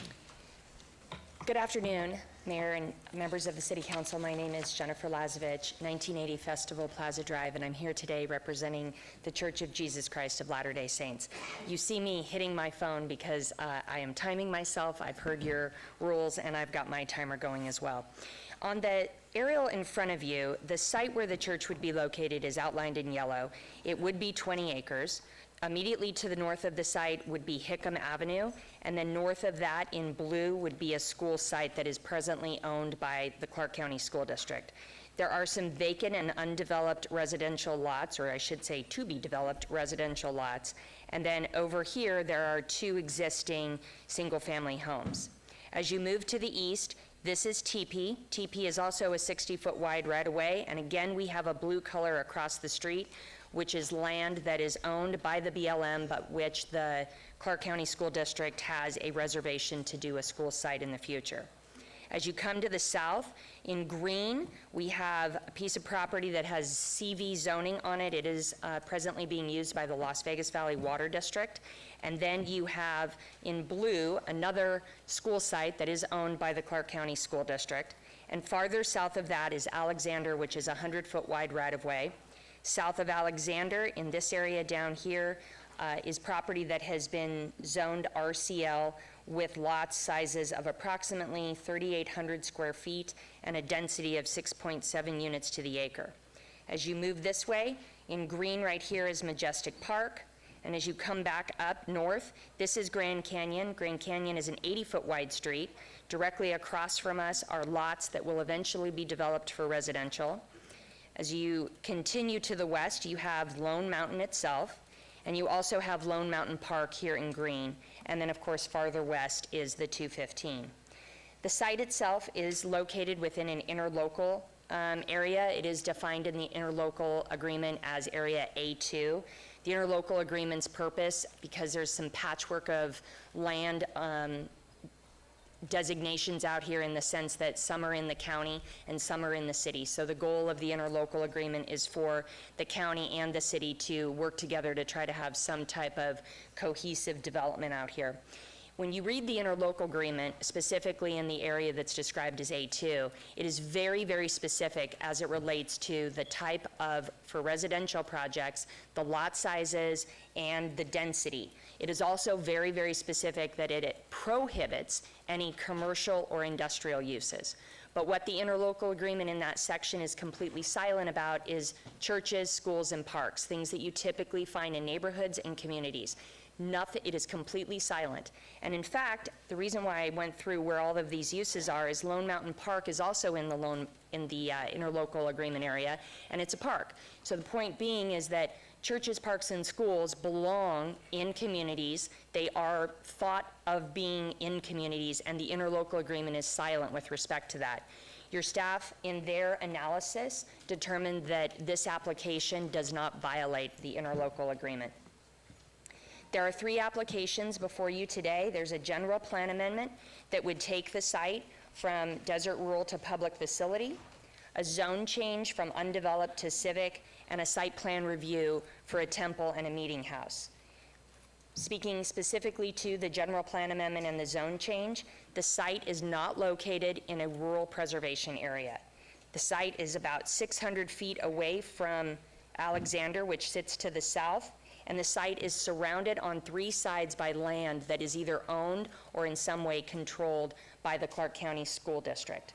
There are several types of zoning that surround the site. There is the RD, which is over in this area. It's a residential. There's an existing CV, civic. There's RE, which are some of these lots in this area. There's PF, which is the park up here. There's RCL, which is south of Alexander, and there's PD, which is where Majestic Park is. So when you look at all of those varying zoning designations that are in the immediate area, staff has noted that the general plan amendment and the zone change for this application is compatible with the surrounding area and is recommending approval. The site plan has 2 religious buildings. The temple sits here in pink, and the meeting house sits here in pink on this side. The thing that, if you can see this all, which I believe you can, that's notable about this site plan, again, I want to just say again, it's 20 acres in size, but there is more green and other colors than there is pink. What I mean by that is that over 89% of the site will not have any structures on it. So only 11%, said the other way, 11% of the 20 acres will have structures. 89% of the site will either be landscaping, hardscape, or parking lot. The temple itself is 70,194 square feet. The height of the temple to the occupiable space is 65 feet. The height of the temple to the occupiable space is 65 feet. And there are 3 levels above grade that make up the temple with a basement level. And all of those levels have religious significance within the design and programming of the temple. The first level will have an office, waiting areas, dressing rooms, a small chapel, and a baptistry. The second level will have instruction rooms and celestial room. The celestial room is designed to represent life with God. By design, it must be tall to lift spirits towards the heavens. The room itself will start on the second floor with vaulted ceilings of 31 feet and into the third floor. The celestial room is the culmination of everything we do in the temple. The third level will have the sealing rooms. Sealing rooms are used for marriage ceremonies and the sealings of two families who come together for eternity. So the size of the building, and I'm not talking about the steeple yet, I'm talking about the occupiable space. The size of the building, including those tall walls that exist on the sides, have religious significance because they allow the programming for the faith, and internally it allows for religious teachings, contemplation, and service to a higher power. The remaining height of the temple is for the steeple. The steeple is, to the maximum height, is 216 feet. There is no occupancy of this part of the building. So where we stop at about 65 feet, that's the occupiable space, and above that is the remaining steeple height. A steeple is one of, if not the most universally distinctive religious and architectural features of any faith known throughout the world. The steeple, intentionally and symbolically, is designed to direct all eyes towards heaven. The setbacks from the temple are very significant. And it's, when you have a 20-acre site, the temple itself sits not quite in the middle, but almost in the middle.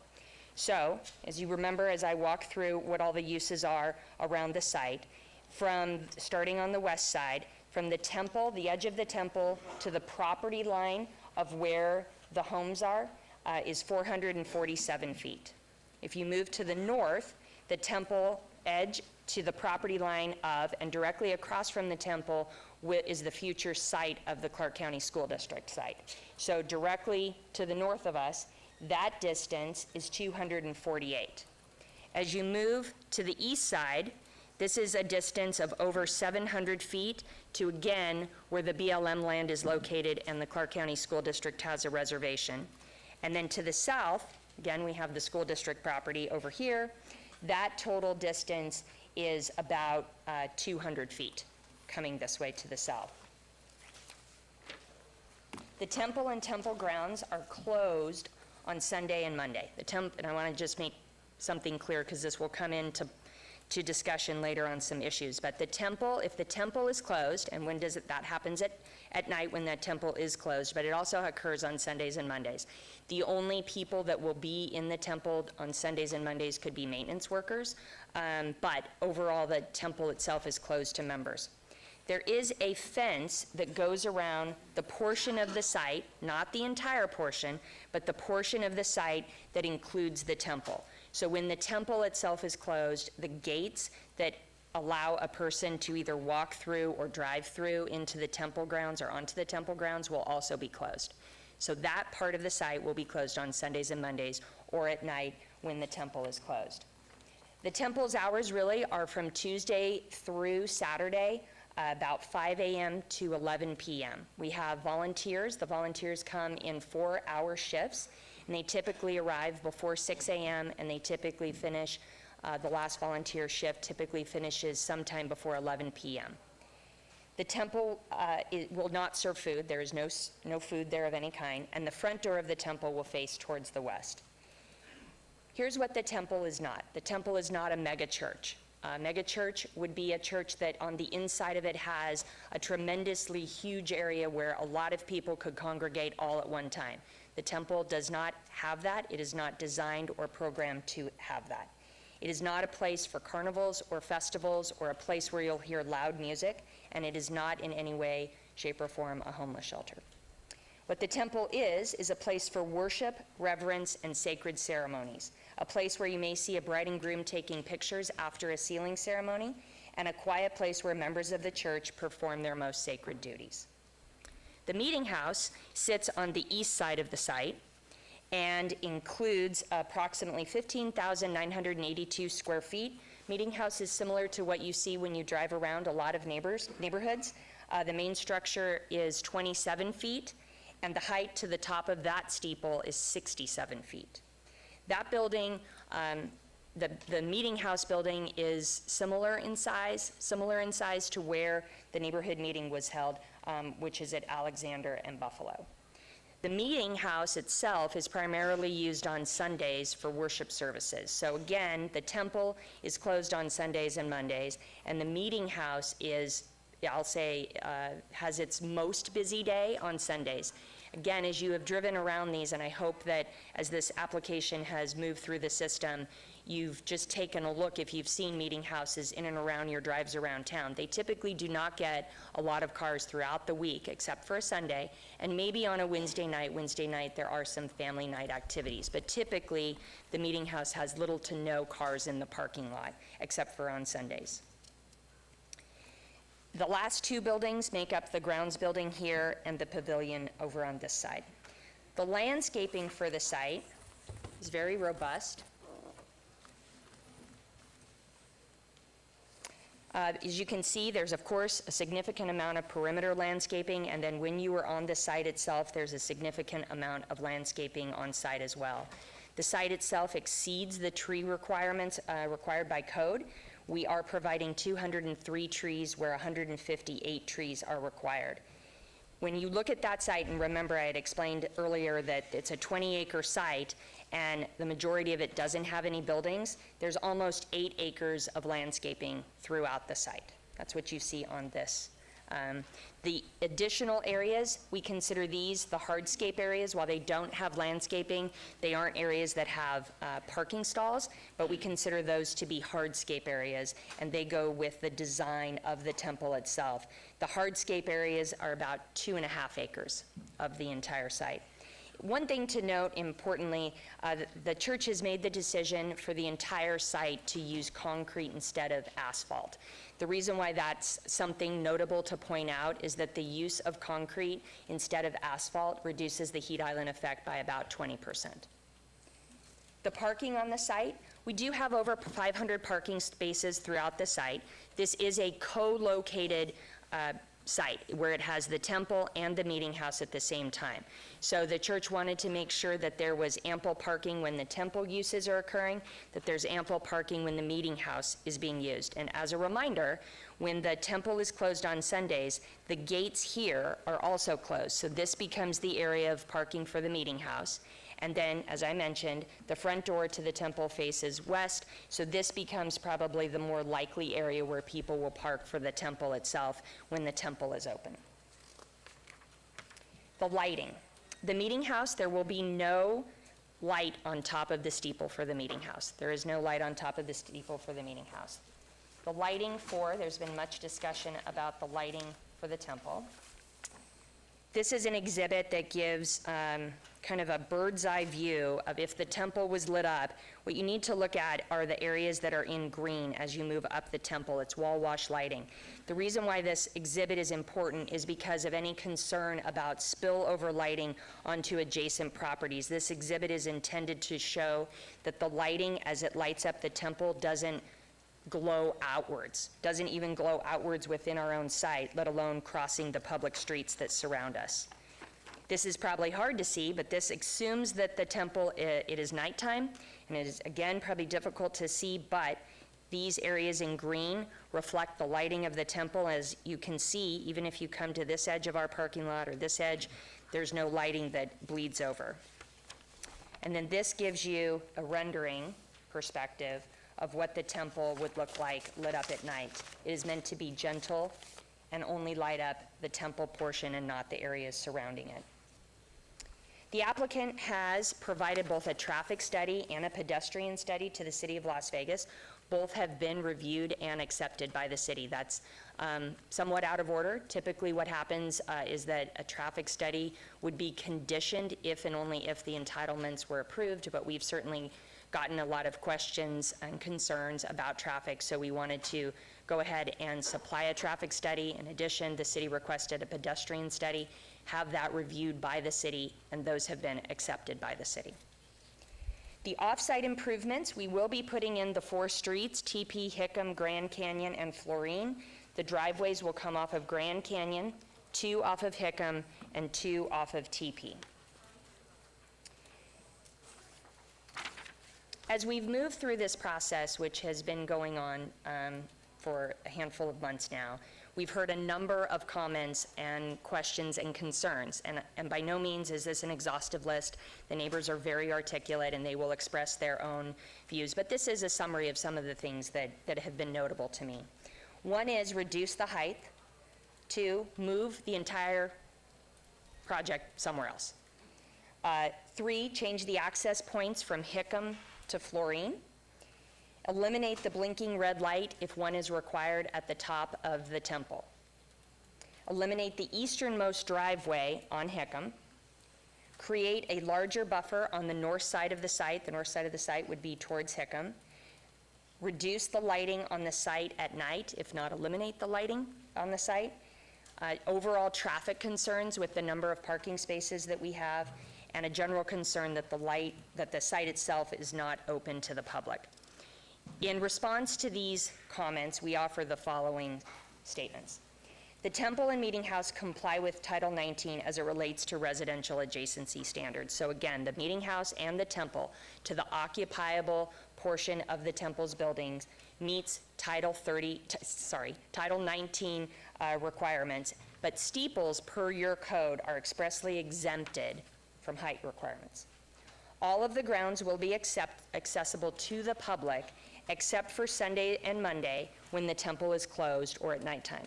So all of this, if the temple is open, all of the grounds are accessible to anybody who would like to, and we would welcome anyone to come onto the grounds.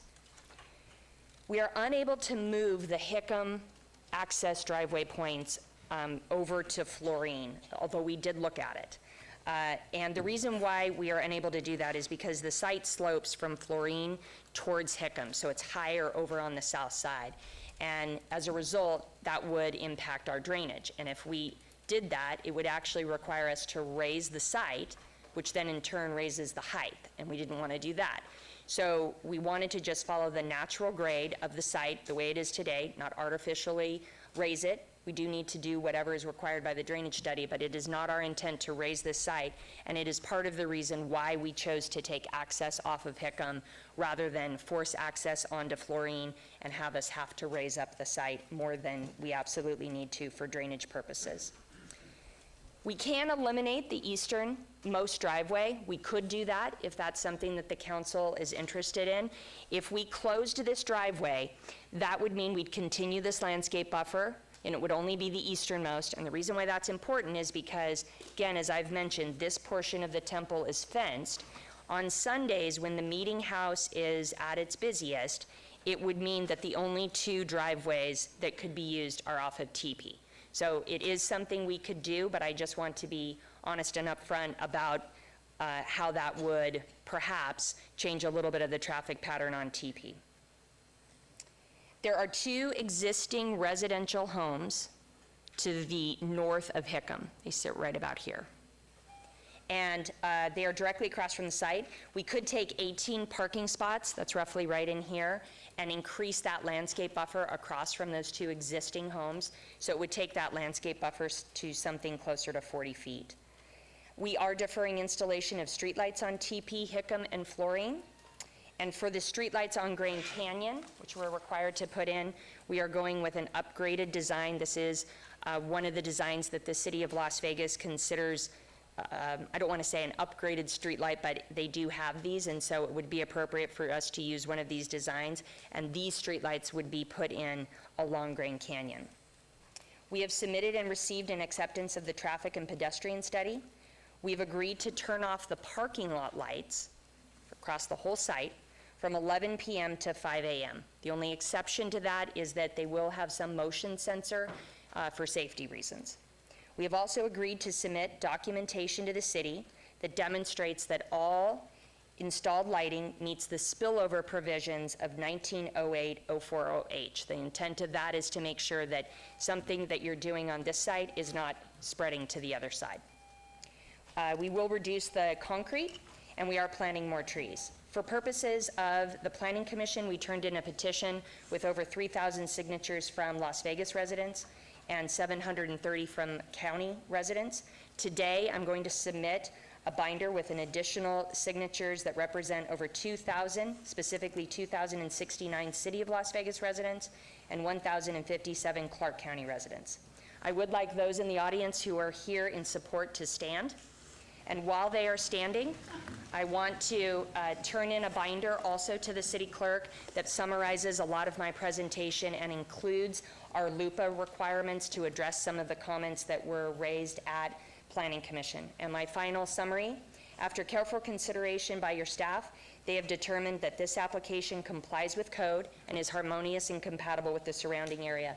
After a lengthy hearing at the Planning Commission where both opposition and applicant was heard, as well as speakers in the audience, the Planning Commission unanimously supported the application. So we would respectfully ask that you follow staff and Planning Commission and recommend approval of this application.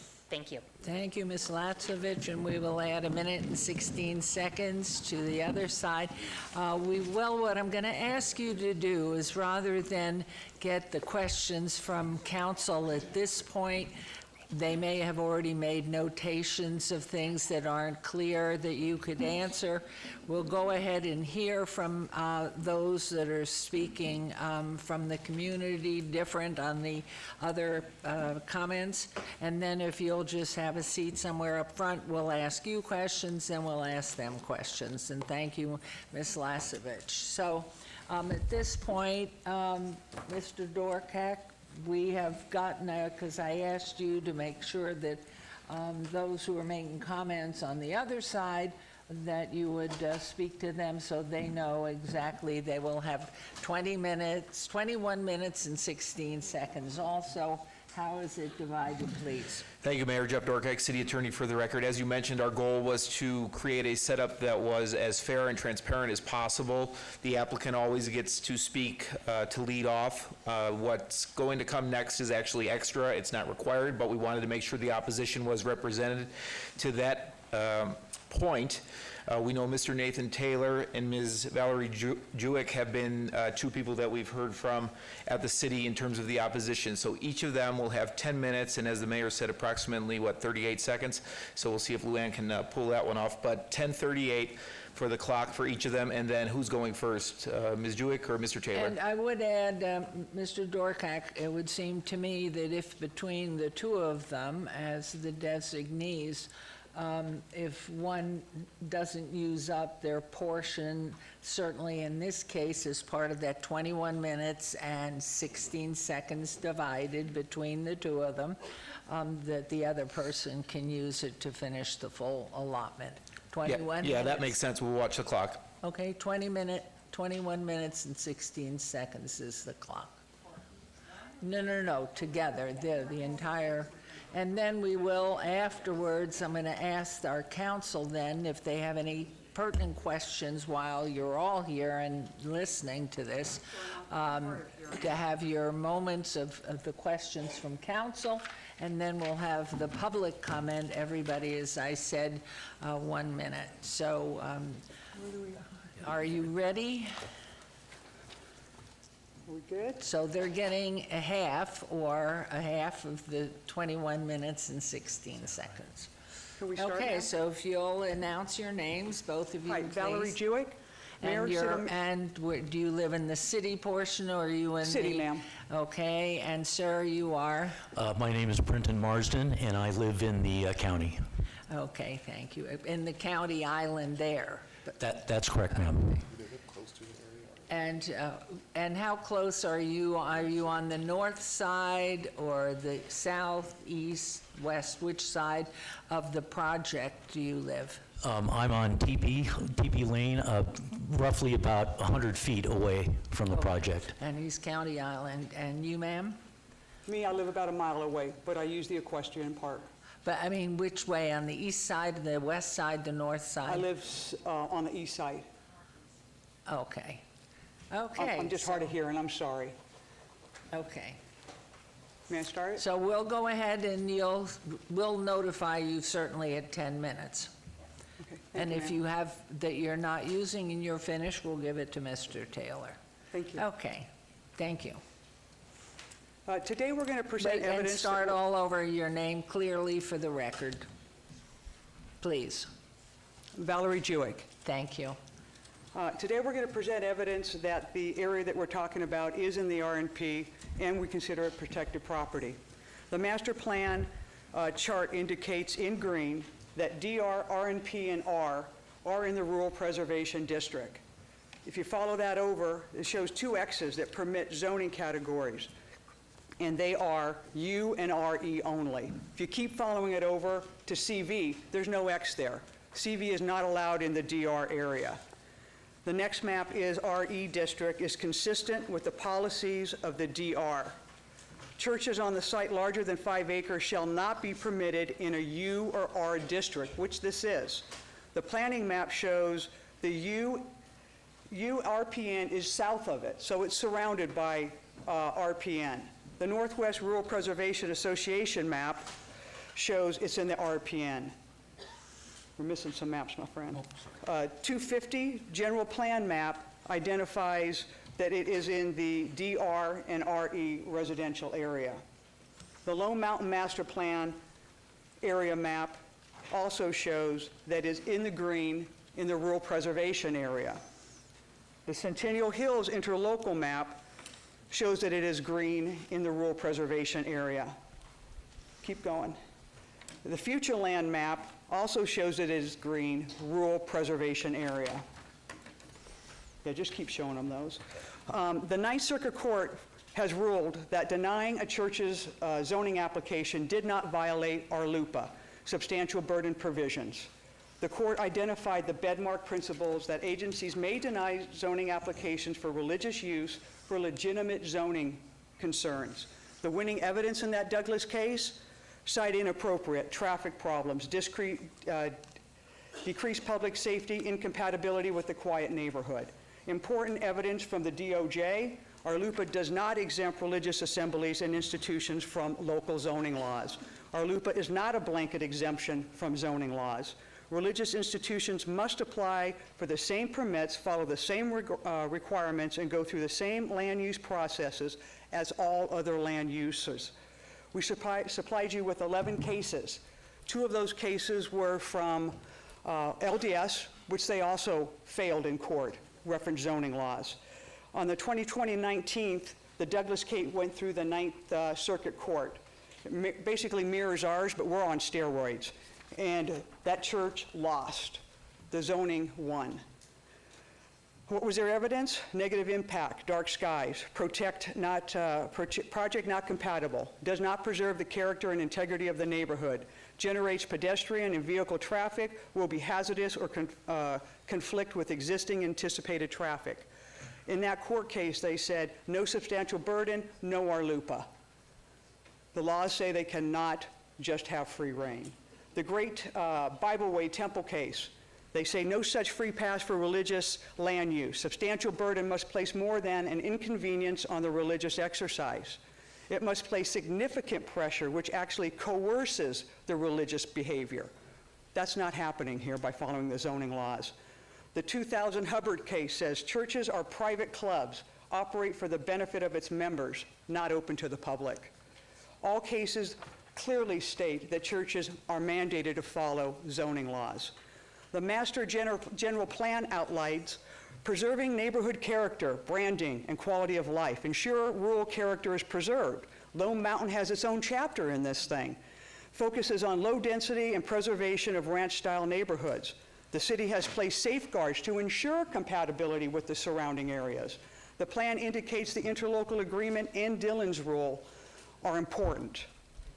Zoning, according to the master plan, says considers existing views, building heights, and shadows being casted on homes, ensures character of the neighborhood, long-range financial impact, ensure protection of existing residents in rural preservation neighborhoods. The county master plan mirrors ours.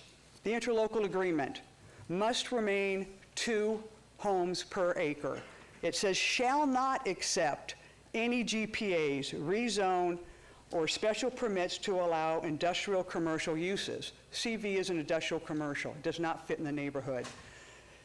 On the January 02 city minutes indicated, City Council must honor the agreement.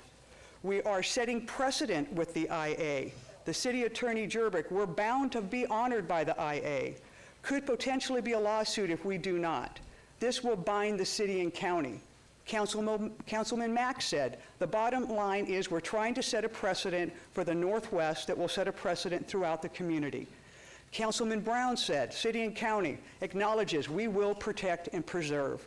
The city respects the residents in unincorporated rural areas and those that choose that lifestyle. What's happened?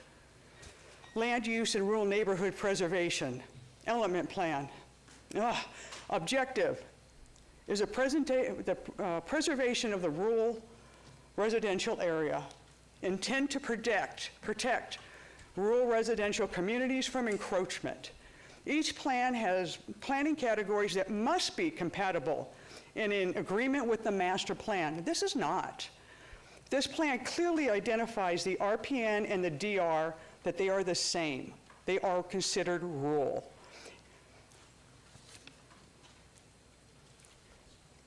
It also states that the rural communities represent a quality of life that should be protected.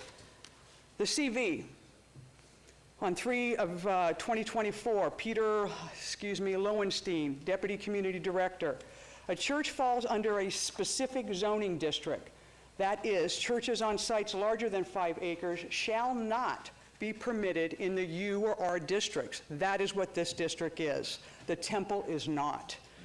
On 11/23, Fred Solis, planning manager, said, shall be designed to ensure compatibility with existing uses adjacent surrounding the area. The amendment maintains the residential protection standards. Protected property, as a single-family residential property is located adjacent to the property which is zoned RE and DR. That is what these things are designated. CV is commercial industrial district. It is not permitted in a U or DR district. CV is not compatible or harmonious with our rural neighborhood and will have a significant impact on us residents. Your staff report says, overall intent, whatever is built must be compatible with the surrounding area and uses. CV district is intended to be open to the public. The temple is not. Churches will be expected to develop in appropriate zoning districts for the use being proposed. This is not the appropriate zoning district. Your precedent cases, 2009, International Church of Las Vegas. All of you are here except for you, Francis. They asked to put an 85-foot prayer tower. They were denied. They said it was too tall. It's not compatible with the existing surrounding area. They were only approved after it was brought down to two stories and 35 feet. 2003, Canyon Ridge Christian Church wanted a 77-foot. You think it's funny? We're speaking from our heart, Francis, and you're up there smiling. David Claps, our planning department, said the cross is part of the structure and would have to meet a 35-foot criteria. Deputy City Attorney Brian Scott said there is a height limitation of 35 feet, no different if cross or steeple. What's changed? The law hasn't changed, but the interpretation of it has. In 2019 and 20, the prior landowner was denied GPA and rezoning on the same lot.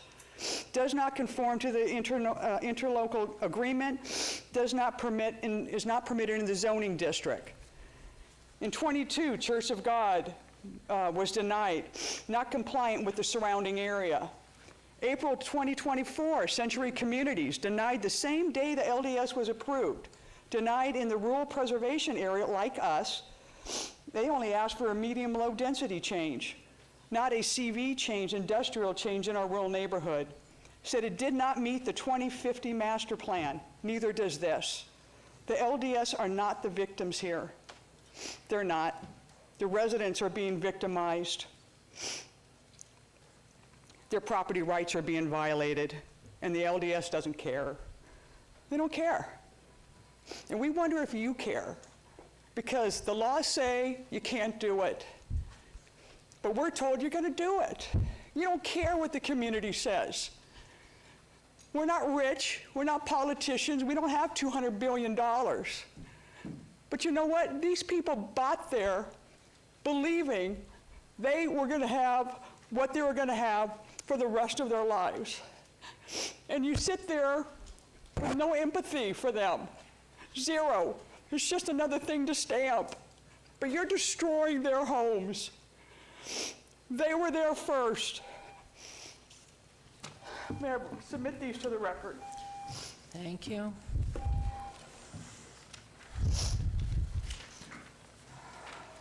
We need to submit those too. Oh, all this? Yeah. Sorry for being upset. No, part of passion. Passions are good.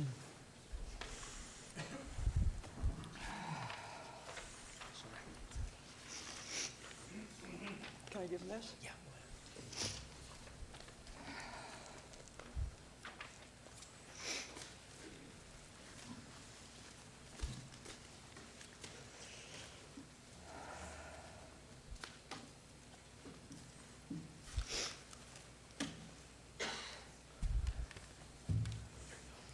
Thank you. That's all yours, ma'am. Thank you for coming down. Mr. Taylor?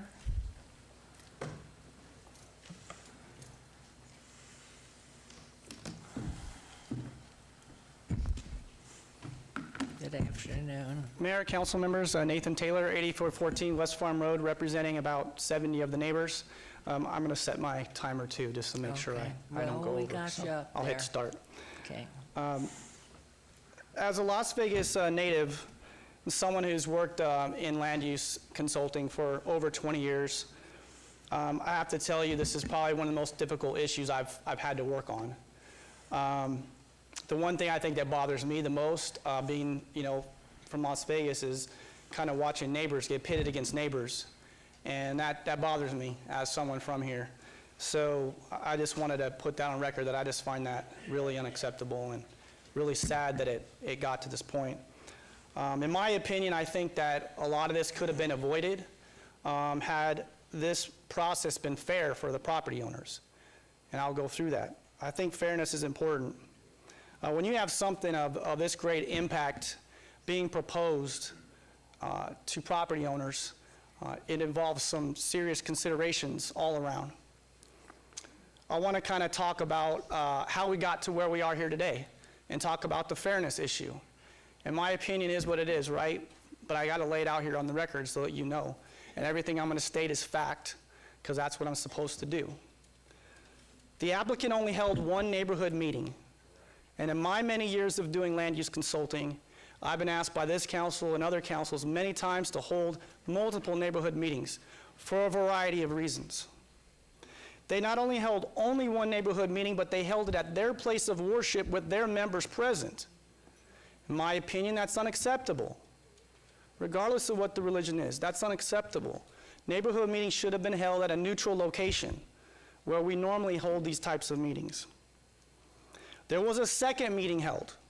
That was a Zoom meeting, a meeting in which the property owners could not speak, could not give their opinions other than in writing, and could not have any type of dialogue regarding this process.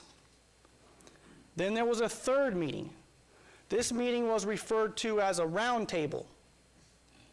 This meeting was where we were asked to come to the city to sit in a room where only 6 property owners were present.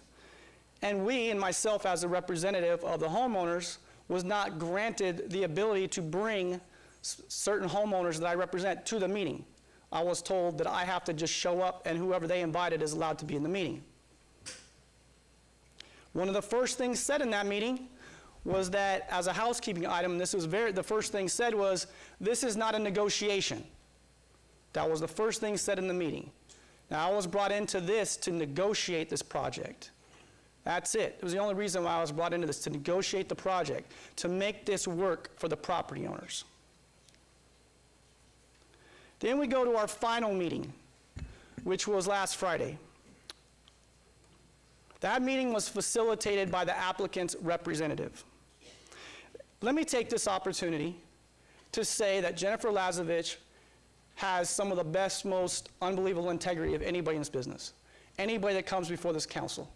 Jennifer Lazovich is honest, she's fair, and she truly cares about everything she works on and everyone that's involved in it, and that needs to be said. She's just doing her job here today just like I am. Jennifer didn't have to have that meeting. I talked to her, I requested it, she talked to the applicant, and it was granted. Now, at that meeting, this was the first time up to this point, which was Friday, this was the first time that we've had the opportunity to even do anything that looks like a negotiation. Jennifer was nice enough to get some of the representatives of this application from Salt Lake City on the Zoom in her office. We were able to have some dialogue with them and speak about this project, and I thought it was a good discussion. But in my opinion, council, this was a start. It was an hour meeting, but it was a start.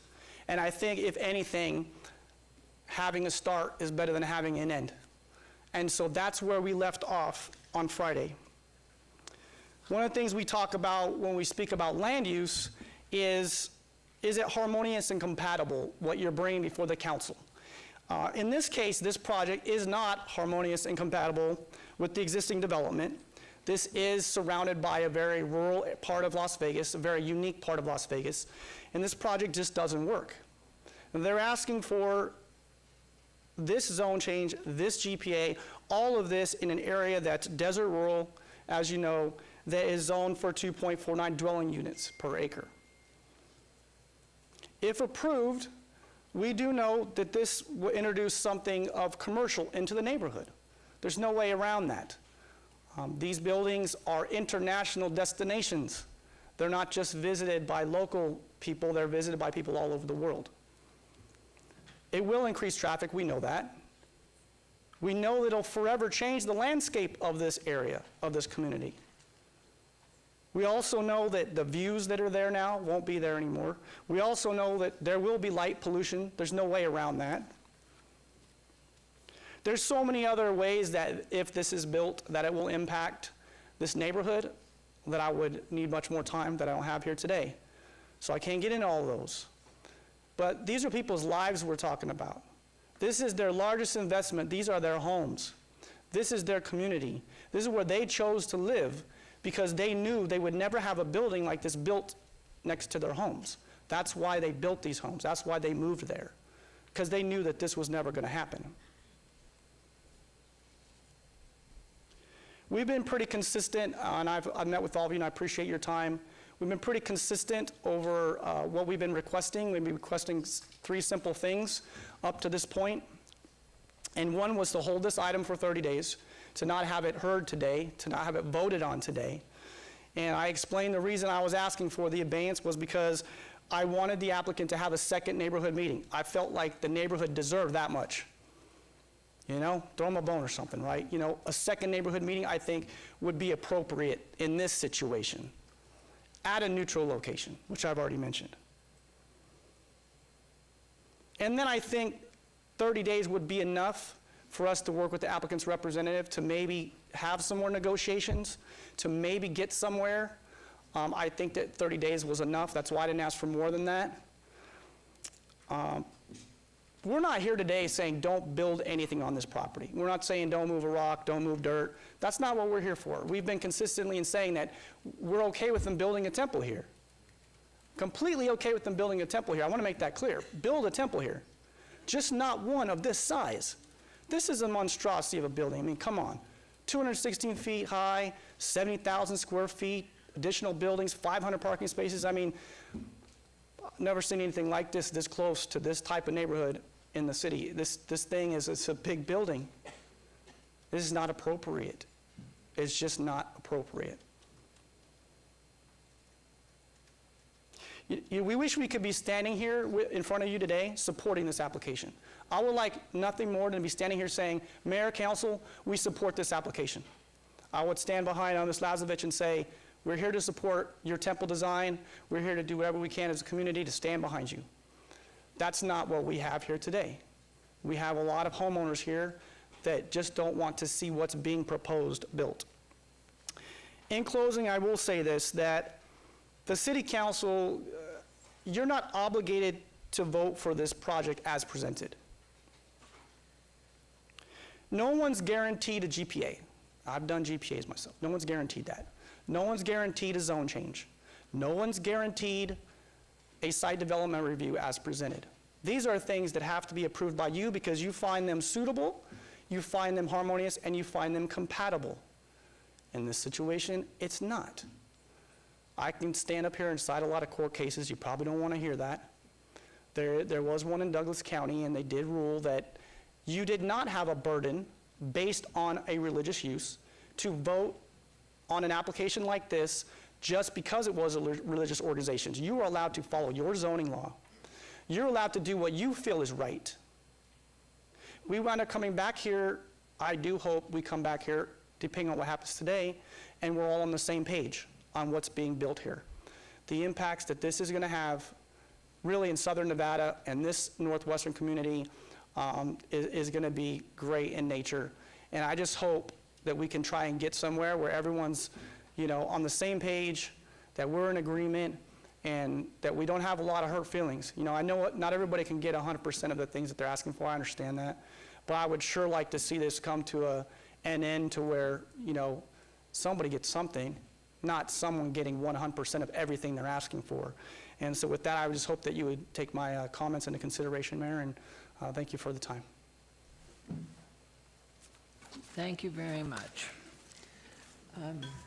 All right, what I think I'd like to do at this point, before we go directly into the public comment, I'd like to, is there anyone on council that has a question, not a whole stream, but either of our city management here, or either Ms. Lasevich or Ms. Jewett or Mr. Taylor at this point? Any question not answered by this?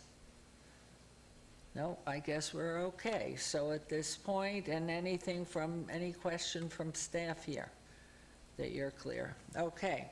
So what we'll do, as you can see, we have a pro and a con aisle. What I'm going to ask you to do, first of all, is not be repetitive of each other. I think because all of us, at least from my perspective, this has been 4 months. And we've received so much input from both sides of the coin, but really trying to understand what are we dealing with here. The pride each of us has in like yourselves, in this community, and having watched it grow and change and understanding most of the zoning and special use permits, learned a lot. The hardest thing is we know we're at a loggerheads here. In this project and this proposal, one of the hardest things for us, in going back 25 years, I can do that through my husband's mayorship, is infill pieces are very, very challenging most often. And when you go to raw acreage, your community, if they like whatever's on the raw acreage, other people will come live there, whether it's commercial development or whatever type of development goes on. This happens to have obviously been an infill piece. So there is no way on an infill that you're not going to have questions with which you have to deal. I think we've heard the words harmonious and compatible, and for all of us, wherever we have chosen to purchase land and build or bought another piece of property, you take in a lot of considerations. And so we know here in this community, I don't think it has anything in particular to do with a specific religion. We embrace everybody. And whether it's a mosque or a temple or a church, I mean, we can look throughout all of southern Nevada and know we appreciate that. And I think the thing I've learned on this is what's been articulated. One, it's an infill piece in a neighborhood that's developed where it happens to be, at that time, by choice, no lights, no sidewalks, no commercial. And yet people of all different religions and faiths, and maybe more of one than another. But I think what we've heard here is that absolute passion to hold on and enjoy the lifestyle you've chosen to live. And this is our ranchette area. And so it is not anything other than the comments that I've heard about the harmoniousness, compatibility, the reasonableness of a project that's being built. It's the project that's being built that is the concern, not disagreement with lifestyles or anything else. And so originally I had asked Councilwoman Polensky, is there an opportunity that further dialogue is going to make a difference in the 50-50 or whatever imbalance it is, but in this, if we continued it for 60 days or 30 days, is anything going to change? And the passion and beliefs, our religious beliefs are very, very strong. Our lifestyle choices are very strong. And what I have heard back from a variety of individuals is no. And so this is a piece, and I gather from what I have learned, and I may be wrong, but when you get up to speak, is there any flexibility, one, in a different location? And I have been told no. And that is there any alteration that would really make a difference from the issues on the table? And I don't think there is that magnitude that would satisfy all the people all the time, or even some of the people some of the time, to make this 100% Las Vegas, where we're together as a family and we make things work. So I was informed that probably to go ahead and grant any abeyance and take another 30 days, we're going to still be where we are.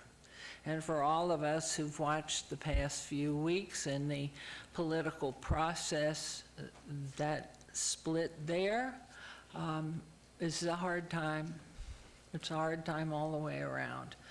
So what you can ask for and where it will go from here, and what Councilwoman is going to inform us and talk about in light of having this work through so that we remain a family of caring people, and that those who live in the neighborhood, they chose to live there, buy there, and raise their families there.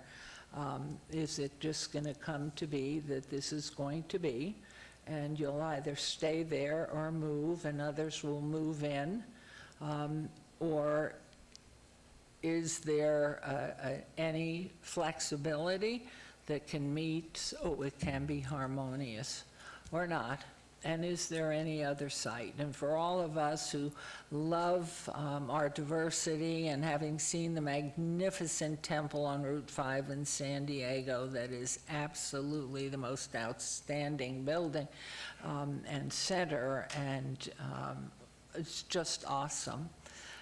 Then having been here on Sunrise Mountain back in the 60s, early 70s, when it was just rural, couple of houses on Eastern, and then the temple came and was built, and congregants moved to be close to the temple, and it became a fly paper to bring people and a positive force. And then the other meeting houses that are around.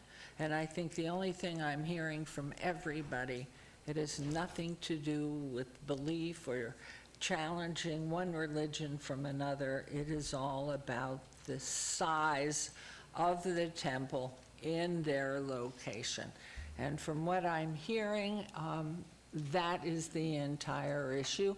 And for us as a body, whether we have issues with the harmonious and compatibility of this structure, and is it something just we have to accept and we will go forward?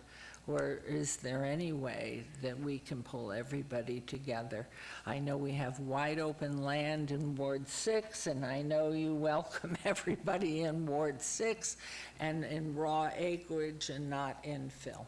So in a sense, and it is good to be mayor, even though I only have 5 months left, And I just have loved every moment of watching our community develop and how we accept each other and really know our strength is in our diversity and our different nationalities, cultures, races, religious beliefs, and everything that we're part of.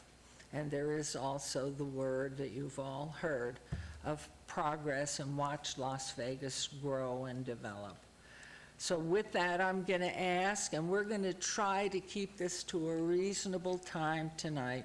I'm going to ask our city clerk for a minute, if you would, and if you'll just make sure when you come to the microphones, in fact, we can take the pros over here on this mic and the cons over here, and you can just line all the way up to the door. And if you will just, we will not count your minute when you say your name or your residence, and it would help us to know that you are not from beyond the city, even though you're in an island. If you're in a county island, we just want to know you're part of the county.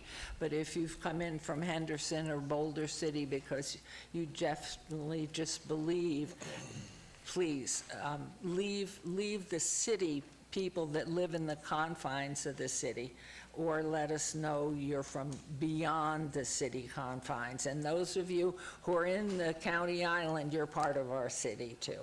And maybe according to Tick Sigerbloom, everybody will be part of the city of Las Vegas, which we welcome and would be happy to annex. So please, if you would, and again, for those of you who have caps and hats, if you'd be kind enough, out of courtesy to this body, remove your hats, and we'll get started. So we welcome you all. We thank you for taking your time to come here. And you can just get a little closer to the person at the mic, and we're going to start. And we always let ladies, I'm a traditionalist and a conservative, so we're going to start with the ladies. Mayor, if I might interrupt for a second, Yes. Jeff Dorkek, City Attorney. We're going to need only about 10 people in line at both at a time, just because we don't want to block those exit aisles, especially the one on the, what is that, the east side of the building? Oh, on this side of the building? Yeah, well, in Yeah. general, though, yeah, let's keep it to about 10 so Fire those lanes can marshals, stay open right. for fire code That- purposes. Right, we want to make sure you're safe. Okay, yes, ma'am, your name you and very much. if you're in the Absolutely. city or a I'm county Patricia island. Reed, and I do reside in the city. Thank Okay, you. so then as soon as they've said that, Madam Clerk, then put on their minute and it will be registered overhead. All right, ready? Super. First of all, I'm surprised that the staff is recommending approval of this. If this was happening 15 or 20 years ago, the building would not be an issue, because that was when all of the planning and development was happening there. What you've got now are families who have settled in this area decades ago, and if they knew this was going to happen now, you know, they would have a choice to live there or not. Basically, you're not giving them a choice now. I personally believe this belongs in Southwest Las Vegas. They're planning, they're developing, there's a lot of land. You hear about all of the battles that are going on in that part of the valley. It's still on the west side. You're not impacting any families or homes that are already there. It needs to be conducive to what's happening here. This has nothing to do with religion. It certainly would be I'd talk if it was storage units. The bottom line is it doesn't belong there. Thank you. Thank you. No vote. And I'm going to let you know, you'll hear, what is it, how many seconds out that lets them know that you've got so many seconds left? 10 seconds out. Okay, at the 10, when you have 10 seconds left for your minute, that you'll hear that go off. So we'll help you stay on time. Yes, sir. Good morning. Thank you. Good afternoon, Mayor Goodman, members of the City Council. My name is Bud Stoddard, and I live at 9112 Frosty Morning Avenue, which is in Ward 4 of the City of Las Vegas. Can I just show a video while I speak? Yes, go ahead. I'll just put it right here and just let it roll. I strongly support the proposed Lone Mountain Temple application.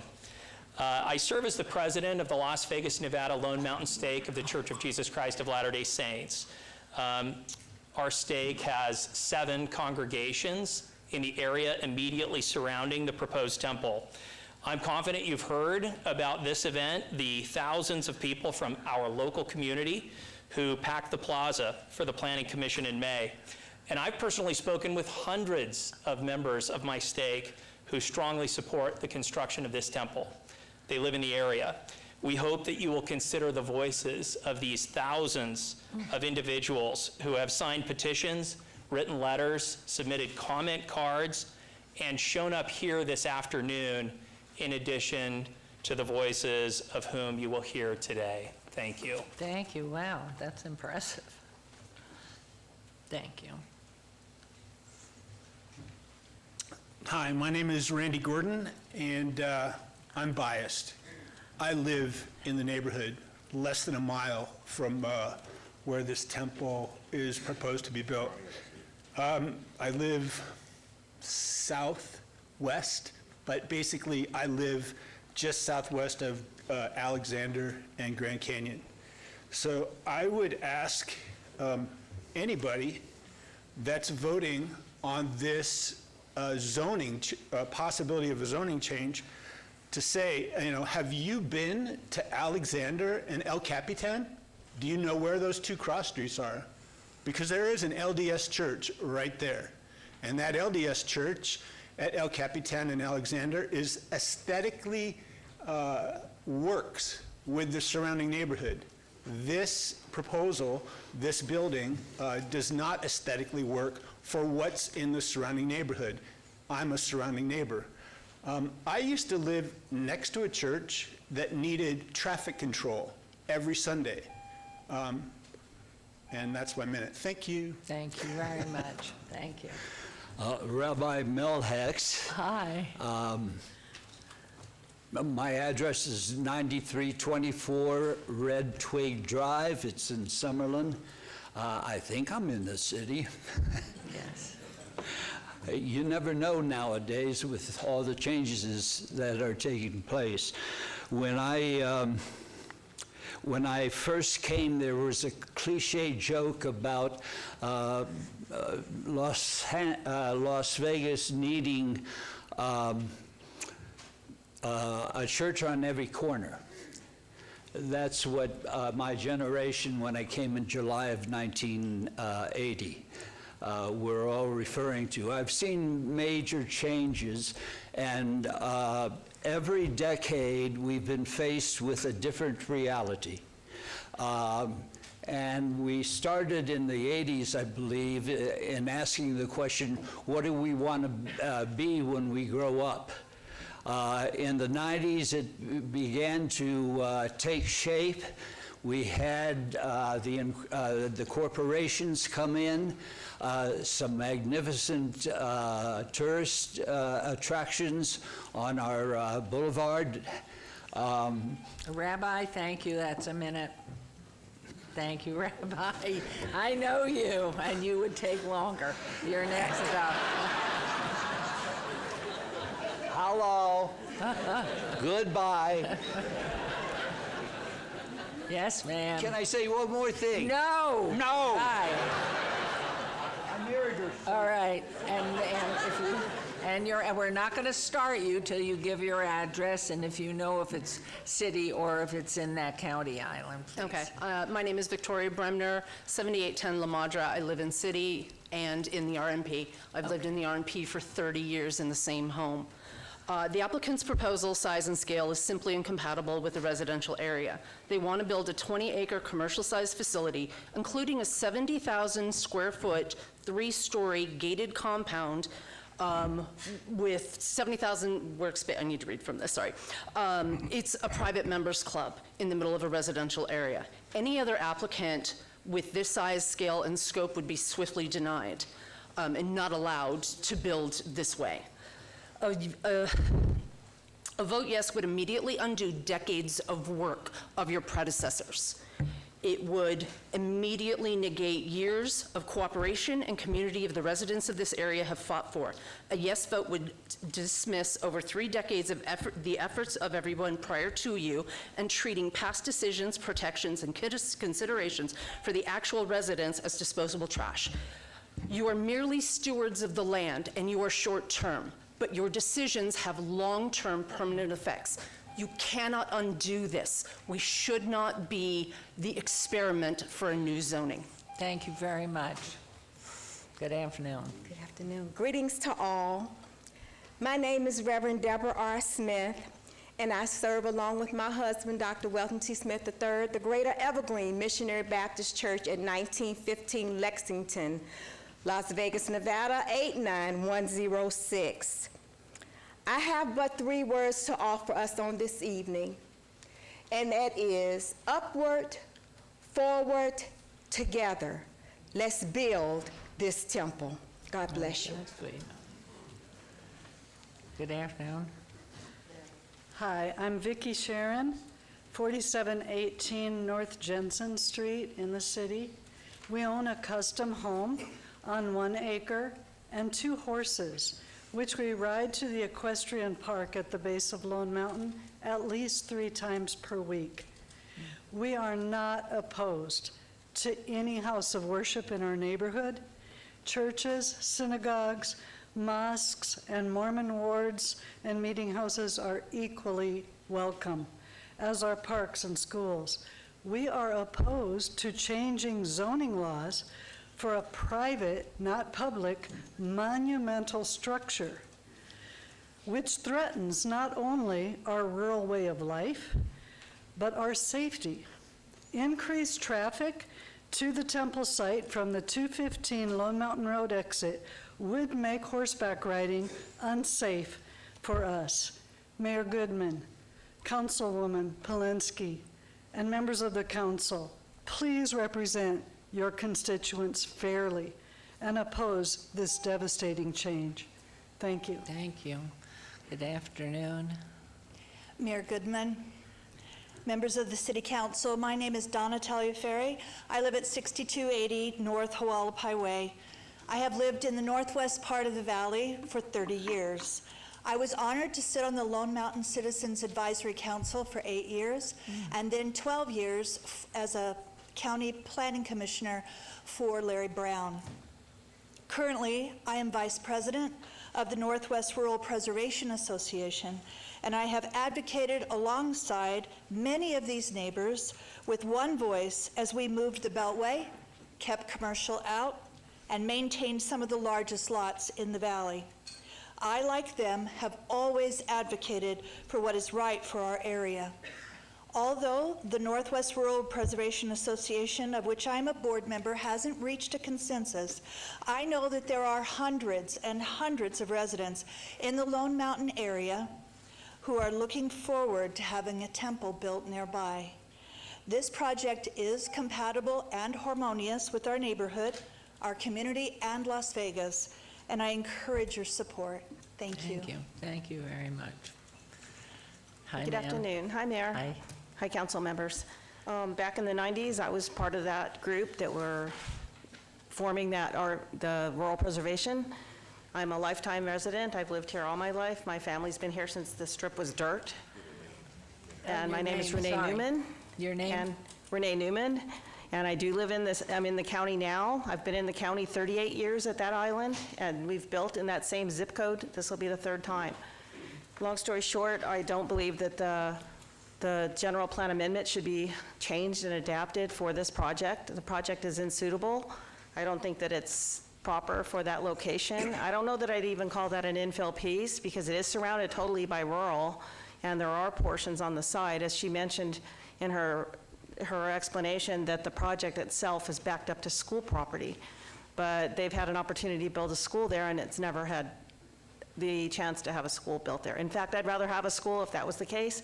But in this case right now, I don't think that the temple, it's a compound, not just a church.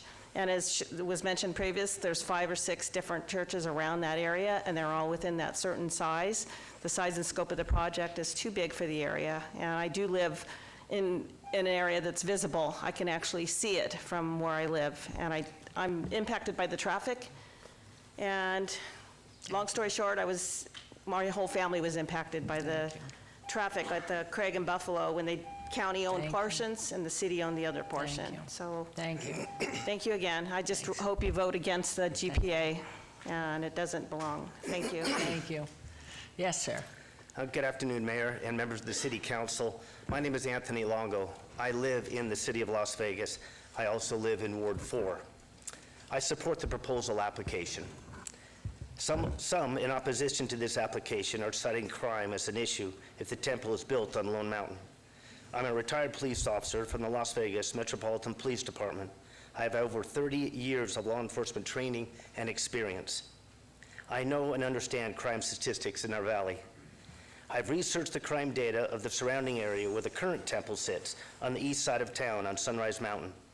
The neighborhood that surrounds the temple there has one of the lowest crime rates and calls for service through the Las Vegas Valley. For those who will come to worship in the temple at Lone Mountain, and those who will just come to visit the beautiful grounds that surround this sacred building, will not be the ones who will bring crime into the area. Thank you for your time. Thank you. Nicely said. Good afternoon, Mayor and Council. I'm Debbie Drummond. I live at 10250 West Tropical Parkway. I'm about 2 miles north of this site. I'm in the county and in the RPN. I want to get these two maps on the record because following up on what Renee said, to change the GPA, they need to be able to show a hardship. And I've seen in many of their letters supporting this thing that it's a hardship to drive to the east side. Well, I'm sorry, they have a meeting house 1.6 miles from this site. The current temple is only 21 miles. Some of those letters that I see supporting it, they're from like the 89131, 89084 zip codes. Those are just as close to the east side as to this side. So I don't see a hardship there that justifies this temple. Thank you. Thank you very much. And Madam Clerk, could we get that? Thank you. Good afternoon. Good afternoon, Mayor and members of the council. My name is Jamel Taylor, and I live at 3500 Lacebark Pine Street in the city of Las Vegas, Ward 4, and I am in support of this proposed temple application. I've owned a small landscape company here in Las Vegas for over 18 years and have been in the landscape industry for over 30 years. I get the opportunity to design beautiful outdoor spaces for homeowners throughout the valley. And one thing I appreciate about the temple is the grounds and how beautiful the landscaping is. People from all walks of life get to visit the temple and observe the colors and textures that permeate the mature landscape grounds.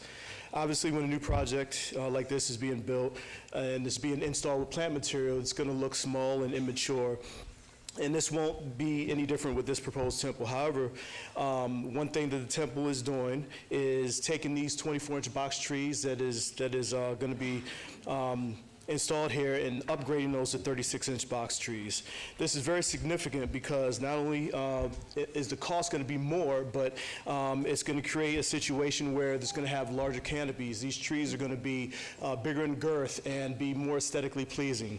And so by having those in there and having a larger root system, their survival rate is going to go up tremendously. Thank you very much.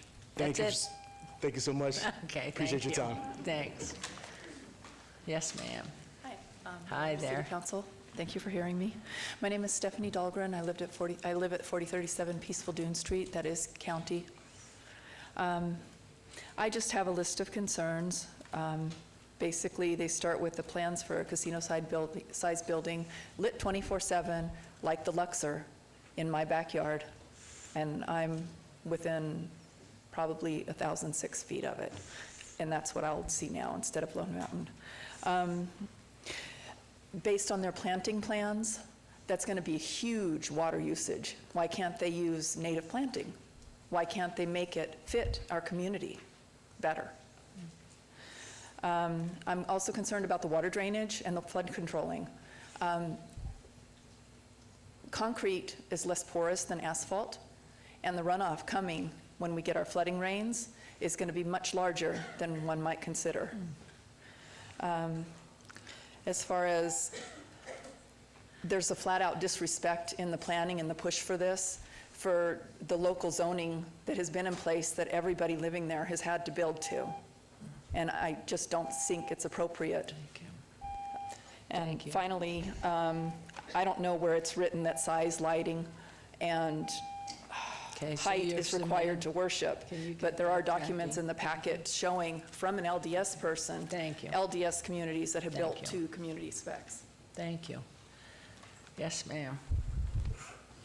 Mayor Goodman, members of council. My name is Melissa Lowe. I live at 4113 Everest Street.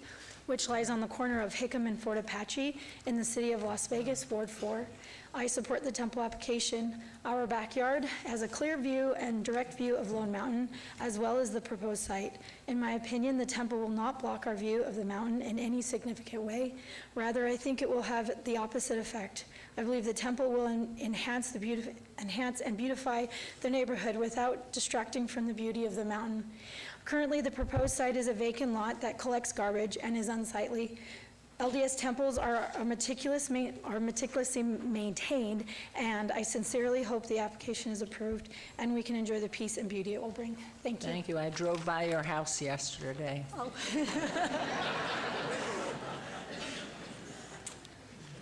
Hi. Good afternoon, Mayor Goodman and council members. My name is Steve Starr. I live at 4225 North TP Lane. I'm in the county. I'm not opposed to the LDS temple, but I am opposed to the building this enormous temple in our rural neighborhood. It simply does not fit. Our property backs up to Hickam Avenue, putting our home one of the closest to the proposed temple. If council approves this location and the building goes forward, there must be compromises made to benefit the neighbors. Important for our location is moving all traffic egress and ingress and streetlights along Hickam Avenue and make Hickam Avenue an equestrian trail as a buffer to the existing residents and a pathway for our equestrian neighbors and their horses. No structure over 35 feet in height and limited hours on the lighting. I'm putting faith in you as our representatives to do the right thing and not approve the temple at this location. Please consider this. If your family lived in this peaceful neighborhood, how would you really vote? Thank you. Thank you very much. Thank you. Good afternoon, Mayor Goodman, members of the council. My name is Julie Meservey. I live at 40112 Flaming Peak Court in Ward 4, City of Las Vegas. And who's the guy you brought with you? This is Kyle Meservey, my oldest son. How are you, Kyle? Nice to see you. Okay, good. I support the construction of the proposed temple. Mayor Goodman, you asked us, and yes, living nearby the temple is very, very important to me and my family. I'm an assistant principal currently at Arborview High School. My work involves long hours, and I often return to school in the evenings for sports and activities. Because of time constraints, it's difficult for me to attend the temple worship on the valley's east side. The temple is a place where I meditate, find peace and serenity, and spend time in quiet reflection and prayer. My adult son, Kyle Meservey, who is standing with me, would like a temple nearby to worship in. Kyle has autism. He does not drive. He is very excited because he would like the convenience of being able to walk to the temple. He lives with us, and he hopes to not only worship in the temple, but also volunteer and serve in the temple. We know that having a temple nearby will greatly enhance our lives. Beautiful. Thank you. Beautiful. Bye, Kyle. Hi. Good afternoon, hopefully not good evening. Not yet. I'm Lee Dusbeck. I live one block northwest of the proposed site. Been there 32 years. Back in the late 90s, I was president of the Northwest Citizens Association. I was also on the Lone Mountain Advisory Council. Back then, the city and county weren't talking to each other. And I saw from your agenda 10, 20, 40 acre parcels being annexed. So I talked to the county commissioner, Paul Christensen. He didn't know anything about it. I was faxing him your agendas. And for your younger people, you can Google what a fax machine is. In any case, I met with City Councilman Matt McAllister.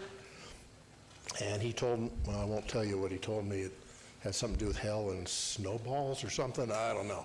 But through a miracle, we were able to get the county and you, the city, together in the same room, same time, sign that contract. And I just want to say, if anybody looks at that, I got people, friends on both sides, look at that contract. You know what you can see, anybody can see? Intent. Thank you. Thank you. Mayor Goodman, members of the council, my name is Joe Crapo, and I live near the proposed temple site in the county at 4635 North Fort Apache Road. I am a professional electrical engineer, and I specialize in lighting. I'm a past president of the Las Vegas section of the Illuminating Engineering Society. The Illuminating Engineering Society is the worldwide authority on all things lighting, publishes the standards for lighting design and installation practices. I'd be happy to discuss foot candles, color temperatures, glare, light trespass, all that stuff, but time doesn't permit. So I would like to say I am not involved in the design or the construction of this temple, but I could not be more excited for it to be built. The engineers are my professional competitors, and I've known them for years. The lighting designer specifically is highly qualified. I also know the general contractor and the architect. These individuals do not share my faith, but I know their work and their professional reputations. Nice. They are some of the best in the business, and I have full faith that they will build and design and construct this project according to all applicable laws. Beautiful. Thank you very much.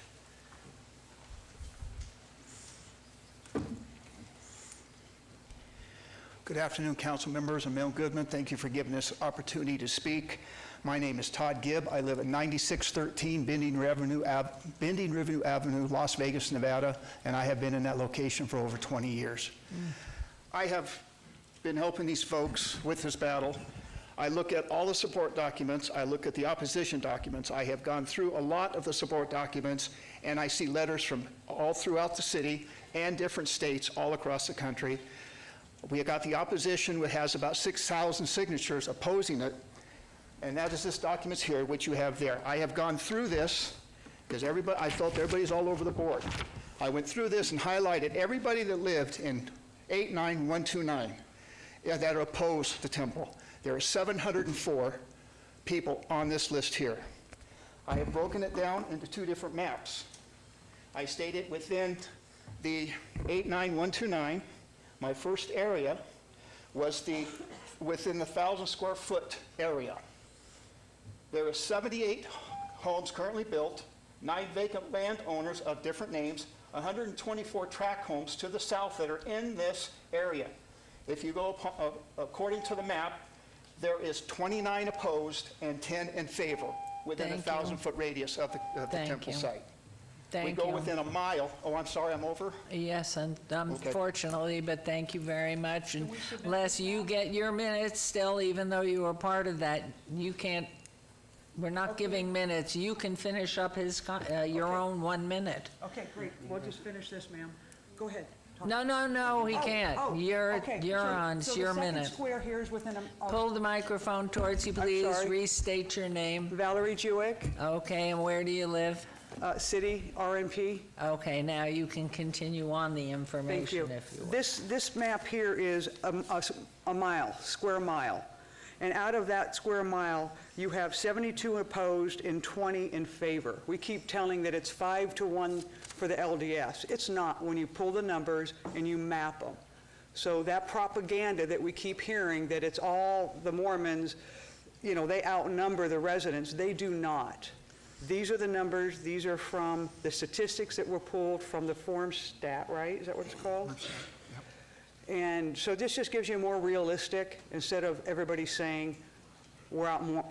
Yeah, for the whole community of Las Vegas, absolutely we're outnumbered. For the residents that live here, no. They oppose this project, ma'am. Thank you. Thank you. Thank you. Can we submit this for the record? Yes. If we could, Miss Jackie, could you get the map? Hi there. Hi, Mayor Goodman, members of the council. My name is Carly Burton. I live at 10723 Benmore Court, which is in Ward 4. I'm so sorry. I grew up in Ward 4. Ma'am, we'll start you over again, but could you give us your name again? We didn't get it. Yeah, my name is Carly Burton. And where I live? Cardi? We got it. Thank you. Okay, start. You're getting your whole minute. Okay. See, tears always work. I'm so sorry. I grew up in Ward 4 and graduated high school from Centennial High School. I moved away to further my education and was fortunate enough to be able to move my family back to Ward 4 just over a year ago. I have 2 young kids, ages 3 and 1, and a husband who's in medical school. I currently work as a nurse and will complete my doctorate in nursing practice next spring. I look forward to being able to practice as a nurse practitioner in our city once I graduate. Life is busy right now, and it is difficult to attend the temple as it is across the valley. To have a temple built in Ward 4 would mean I could attend more often. The temple will be compatible with the preferences of both members and non-members of the church, serving as a good neighbor to our community. Additionally, the temple will contribute to uplifting and beautifying our community, enhancing the cultural and spiritual landscape of Ward 4. Thank you. Your family must be very proud of you. Keep going. We welcome you. Yes, sir. Hi. Good afternoon, Mayor Goodman and council members. Thank you for taking time to hear us out. I can't imagine how difficult these decisions really are for you. My name is Matt Hackley. I do live within the 1,000 feet of the proposed project, and I do oppose it. It is clear that this group in blue shirts here, they desire a sanctuary and a place where they can worship their God. However, they have one. If they think they need a new one here in our neighborhood, that's fine, but as it is proposed, it does not fit into our neighborhood. To the gentleman who spoke about the crime being lowered in our neighborhood, I have to oppose and disagree with that, because since our neighbors have began opposing this project, homes have been vandalized, property has been vandalized, and we have had mafia-style vans and truckloads of men driving into the cul-de-sacs, giving the stare down to our neighbors, which now creates unsafe environment for me and my children to play in our streets. I don't know why we shouldn't. We're all supposed to be neighbors here. They're claiming being a good neighbor, but this isn't being a good neighbor at all. This project creates an unsafe environment for those of us who love to recreate in the area, riding horses, riding bikes, and walking through the streets. Increased traffic will create safety hazards. Thank you. You for coming. Good afternoon. Good afternoon, Mayor and council members. My name is Luis Vasquez. I lived at 2901 Lotus Hill Drive in Sun City, Summerlin. I have been a resident of Las Vegas for the last 11 years. I served in the Las Vegas Temple of the Church of Jesus Christ of Latter-day Saints as a volunteer worker weekly. It takes me approximately 45 to 60 minutes to travel to the east side of town where the existing temple is located. I have eagerly looked forward to the day when the church will build a temple on the west side of the valley. The news of the proposed Lone Mountain Temple brought much excitement not only to me, but to thousands of other church members living in the community, especially in Sun City. As the population of the valley grows, so does the traffic. With this continued growth, traveling time to the existing temple is going to take even longer. This is why we must have this temple, new temple, built closer to where so many of the members now reside. The temples of our church are places of beauty and peace wherever they're built.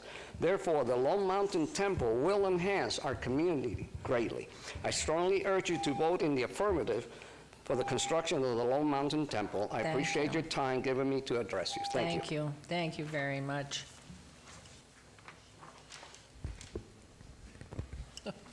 Hi there.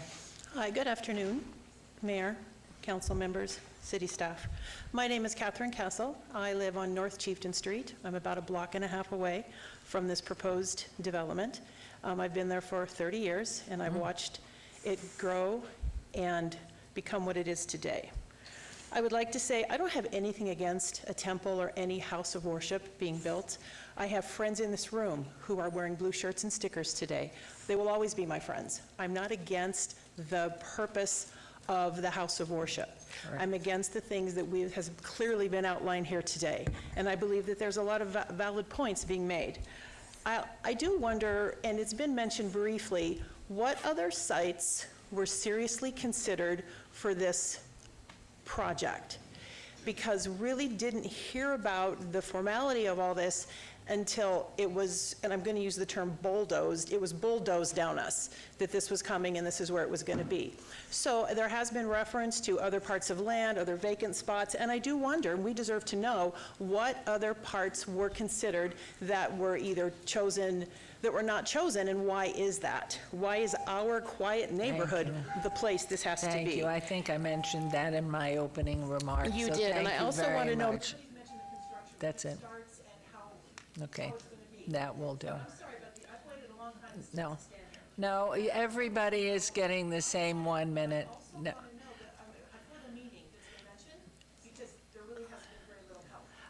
Well, we're trying to do this fairly, and so you want to be fair too. 1 minute. So please come right on.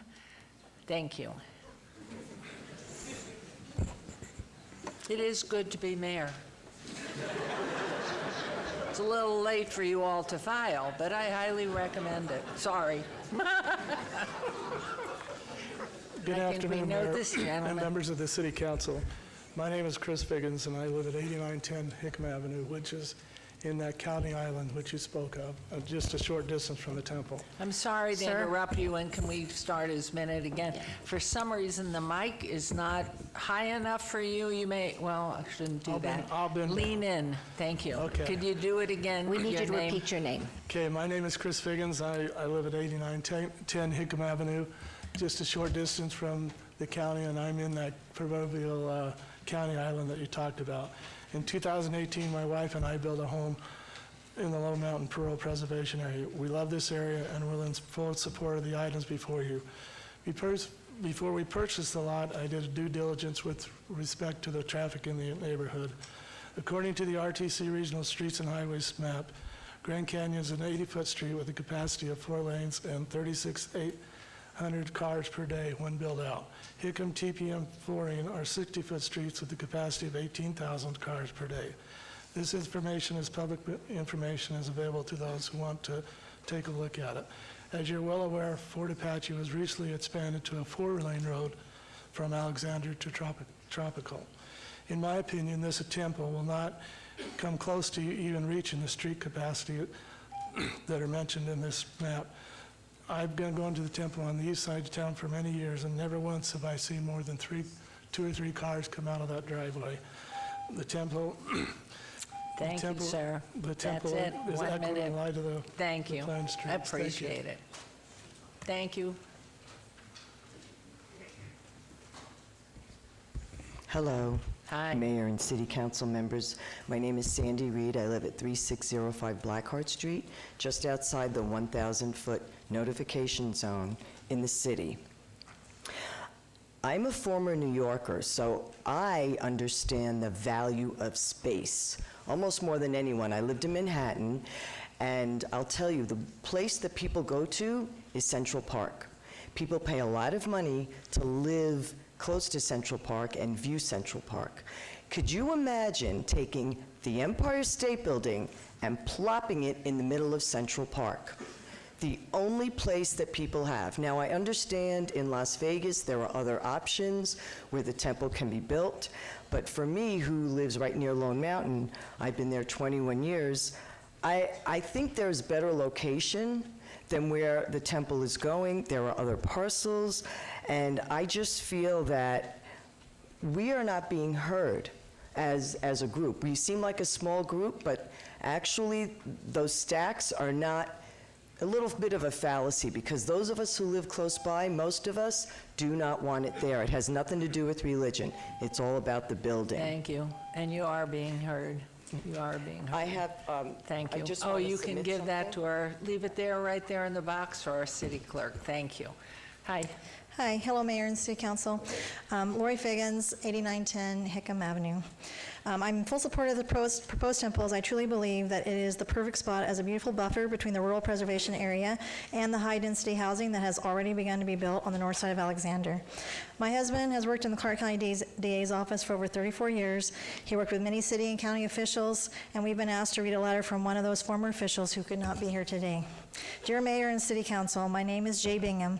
I know how you feel sitting in your seat. I served 16 years, 4 on City Council North Las Vegas and 12 as County Commissioner. I know the sacrifice you and your family make for good government, so thank you. I'm asking you to vote yes on the new Low Mountain Temple. I was involved in 1983 when the first temple in Las Vegas was zoned. There was a tremendous amount of opposition and feelings were running high. The old county building on 4th and Bridger was packed all the way out to the street. As you have seen, that beautiful building on Bonanza that was approved in 1983 has improved that neighborhood and now is a peaceful part of our beautiful Las Vegas Valley. I always had a rule when I had to push the button that schools and churches and synagogues belong in the neighborhoods. That's what makes a great community. Thank you for your service, and I pray for peace in your lives and in your families' lives. And I know he counted every word. You made it in a minute. Good. Yes. Thank you. Thank you. Can I put this into? Yes, please, just right there on, here we come. Thank you, Miss Jackie. Hi. Sue Christensen, 9685 West Tropical Parkway. We're in the RNP and rural. I just want to submit for the record some other sites that we've located that would be more appropriate for the temple. I just want to put that in the record, and I just want to say, for someone who lost their house in a wildfire in California a couple years ago, we moved here to the rural neighborhood because we had 22 acres there. We wanted the similar kind of thing. We didn't really want to live in the city, so this is just not meant for this neighborhood. We're sorry about your loss. We're delighted you've moved into Nirvana. Yeah. Trust me. Hi. Good afternoon, Mayor Goodman and members of the council. My name is Dan Gilbert, and I live at 4265 Kevin Way, approximately half-mile away from the post-temple site, and it's in the RMP in the county. My brother Ladd also lives very close to the post-temple site, but is unfortunately out of the country right now. So he asked me to share some of his words on some research that he did. I quote, "I knocked on 40 doors in the immediate neighborhood surrounding the existing temple on Bonanza. 11 of the residents answered the doors, and I told the people that I lived near the proposed temple site on the other side of town. I then asked them what it was like living next to the temple and if they could give me any feedback, positive or negative, regarding it. I did not receive a single negative comment. The comments that I received were that the building was beautiful and well kept. It was a landmark for where they lived. The people that came to the temple were quiet. They liked the feeling of security that the temple brought, and it helped increase and stabilize their property values." End quote. Thank you very much. Beautiful. It's a lovely religion. Yes. This is all. You can breathe. We don't charge for that, yeah. Hold it together. Okay. Amber Riley.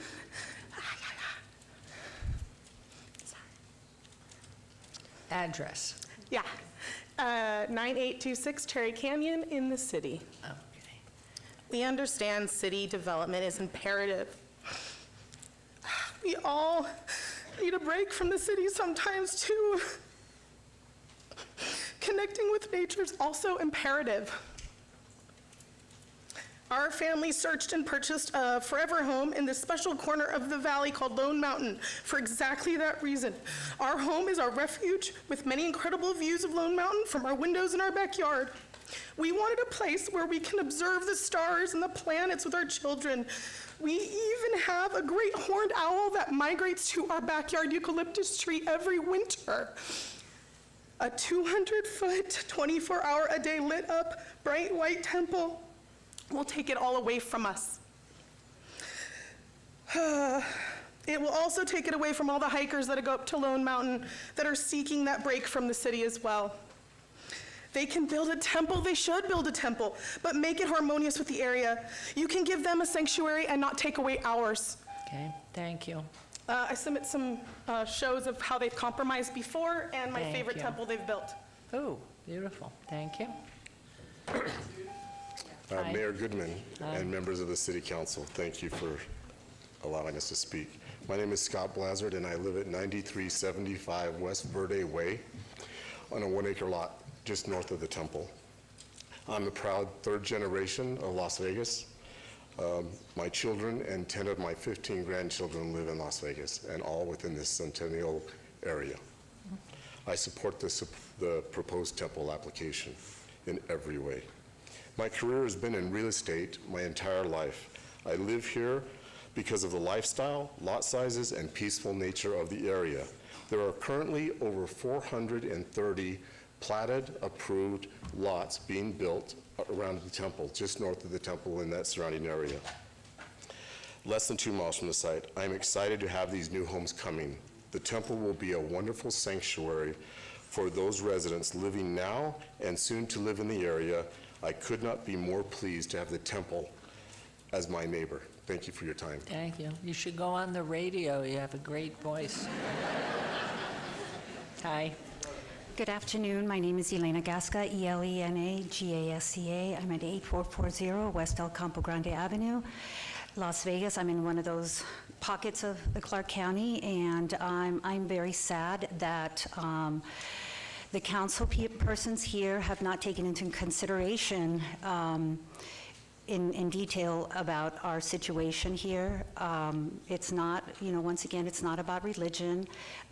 It's about the structure, the enormous structure that will be in our sites every single day, and how it will affect our people who have horses who ride around, who have bicycles. I walk around with my dogs, and that will affect me. It will affect my neighbors as well.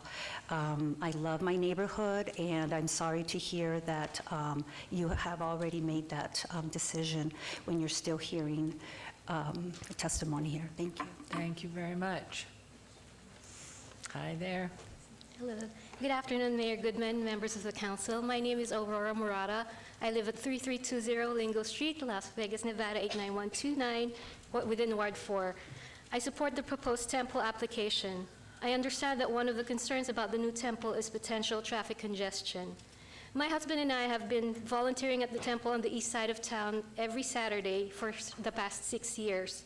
Despite Saturdays being one of the busiest days, we have never experienced traffic issues either arriving or leaving the temple. Additionally, during our travels, we love visiting temples of the Church of Jesus Christ of Latter-day Saints and have consistently found that traffic is not a problem. This is likely because temple visitors tend to arrive and depart at different times rather than all at once, which prevents traffic buildup. Based on our experiences, I believe the traffic concerns for the proposed temple will not be an issue. Thank you very much for your time. Thank you for coming down. Hi there. They have that picture. They have the picture. A picture? Yeah. The one they just, you have that. Hello, council members, the one she just had. My name's Christy Rep. I'm 5 blocks from the proposed site. Yes. Thank you. I'm 5 blocks from the proposed site in the county. Regardless of how many emails Councilman Polinsky has on her desk from over the valley, entirely supposedly, I'm one of the nearly 94% of the community whose rights will be infringed upon with this approved application as it stands. You ask about an alternative. Is there an alternative? There is an alternative. The current applicant refuses to listen to any part of it. Your alternative is a 50-foot, 72,000 square foot temple in Mesa, Arizona. From its inception in 1927 to today, it still serves the mission of the members who are authorized to go in there. So there is an alternative. It's a current existing, active temple, and I've talked to many of the people around it in the community. They like it, so it's great. So there is your alternative to put something into an existing community. If you want to do something outside the community, like you said, with Councilman Spruance, wide open, bring your community to it, but you're already in an existing community. We talk about a temple. We have to remember that an LDS temple is not a church or another temple mosque. It is not open to the public, and that's me, and we have visual noise now. I cannot turn it off. I have to look at it 24/7, unlike music that has quiet time from 10 to 7 a.m. So that's my thing, is that, can't stop seeing it. Thank you. Thank you so much. Hi there. Good afternoon, Mayor Goodman and council members. My name is John Steinbeck. I live at 4319 Maltese Crest Circle. The John Steinbeck? Yes, ma'am. Wow, do you look good. I do. We can close on that. Thank you. So I do live on one of the county islands. I'm 700 feet from the current proposed temple site. My family and I have lived there for 21 years, and we are very excited to have the temple so close to our home. We also welcome the awe-inspiring view that we will have from our backyard. We completely support this project. Over the past few months, I have heard many concerns about the new temple from my neighbors and friends. I want to address a public safety concern brought up due to the increase in vehicles. I am not here in an official capacity, and I'm not representing Clark County today. However, I have vast experience in public safety, including supervising the area of the Las Vegas Temple on Sunrise Mountain. That building opened in 1989 and has not caused a significant volume of calls for emergency services. It is a non-factor for emergency resources and traffic accidents. Oh. This includes the roads adjacent to the temple and nearby neighborhoods. Thank you for your time and consideration. Thank you. Thank you. Hi. Good afternoon, Mayor and council members. May I put this picture on the board? Sure.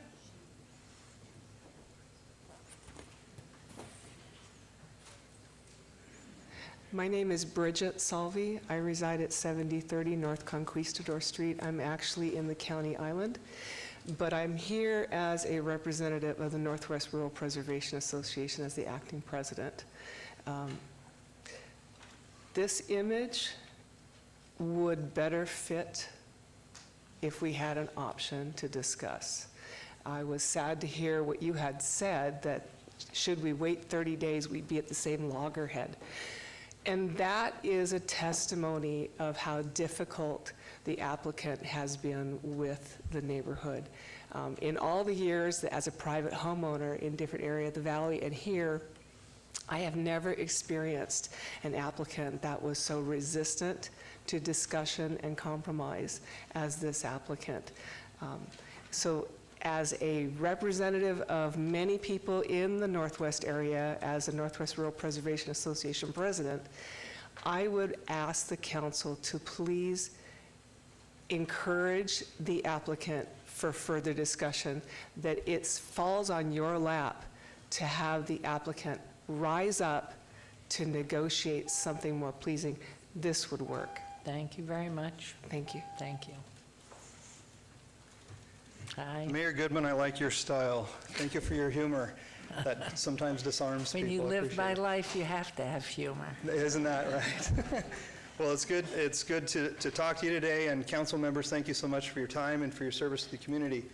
My name is Bill Wells. I am the director of the Centro Hispano in Ward 3 at 1101 North Pecos, where we have educational services for Hispanic individuals in our community. I live at 6475 Spanish Garden Court. I'm here because I've lived the last 11 years near the temple at Sunrise Mountain. I'm happy to be in support of my fellow residents to bring a temple to the west side of Las Vegas.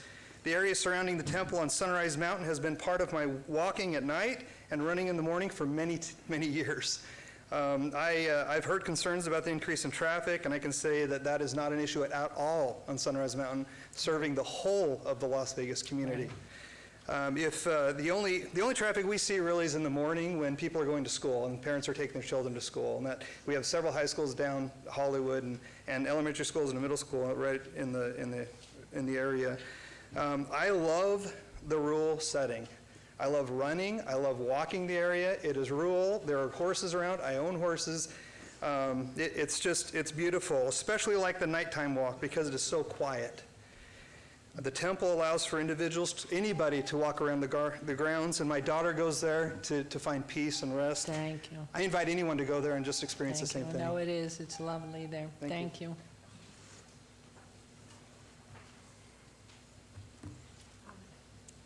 Hi, my name is Summer. I'm at 9115 West Hammer Lane. And right here I just have an application from the city of Las Vegas. Stay in front of your mic if you would. You walk So the off, top you can't application hear. is from 2019. It's from Chris Templeton. He wanted to get a GPA on the same parcel, and they also recognize it as an RNP in 2019. And then the bottom one is the LDS application, and they're not recognizing the parcel in an RNP in that one. So I just don't understand why they're recognizing it in 2019 as an RNP parcel and not in, now. So. You guys see it? Thank you, yes. Thank you very much. Hi. Good afternoon. Mayor Goodman, members of the council, and neighbors in Ward 4. My name is Julie Young. I live at 3728 Wilbur McGee Court within the city and Ward 4. My family has lived here for 22 years. We live several blocks away from the temple site and west of Majestic Park. At night, we're able to see the glow of the field lights and can often hear the joyful sounds of the activities in the park. Having personally viewed many other temples at night, I believe the lights of the temple, the proposed temple, will pale in comparison to the lights of the ball field. My family and I hike or walk around and up Lone Mountain multiple times each week. Over the years, I have watched the landscape change.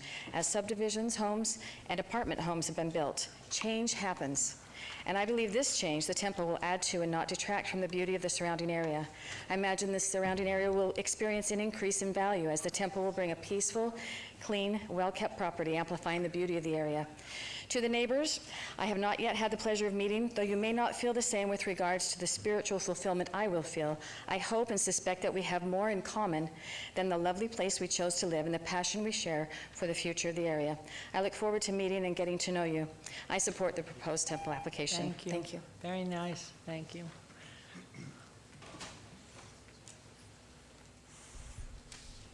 Hi there. I can't see, is this on it there? Yes? Okay, I'd like to submit that with the record as well. If you pull, before you get started, if you just pull that mic that's over it to the side, the center mic, then everybody can see it. Thank you. Right, thank you. There you go. Our clerk knows. Okay, Eugene Yazzie, 4235 North TB Lane. Adjacent cul-de-sac, literally 100 feet from the site, would be considered the fall zone of this property, of the applicant here. Couple things, with the, height, size, things like that. But one thing that keeps coming up and has never been fully explained on the record is the FAA lights are going to be required. This is not an applicant choice. This is not a city of, Las Vegas plan, anything like that. That's an FAA mandate, which was verified by the FAA State of Nevada Obstruction Evaluation Group Specialist Paul Holmquist. So at the above 150 feet in height, there's going to be both mid-level and top-level red beacon blinking lights all day. In the daytime, actually, it's going to be also required because the temple is not going to have the red and white slash painting up and down it. So there's going to be white blinking lights all day long. So every day for the rest of my life, I live in this property. I'm going to have to go out and look up 215 feet in the air with these lights blinking at me every day. I want you to imagine that's your backyard. You live this lifestyle. This is what you bought into. This is what you spent hard-earned money on. And now I have to go back every night and look at this all night long. Thank you. Thank you very much. You didn't know it. We didn't even start your minute till 50 seconds in. I got more if you want. Longer. I got more. Thanks. Hi there. Hi, good evening, Mayor, Councilman Goodman, sorry, I'm nervous, and council members. My name is Kelly Richards Baker. I live in Ward 4 in the city limits at 9012 Ghost Mountain Avenue. I support the proposed temple application. I am a native of Las Vegas, coming up on 50 years now. I've raised 4 kids in this part of town over the last 23 years. I've seen growth beyond belief. It's my home. From riding my horse as a youth through the valley, the city is ever evolving, and we will continue to evolve, and we will continue to evolve with it. Though I empathize, of course, with the opposed, we're all passionate, and I truly, truly believe that. I believe that the proposed temple will add more beauty to an already amazing area. It will stand well below the skyline of Lone Mountain. The mountain above the temple the mountain above with the temple below will only add an even greater backdrop to our stunning West Side Valley. The Church of Jesus Christ of Latter-day Saints has been a staple in this community, giving, supporting, volunteering, and growing this valley since the beginning. I've seen it. The temple will stand as a reminder that the LDS people not only serve the Lord, but will serve their fellow man time and throughout time, and also the beloved Vegas community. Thank you. Thank you very much. Hi there. Can we see the faces on the monitors like we were, or is it frozen? Hey, Jeff, if you guys can go back to the cameras, thanks. Well, thank you.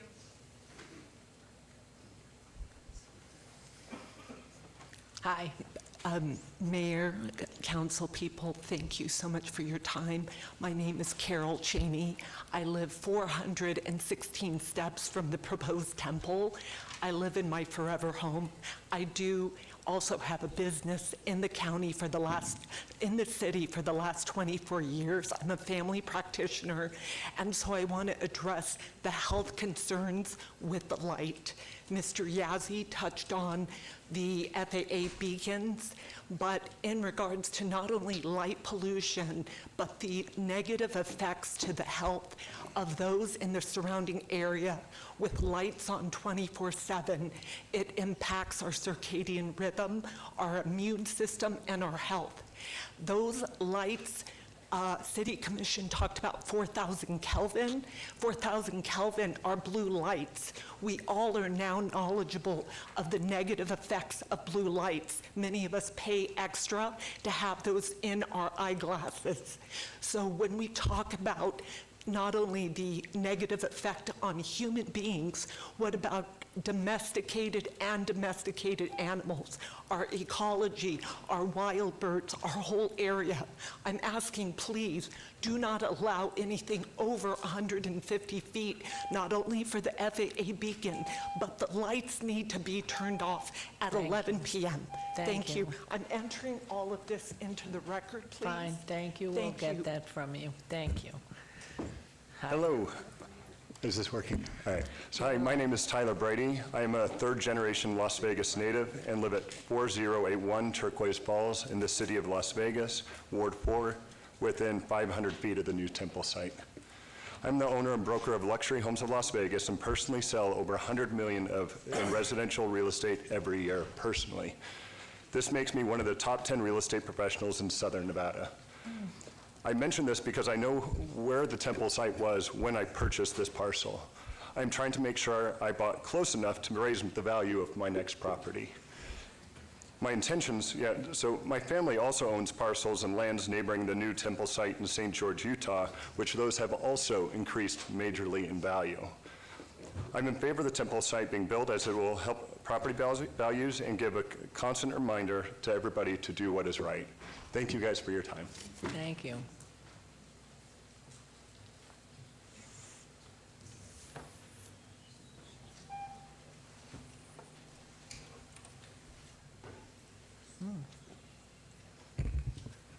Good afternoon, Mayor and Council.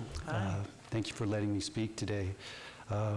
As you can see from the sea of blue shirts in Mr. Stotter's video, this developer no doubt has the upper hand. They have the resources to hire, I would argue, probably the best law firm in town. Yes, I'm sorry, we didn't do it. You know why? The clerk didn't start you on your minute because you didn't give your name or address. My name is Matt DeLoe, 4265 North Chieftain. Okay. My apologies. Now click in, please. And back to what I was saying, this developer has the resources to hire the best law firm in town, and I would argue, after listening to Ms. Lazovich, probably one of the best lawyers. But today, I'm asking you to please have the courage to stand up against this developer. Ask them to please, all we're asking for is just please go back to the drawing board. And if you take a look at the picture that I've laid out here, that's of the Phoenix Temple. It's 30 feet tall, but yet it's very close to the proposed square footage of the Lone Mountain Temple. That's a structure that is harmonious and compatible. And then really, that's all we're asking for, is just something that fits the area. Thank you for your time. Nicely said, thank you. Hi. Good afternoon. My name is Scott Biggs. This is my wife, Christina Biggs. We live at 4161 Via Montagna Street, which is approximately 1,000 feet from the front of the proposed temple site. We live in the county, and we strongly support the approval of the temple site plan. We live in the rural preservation area that has consistently, over the last number of years, been chipped away at the development of homes. Many of these developments in the last few years have received variances for building on homes on less than the original prescribed 1/2 acre. Now this is the norm. In my view, the building of this temple is the essence of the rural preservation. We must accept the fact that this land will be developed in one way or another. In order to maintain any preservation of ruralness, I would much prefer the construction of beautifully impeccable manicured structure in lieu of a lot of homes, which is the reality, unfortunately. The use of this land of the temple is much more compatible with the preservation of the rural environment than countless tract homes. This land is not in the rural preservation overlay, so the lots will be less than 1/2 acre if developed, for sure. The construction of the temple will stimulate the building of homes at a larger scale and naturally increase existing property values in the area and maintain a lower population density, which is the essence of rural preservation. Thank you. Thank you. Good afternoon. As my husband said, my name is Christina Biggs, and my address is 4161 Via Montagna Street. Our close neighbor, Richard Harris, could not be here today. Richard Harris lives at 4225 North Jensen Street, which is at the base of Lone Mountain and very close to the proposed temple site where we live.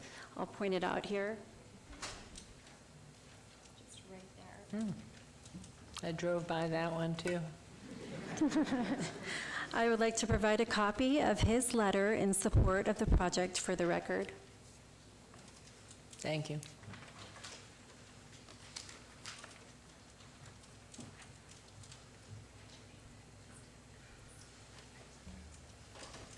I guess it goes right here, right?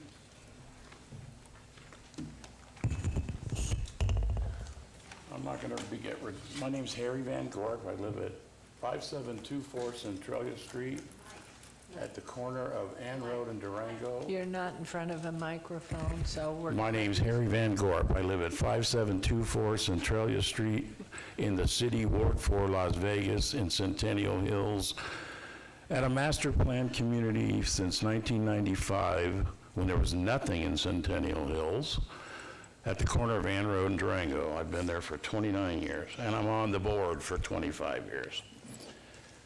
I'm not going to get redundant about this picture here, but at the top, you see that temple was built in Tucson. It has an angel on the top, the gold, let me get the right word right, menorah angel with the horn. It was proposed at a 95-foot steeple. They came up with a compromise to the community, and it's desert landscaped. They aren't being unconscious about water consumption. What they have proposed to put 8-acre greenscaped, well, I don't know how many trees and how much grass, and don't care about water consumption of Las Vegas. There are major water problems in Las Vegas. If you read this is from the Water Authority of 2021. It says prohibit of installation of irrigated grass in new commercial. Thank you. And they want to put grass. Thank you very I much. want this all on the record. Okay. Thank you. Hi. Mayor Goodman. Hi. Members of the council, good afternoon. My name is Darrell Hardy. I live at 9788 Greenbrook Court, which is in Clark County and in the rural preservation area.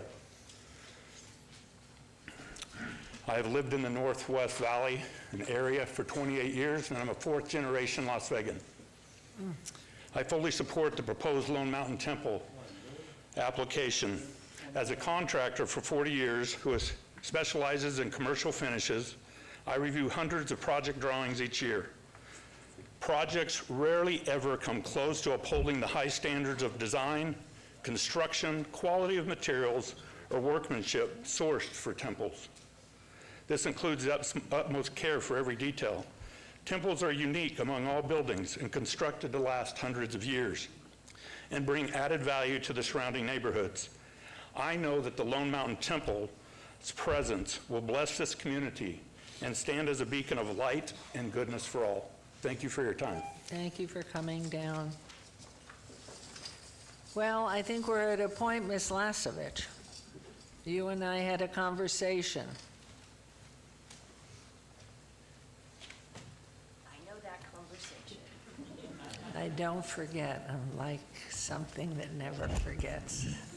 Mayor Jennifer Lasevich, 1980 Festival Plaza Drive. And on very behalf of the impressive applicant. and most beautifully done, and you've had a lot of compliments today, which you are deserved.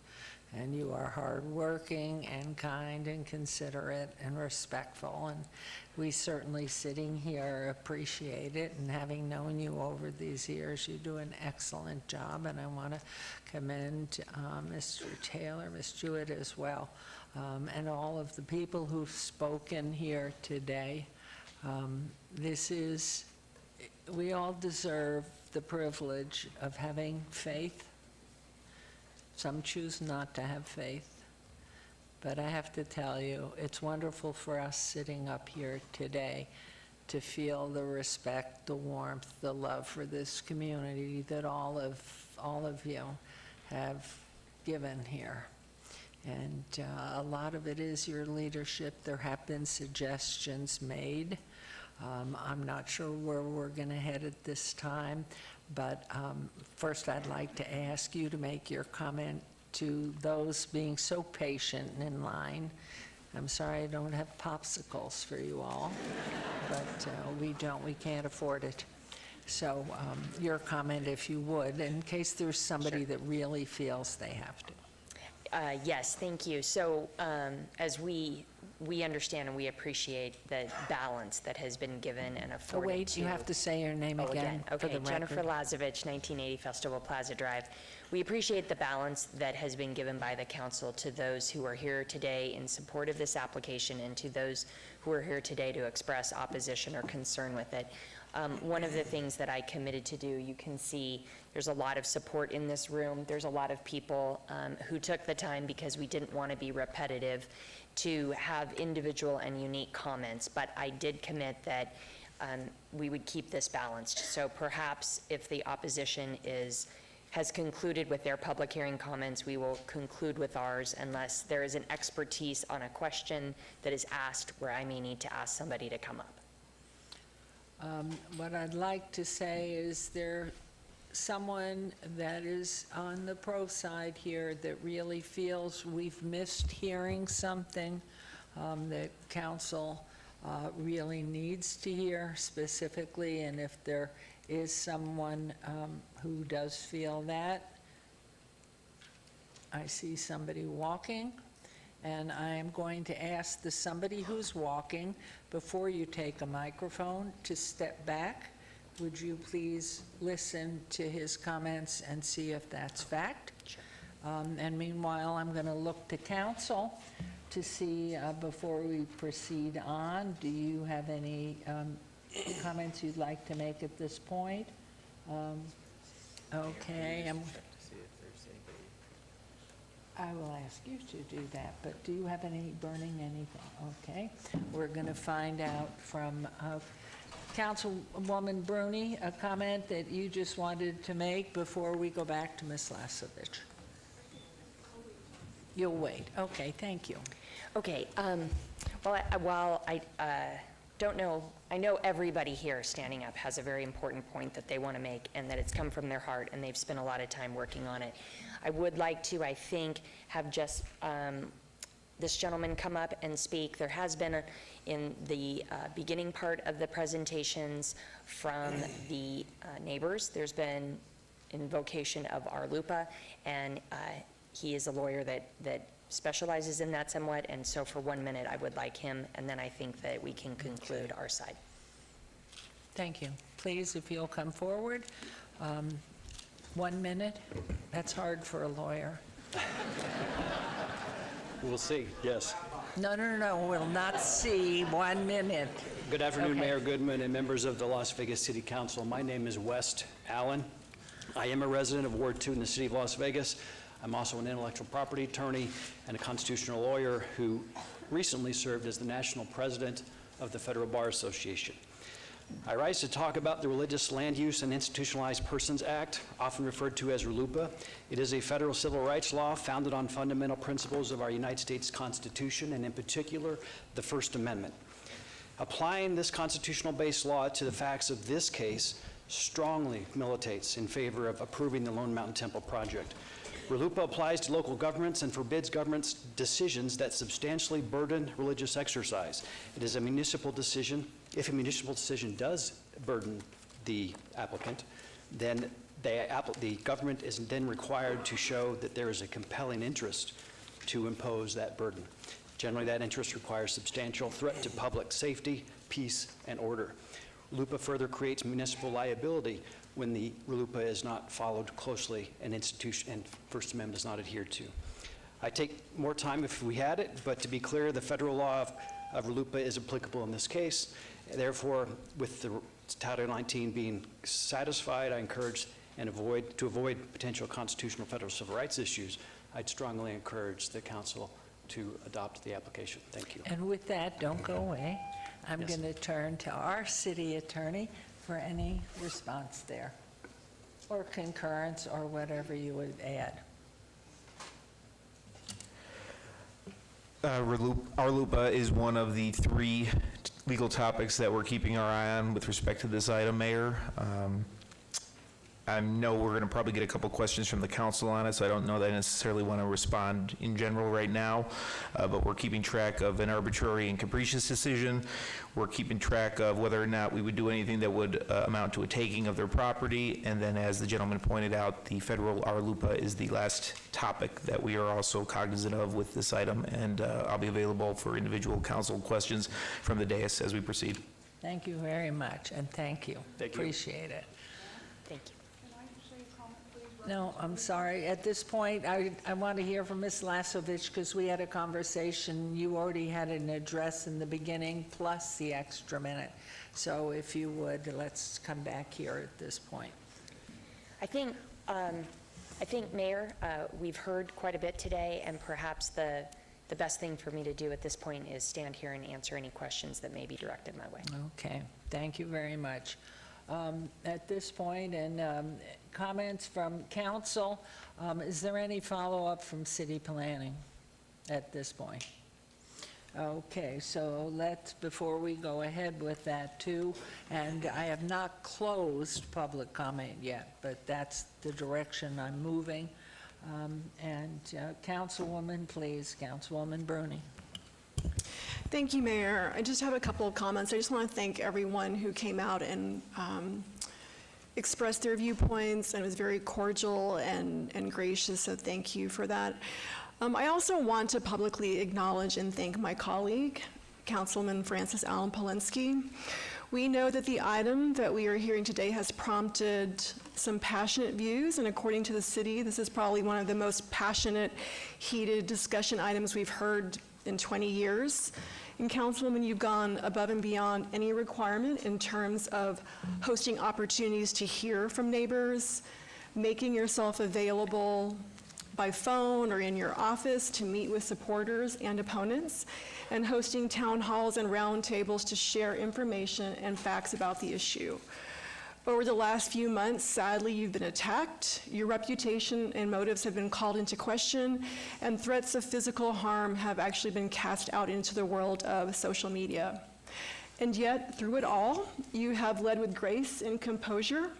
You've never wavered in your willingness to meet individually with neighbors and talk to one more neighbor. You've been thoughtful and diligent and persistent in your commitment to hearing the various perspectives. So I want to thank you for leading with grace and class and providing leadership that serves as a model, which I know I will follow moving forward. I also want to share that this has not been an easy decision. I have bothered our legal team and planning department with lots of questions as recently as last night, because I wanted to ensure that the applicant had to apply for the same permits, follow the same requirements, and go through the same land use processes as other land users. But as one of the speakers recommended, I take very seriously the responsibility to represent my constituents fairly. In fact, for those of you who know me, I ran on a platform of listening to my neighbors. And for the record, my residents in Ward 6 overwhelmingly support the temple. I have received 745 emails, 92 of which have expressed support. So for me, it does feel like an easy decision because I am committed to representing my constituents fairly. Thank you. Thank you very much. I'm going to ask, unless you want to make your comment first, we do have a stack of cards, and I've asked Mayor Pro Tem Knutson to go through these, and if you're still here, which I hope you are, for if in fact you have anything, or is it okay at this point that we move forward? So if you would, please. Thank you, Mayor, and you took the time to fill out a card, so if you haven't spoken yet, please feel free. Victoria Bremner, Sandra Reed, Harry Van Gorp, Christopher Garrow Grant, I can't read your writing, so I'm sorry. Renee Newman, Matt Hackley, Vicky Sheeran, Randy Gordon, Stephanie Dahlgreen, Steve Starr, Eugene Yazzie, Todd and Gail Gieb. So if you haven't, Patricia Reed, if you haven't spoken, you did fill out a card. If you have, though, thank you. So is there someone whose name he read on a card that didn't get a chance to speak? Okay, so I am assuming, yes, ma'am, then you please come up, or didn't you speak? Yes. So we're not doing overs, but thank you very much. Is there anybody else that didn't get a chance on those lists? We just want to be sure we're very fair there. And is there anybody in the group that didn't have a chance to speak that really has something to add?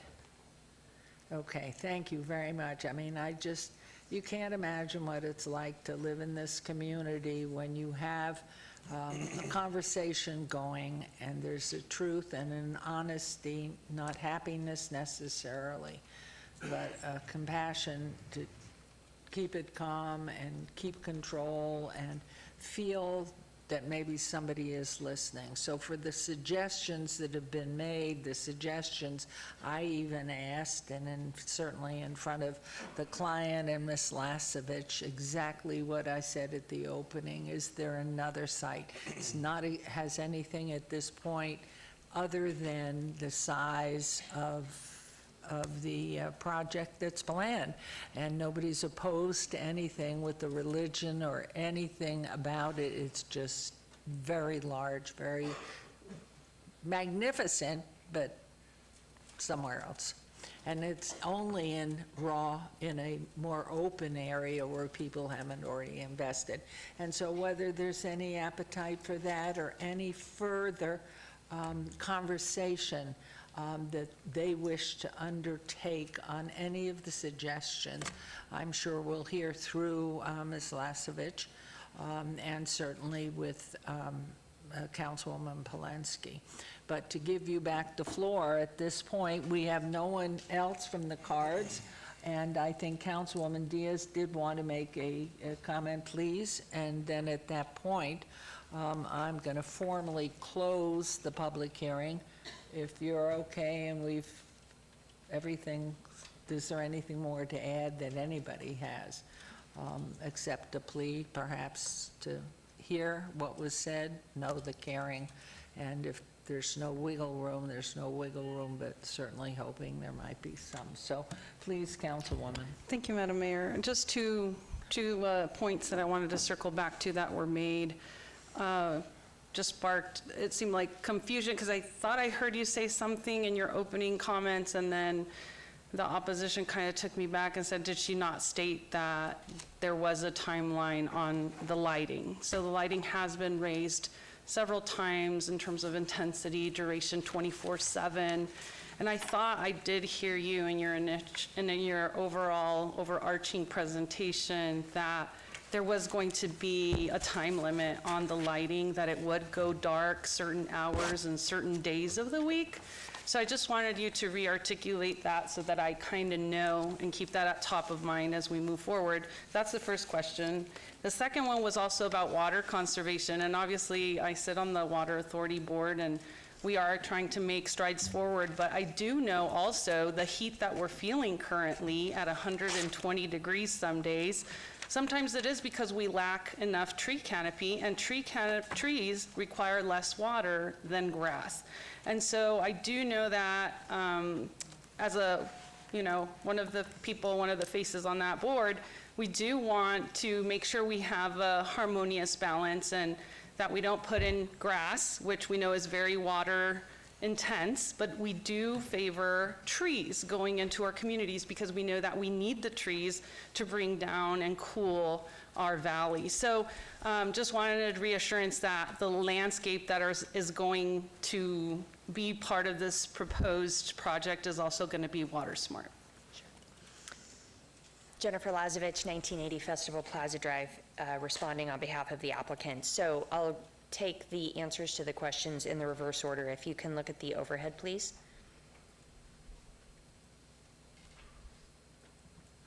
Can you pull that, push it up a little bit? There you go. Good. There we go. I could pull the bigger boards too, but No, I that's didn't know good. what They do it. questions were headed my way. So this is our landscape plan. Let me state for the record very clearly, we are not proposing any grass on any part of the site. As we know, that's a significant water user, and it is not being proposed, number one. Number two, while you didn't directly say it, some of the pictures that were shown, or if people have done their own research for other temples, perhaps in other states, there are sometimes water features that occur perhaps right before the entrance or into the direction of where the entrance is. There are no water features on this site for the same reasons. So then that brings me to the trees. The trees are in compliance with trees on an approved list by the Southern Nevada Water Authority, and that is really where we're getting our greenery. Yes, of course, there'll be shrubbery as well, but it'll predominantly come, any kind of relief from the heat will come from trees that come from the Southern Nevada Water Authority approved tree list. That's, I believe that answers your question on the landscaping and the water. As it relates to the lighting, so what I said, and thank you if I was unclear or if it became unclear, there are two different lighting issues at play here, I believe. There was at the Planning Commission a condition that was placed on the application that the applicant agreed to that takes the parking lot lights throughout the site and turns those off from 11 p.m. to 5 a.m. In addition, at the Planning Commission, there was a condition placed on the application that deferred the street lights, and those would be public street lights, but deferred the street lights on Hickam, TP, and Florine. We are required to put them in on Grand Canyon. Grand Canyon is an 80-foot wide street, and actually there are diagonally across the site headed towards the west, street lights there. If I may interrupt you to our Planning Commission, I thought the entire area beyond the individual parcels, no street lights, no sidewalks. So what street lights are we talking about? On their property, I thought this was street light pure, the neighbor, that whole area beyond the 20 acres. Yes, Madam Mayor, Lucian Pyatt for the record. What Ms. Lazarevich stated is correct. We did require street lighting on Grand Canyon only, but not on any other streets. So it would be only on the streets on this 20-acre parcel, there'll be street lights, and these according to, no? No. Yes, there'll be street lights, the type, like we have downtown standard lighting on Grand Canyon. Around this particular 20-acre parcel, but not throughout that entire area. Correct, not on the other streets, just as she explained, Grand Canyon only. Thank you. Sorry. So to go towards the concerns and comments about wanting less light, Good. again, deferral of street lights, meaning not putting them in with the project on our site, on Hickam, TP, and Florine, but we are required to put them in on Grand Canyon. And then the parking lot lights themselves will be turned off. This is already a condition on the application. The parking lot lights themselves will be turned off from 11 p.m. to 5 a.m. every night. It's throughout the whole parking lot. And then the other topic perhaps that I brought up, and I didn't mean to confuse anyone, but it relates specifically to the temple itself and the lights on the temple.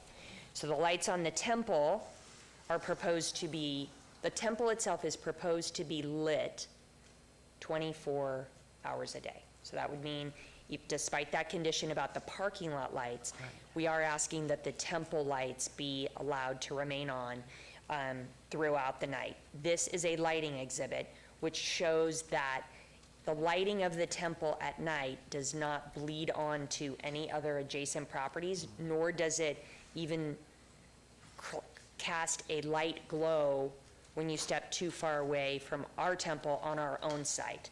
And then this is a picture of what the temple would look like at night. It's gentle lighting. It is not meant to be bright and overly aggressive. Did that answer your question, Councilwoman? So basically, it'll be similar to what currently exists on the east side temple? What's currently in place there would be in place at this new site? Yes, it's similar, yes. Okay. I think lighting standards have progressed since that temple was built in the late 80s, but it would be similar. Okay, thank you. So any other questions? Yes, Councilwoman Bernie, please. I have a follow-on question. Thank you. So I realized today, Ms. Lazarevich, that I haven't seen a rendering of the meeting house. And I think you said it was going to be 65 feet tall, which is that equivalent to the base of the temple? There it No. is. The meeting house, this is Jennifer Lazarevich. The meeting house, this is the meeting house that I'm showing right now. The temple and I'll contrast that in a minute, but the temple has that occupiable height of 65 feet. The meeting house to this ridgeline point right here is just under 27 feet to this ridgeline. And then to the top of where the steeple is for the meeting house, there's the 65 feet, which I believe is what you were just asking about. Okay, and are you going to have the same sort of lighting on the meeting house and with the same conditions? No. No, the steeple doesn't have, the steeple on the meeting house does not have any lights on it. There could be low level, and what I mean by that is there could be a wall light that for security purposes around the base of the building itself, but there are not lights on the steeple that reach up to 65 feet on the meeting house. Okay. All right, so at this point, is there anyone out there that is burning to get to a microphone? Now, before I turn this over to Councilwoman Polensky, I'm going to, yes. No, we can't let, well, yes, I just did say that, so you're still burning. We're going to give you 1 minute. Nobody else has gotten it, so you realize that. You're being singled out. I'm hard of hearing, ma'am. And you can, if there's going to be somebody else, we can't do this. We've already said what we're doing because we'll just be repetitive. Just one thing, please. No. What we can do is I'll talk to you afterwards, please. Is that a no? I'm going to close, yeah. No, Okay. because it started somebody else, and that's only fair. What's good for one is good for all. So at this point, I think, and before you put forth your final words, before you do that, if you'll get back to me, I'd appreciate it. I'm going to turn this over to you, Councilwoman Polensky. Thank you, Madam Mayor.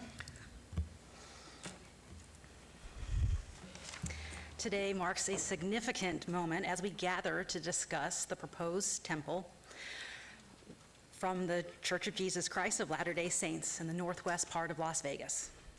I'm glad to see so many people engaged in the government process. Thank you to each of you who have taken the time to show up today and voice your opinions. Over the past 5 months, we, that's the City of Las Vegas, has worked diligently to communicate with residents. Here are the few ways that we have done so. There was a legally required neighborhood meeting. The city and I hosted a virtual forum. We hosted a small neighborhood roundtable and produced an Access City Council TV segment dedicated to sharing information and education about the temple project. I personally have also offered over 280 residents who have reached out to my office in writing office time. 237 phone calls have been made and returned. I've spent about 30 hours in face-to-face meetings listening and learning. In addition, my team has created 40 informational social media posts relating to the proposed temple in the spirit of transparency and information sharing. In front of me are the level of correspondence that we, the city, have received. This is the support stack, and this is the opposition stack. There are just over 8,000 letters of support and about 2,600 letters of opposition. I have gone through both support and opposition. I have also read over 800 emails that have come to my individual city email address alone. I have given as much time and consideration as possible to all sides of this issue. Just as a matter of clarity, the City of Las Vegas does not solicit land use applications. I do not solicit land use applications.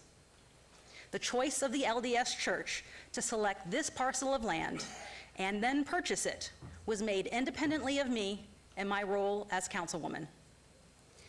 Jeff, can you please pull up the maps? To the neighbors who are concerned about this application violating the interlocal agreement, I want to share a letter I've received from Clark County Commissioner Ross Miller. Please take a look. I represent the people who are in the blue homes, and Commissioner Miller represents the gold homes on the screen above you.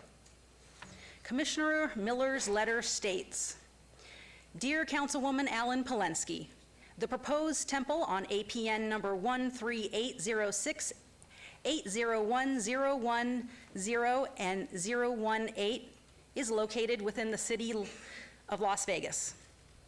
As such, the city will make all decisions regarding the land use entitlements.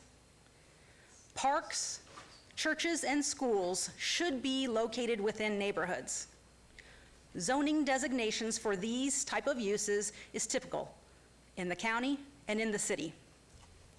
In addition, most of the adjacent property surrounding the proposed temple is land either owned by Clark County School District or BLM. Based upon the foregoing, I have no opposition to the proposed application. Sincerely, Ross J. Miller, Clark County Commissioner, District C." The interlocal agreement is a cooperative agreement that encourages the city and the county to work together. And in this case, we have. The commissioner and I are in consensus that the proposed temple does not violate the interlocal agreement. Dr. Holmes, if you would add this to the backup, I'd be grateful. At this time, I'd like to ask Public Works Director Joey Paskey to please come to the mic for some general traffic questions and input.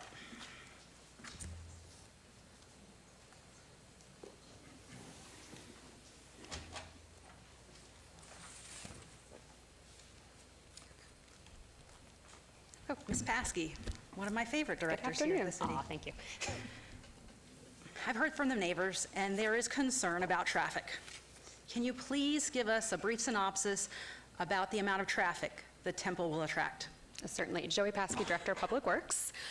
So as Ms. Lazovich mentioned, the applicant has submitted and gotten approved a traffic study. So just to, in a basic speak, that's a study that anticipates the roadway and traffic conditions that a proposed development will bring. While this development didn't generate a lot of traffic, we still felt it was important, being that this is a special use site, that we have a traffic study on record and that we look at all of this. So the proposed development anticipated 195 trips in the evening peak hour, or what's projected to be the busiest hour of the day. That is just slightly above the minimum threshold to require a study. This equates, if you do the math, to about just over 3 cars per minute during that peak hour. For comparison purposes, an elementary school would be 8 to 9 cars per minute during that, again, just that busiest hour of the day. So we usually make them design for that conservative part. So the study, as I said, the study has been reviewed and accepted. No additional improvements are required to accommodate this minimal amount of traffic that would be brought by the proposed development. We feel the existing roadway network has adequate capacity, and all intersections that are adjacent in the vicinity of the proposed development would operate at acceptable levels of service. They do now, and they also would with the projected traffic. Follow up. The integrity of the roads. People have questioned whether our roads can physically handle this much traffic. Will they need to be upgraded? Absolutely. So our Streets and Sanitation Division of Public Works has gone out and inspected the roadways in the vicinity of the proposed development.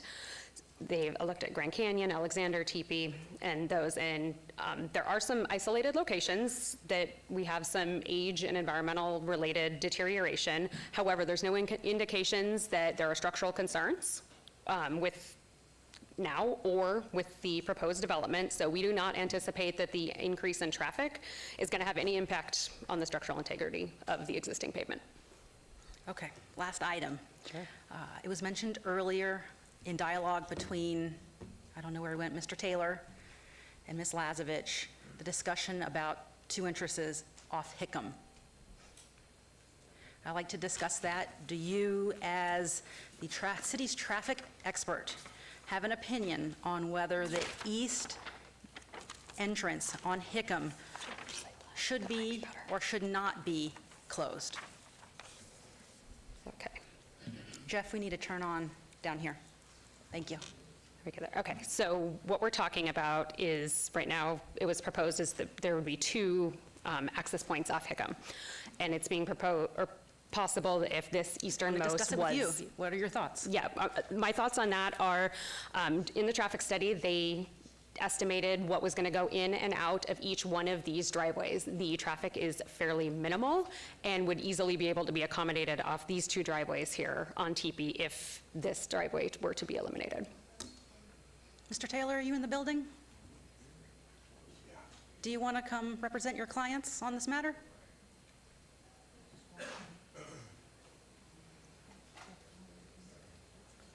Ms. Jewett, do you want to represent the homeowners in the area? On what, ma'am? The entrance off Hickam. Valerie Jewett, here's the bottom line. This is a rural community where we ride our horses. We have children. If you look at the Douglas case, it says the traffic is a dangerous factor. That was Ninth Circuit Court that we're going to. The same path that we're leaving, and the biggest issue was traffic and the people's safety. Thank you, Mrs. Jewett. We're speaking specifically how about they get this. in and out of there, it's the amount of traffic. If you're having anywhere from 12 to 2,000 vehicles when we usually have maybe 50, that's excessive. That's dangerous.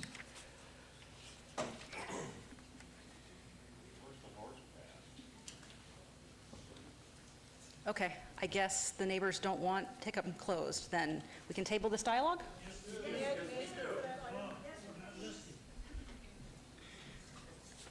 Sure. Hi, Erin DeLue, and yes, we would like that entrance and exit point closed, please. Yeah, we wouldn't have a problem with that from a traffic standpoint. Okay. It would easily be It able to be won't accommodated impact- over here with no degradation of level of service or safety to either one of these intersections. Okay. Ms. Lazovich, will you ask your client if they're willing to concede that?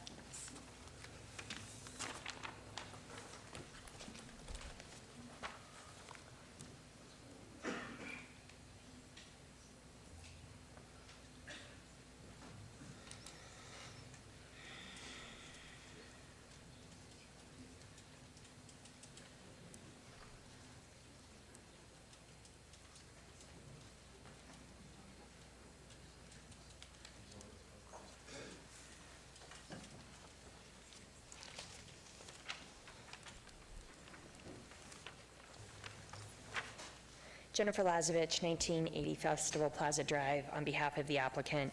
The church would agree to close, oh, it's not back on that. Well, could you get the aerial back up or the map, the overhead? We're up. You're up, okay. We weren't. The church would agree to close the easternmost access on Hickam. It's right where my finger's pointing. Obviously, to make it look good, I think we would want to continue a landscape buffer there. The reason I just want to point this out, the gates, as we indicated earlier, the temple grounds itself will be surrounded by a wrought iron gate, and the driveways into the temple gates, once you come on site, are here, here, and here. So when we close this easternmost driveway on Hickam, the access for the meeting house will come on and off of TP, and as long as the city is okay with that, we can accept that as a condition. Okay, thank you. Thank you, Ms. Paskey. Next point of dialogue, Ms. Lazovich. I'm not inclined, I haven't said this out loud, but I am not inclined to support an application that has a red blinking FAA beacon on the top of it. Can you please address this matter? With your permission, I am not an expert in FAA, but the church has hired a consultant who is. Could I bring that person up? Please. Mr. Orr? Oh, he's walking down. Okay.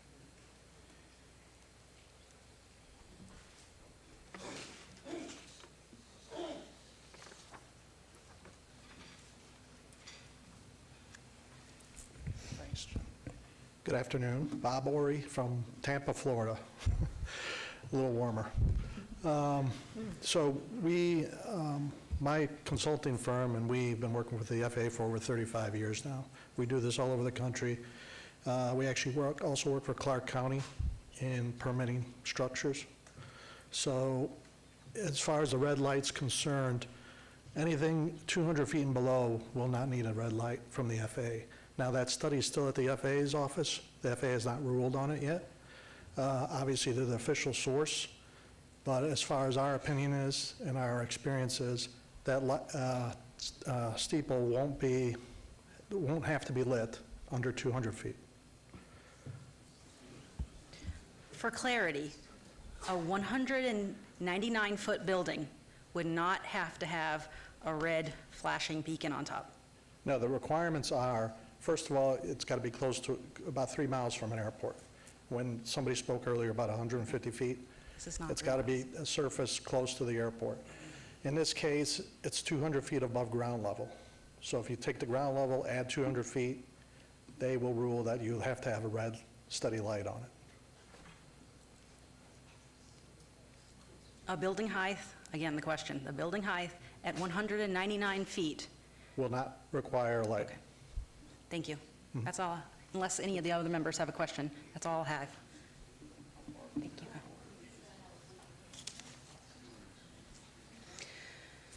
Ms. Lazovich, let's talk about a very important specific topic, the height. I understand your client's position of being disinterested in reducing the temple height. It's important to everyone and many people in this room, and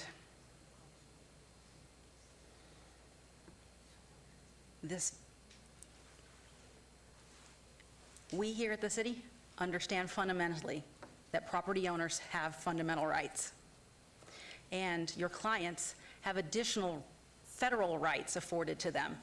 I understand in negotiations with Mr. Taylor, your unwillingness to reduce the height. I am asking you today,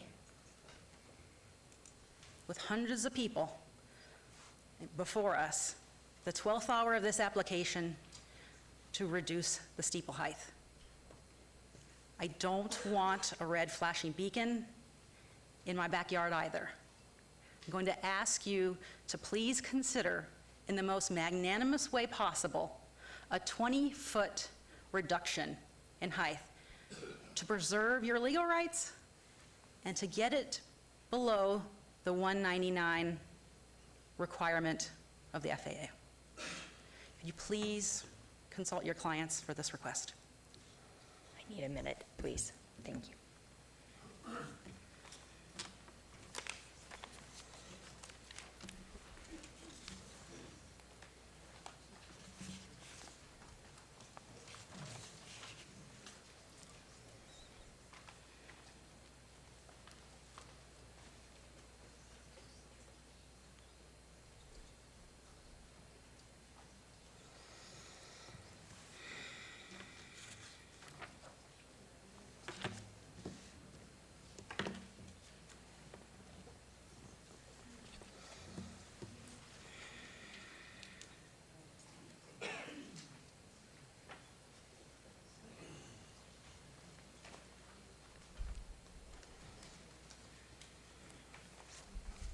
This is Jennifer Lazovich for the record. I just have a clarifying question of the Councilwoman.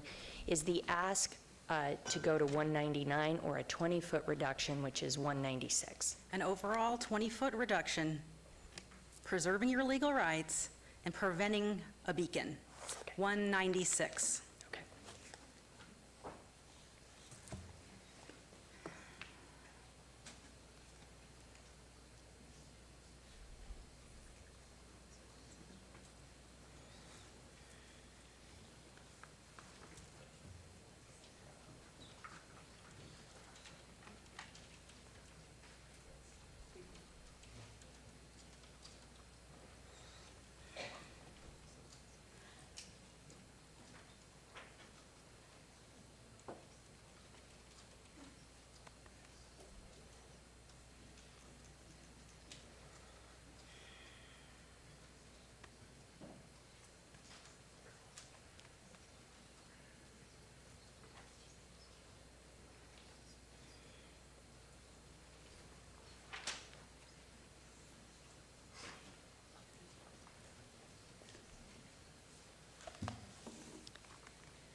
Jennifer Lazovich, 1980 Festival Plaza Drive, here today on behalf of the applicant again.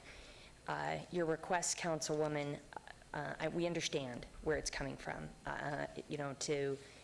Our expert has just testified from an FAA perspective that at below 200 feet, it is highly unlikely, and I say it only that way just because the FAA has to be the final say, but in his expertise, under 200 feet would not require a blinking or steady red light at the top.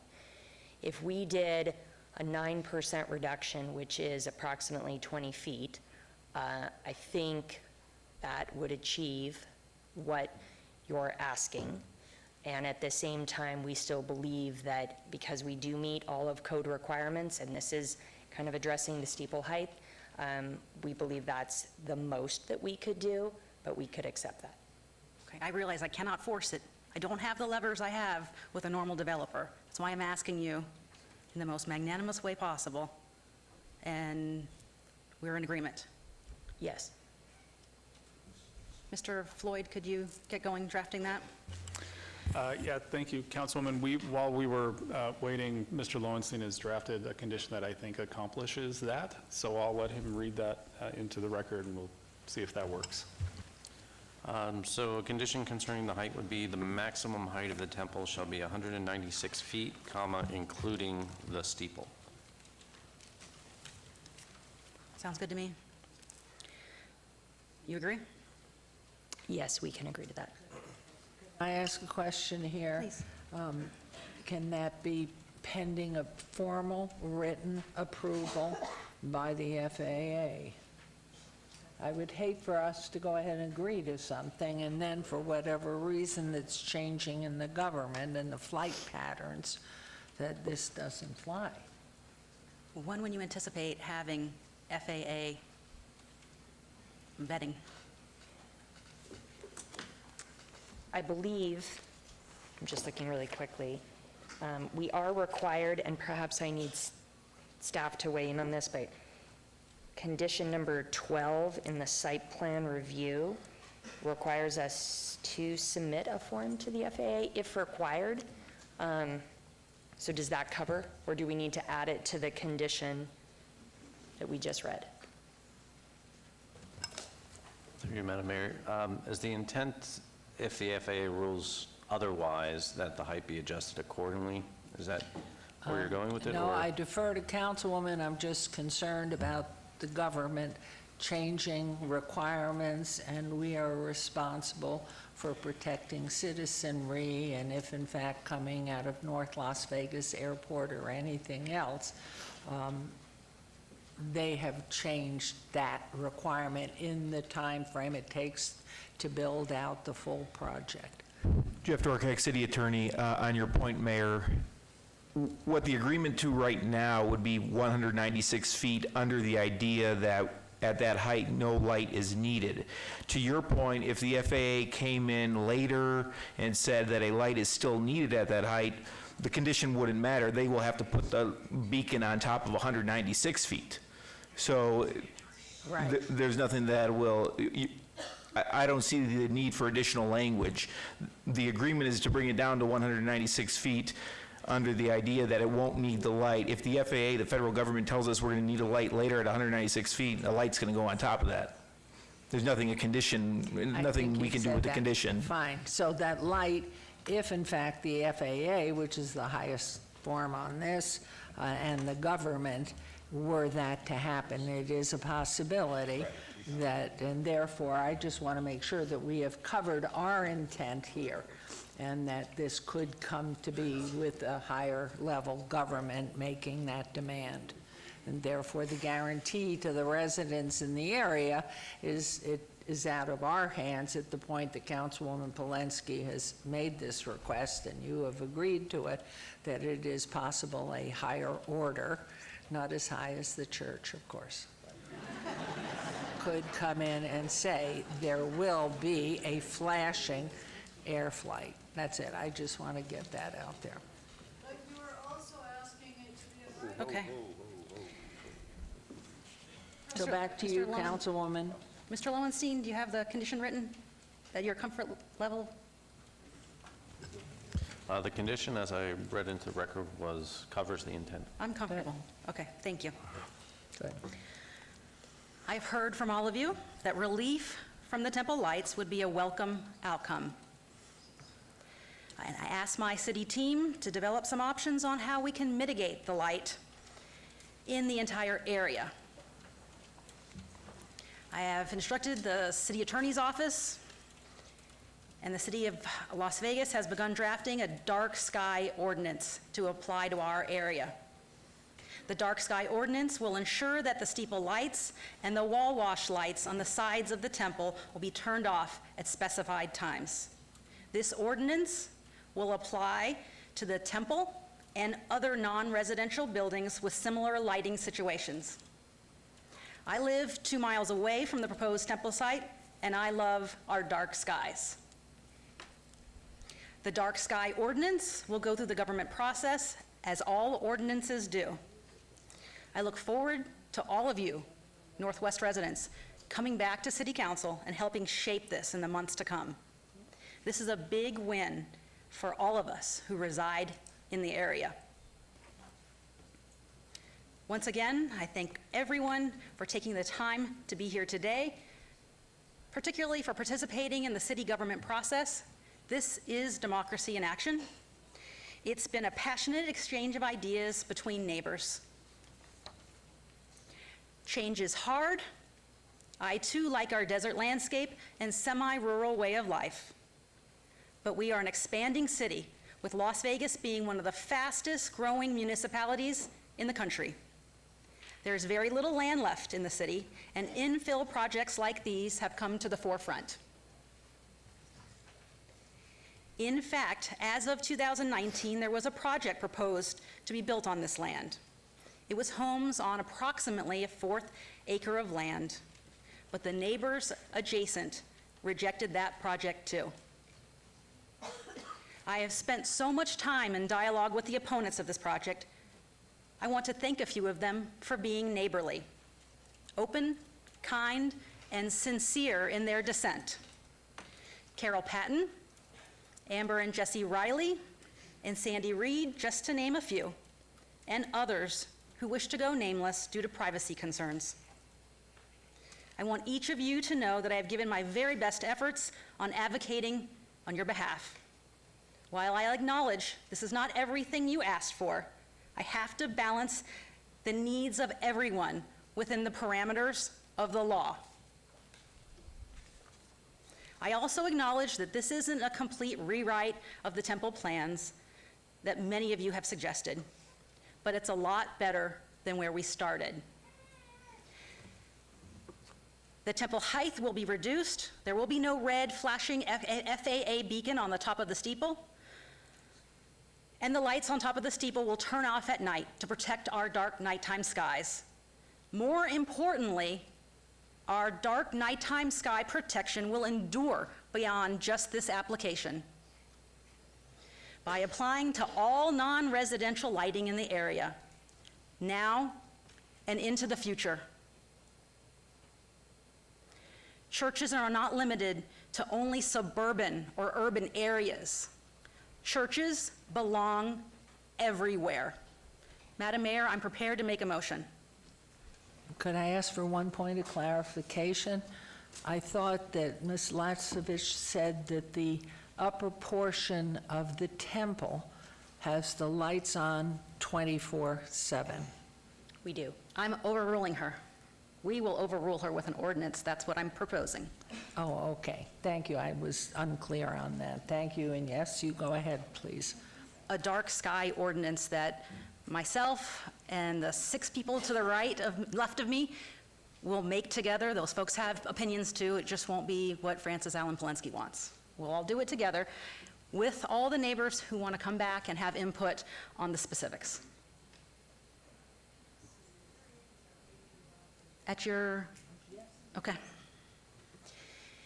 In conjunction with the Planning Commission recommendations and consistent with staff recommendations of approval, I move to approve item number 63 and 64 with the agreed upon conditions Mr. Floyd mentioned earlier. Would you like to reiterate them? And Councilwoman Seth Floyd, for the record, there was discussion about closing the eastern entrance on Hickam and adding Including the that. landscape borders. So we drafted a condition when that discussion was Please going on, read it. which Mr. Lowenstein will read in the record as well. So I'm clear, during the original presentation, there was two components to that. One was the ingress egress being closed, and then there was comment about expansion of the landscape buffer due to removal of some parking spaces. So if those are the two things, when I was listening to the presentation, I was drafting those, so I can read those two into the record.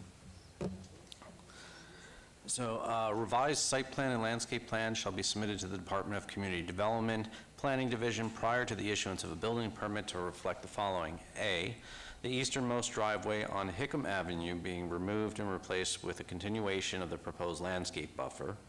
And then B, the 18 easternmost parking stalls along the northern property line adjacent to APNs 138-06-701-019 and 020 are to be incorporated into the landscape buffer for additional width.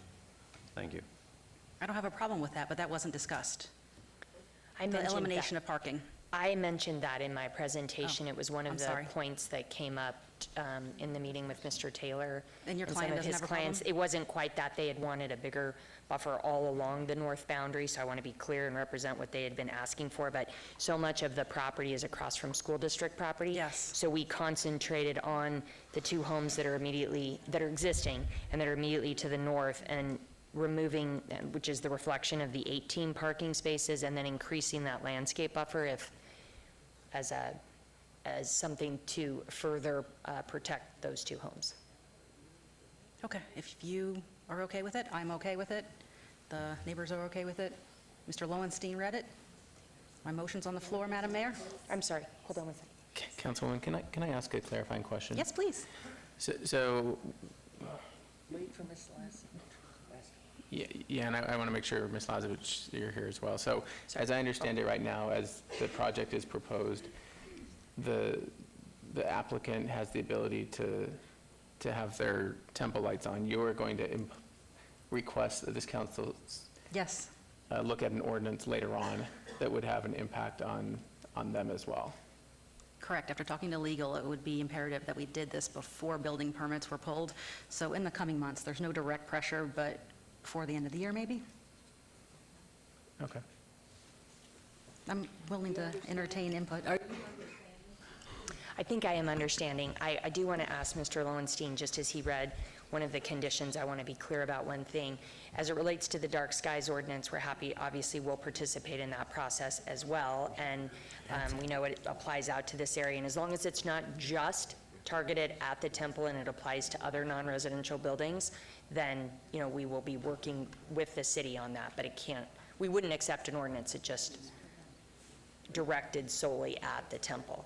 And then my other question was for Mr. Lowenstein. Could you read on the 18 parking spaces, could you just read that condition one more time? So that was subsection B of that condition, of that added condition. It says the 18 easternmost parking stalls along the northern property line adjacent to APNs 138-06-701-019 and 020 are to be incorporated into the landscape buffer for additional width. That's fine. That's fine. We have excessive landscape widths around the site, so we will likely be just moving those parking spaces to somewhere away from the residential that still complies completely with landscape buffer widths and things like that. So we wanted to make sure we could have that flexibility to capture those 18 spots somewhere else. We do, I believe the question, although I walked away for a minute, but we would agree with the additional conditions that have been read into the record. And Councilwoman, we have a question here, and both directed to you and Ms. Lasovich, please. Thank you, Councilman Creer. Madam Mayor, through you. My question is more from a legal standpoint. The way it sits now, and I understand what the Councilwoman is looking to do about creating a light ordinance that will apply to every business, residential in the circumference of the rural area. My question is that the way that the item that is presented to us now, today, does not have a condition regarding lighting. So if we approve this, they will leave here, and I'm not saying wrong or right, either way. They will leave here with the item, with them being able to have the lighting on as they present it, okay?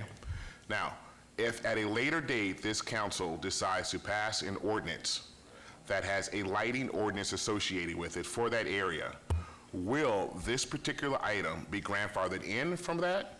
Or would it have to be retro, or will it be retro to today, right? Because you can't, it seems as though you would have to go back in any entity between now and when that ordinance is passed. They would be in compliance with the laws that were passed as of today. If you go back, we would have to either make it retroactive to today, or they would be in compliance to have their lighting established how they want it now, 24 hours a day or between hours or whatever, correct? So, Councilman, Seth Floyd for the record. I think I'll let Jeff take the ordinance application part, but I just wanted to clarify on the lighting. SDR condition number 2, there is a condition that was added on parking lot lighting, not allowing that to be illuminated from 11 to 5 a.m. So I just want to clarify, we're talking about but the lighting of the actual steeple, the actual church itself. I'll defer to There is to Jeff on nothing that states any stipulations or conditions whatsoever on that. That's correct. There are no conditions on that. So I just want to make sure that, Councilwoman, that you are on the page of where you want it to be, so that we can all have a just good understanding. Everybody else has understanding. But the way it is now, if we approve it, they can have those lights on whenever they want to. On the building. Correct. 24 hours a day, between hours or whatever, just FYI. Correct. Can I get your commitment to vote for the dark sky ordinance right now?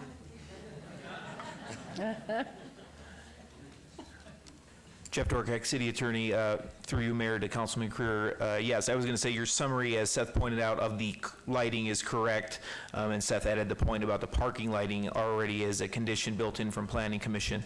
With respect to your second point, the intent for Councilwoman Polensky gave to our office was that this project would not be grandfathered into any new ordinance. Therefore, the new ordinance will be drafted in a way to capture this project, and likely that would require a statement in it regarding projects that haven't had the building permits pooled yet, or some other objective criteria that we will be able to grab them and any other similar lighting situation on non-residential in the area that will be affected by the draft ordinance.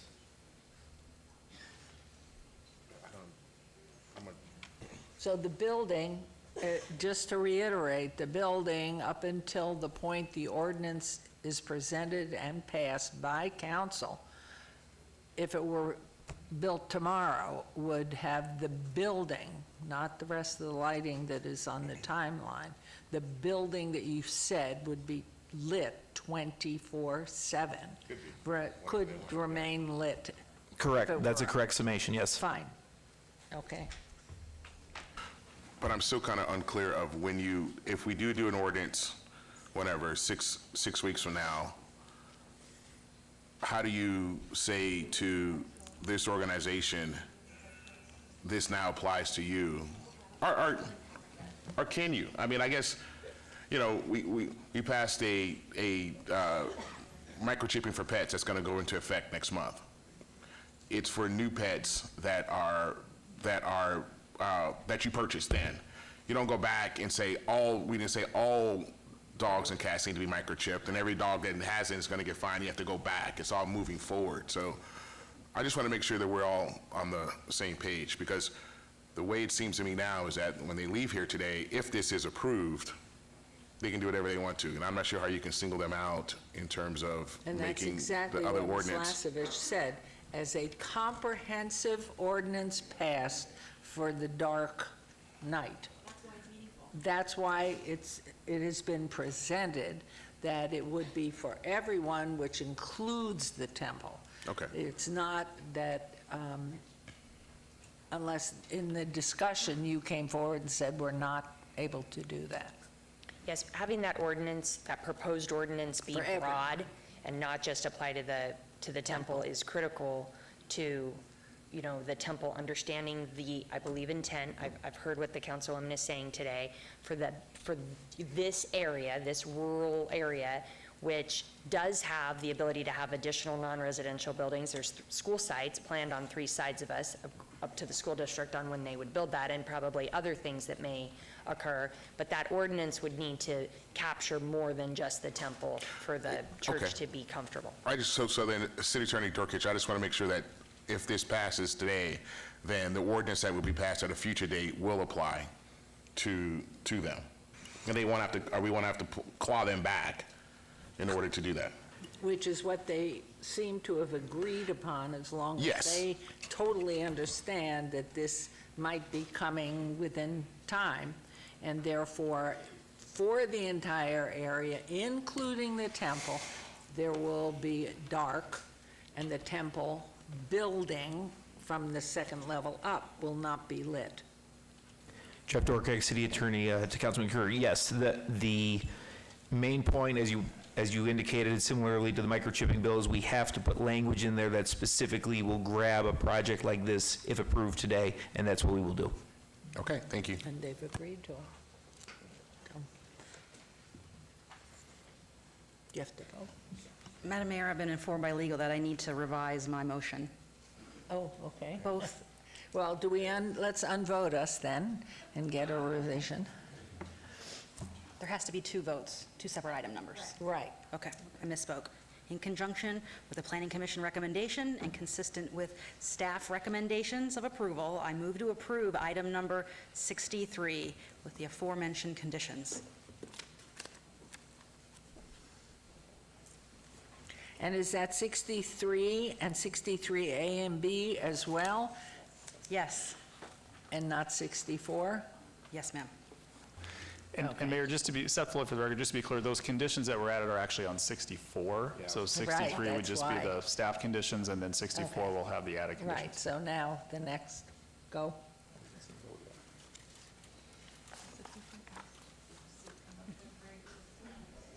There it passes. Go ahead, next one.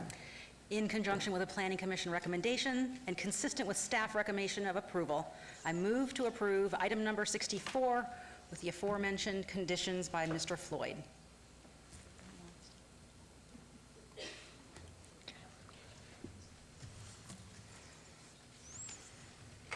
And those motions pass. Thank you. Thank you all. Yes. And thank you very, very much. I think we have a couple of more tidying up things to do, but again, to thank you all, the sensitivity. I want you to do me a favor, though. Tomorrow is the birthday of the gentleman sitting to my left, and I'd like you all to wish happy birthday to Councilman Cedric here. Love to leave happy. My mayor, look at her. Yeah. Okay. Yes. Oh, beautiful. Beautiful. And please note, we did this after the vote. Thank you all. It's beautiful. And now we'll move on to item, 67? We have a second, no. What number? Which one? 68. 68. We're setting the date. We're going to continue on while you leave, so please softly, it's wonderful. I instruct the city clerk, please, to set the public hearing dates and appeals for city planning commissions and dangerous building abatements. Please, everyone, do it quietly. We have to finish this, and we have another public comment time. Any of you who are brave enough to stay for more? Will do, thank you, Mayor. God bless you all. We're set. All right, so now we go on to agenda item 69, which is our final public hearing participation. During this portion of the agenda must be limited to matters within the jurisdiction of the City Council. No subject may be acted upon by the council unless the subject is on the agenda and scheduled for action. If you wish to be heard, please come to the podium, give your name for the record. The amount of discussion on any single subject is a well amount of time, and any single speakers allowed may be limited. It's your opportunity to address the council, but council will not respond in dialogue. Anyone wanting to come forward, please do so. This is Gary's last meeting, too. Yes, we're going to say that. We are going to move on to emerging issues. Council, do you have an emerging issue? Anybody here? No emerging, any emerging issue? No. Okay, wait, don't you dare go. And so we have agreed amongst us, in great applause to Gary Aimling, if you would stand, his last meeting, to thank our CFO, our finance man. We just wish you everything wonderful. And since there are no other points, everybody's agreed, this meeting stands adjourned. Have a good day, and thank you all. No public, too late, I'm so sorry. Just, we were moving, been a long day. Staff, thank you very much. Beautifully done, everybody. Okay. Nice job. You did a very good job.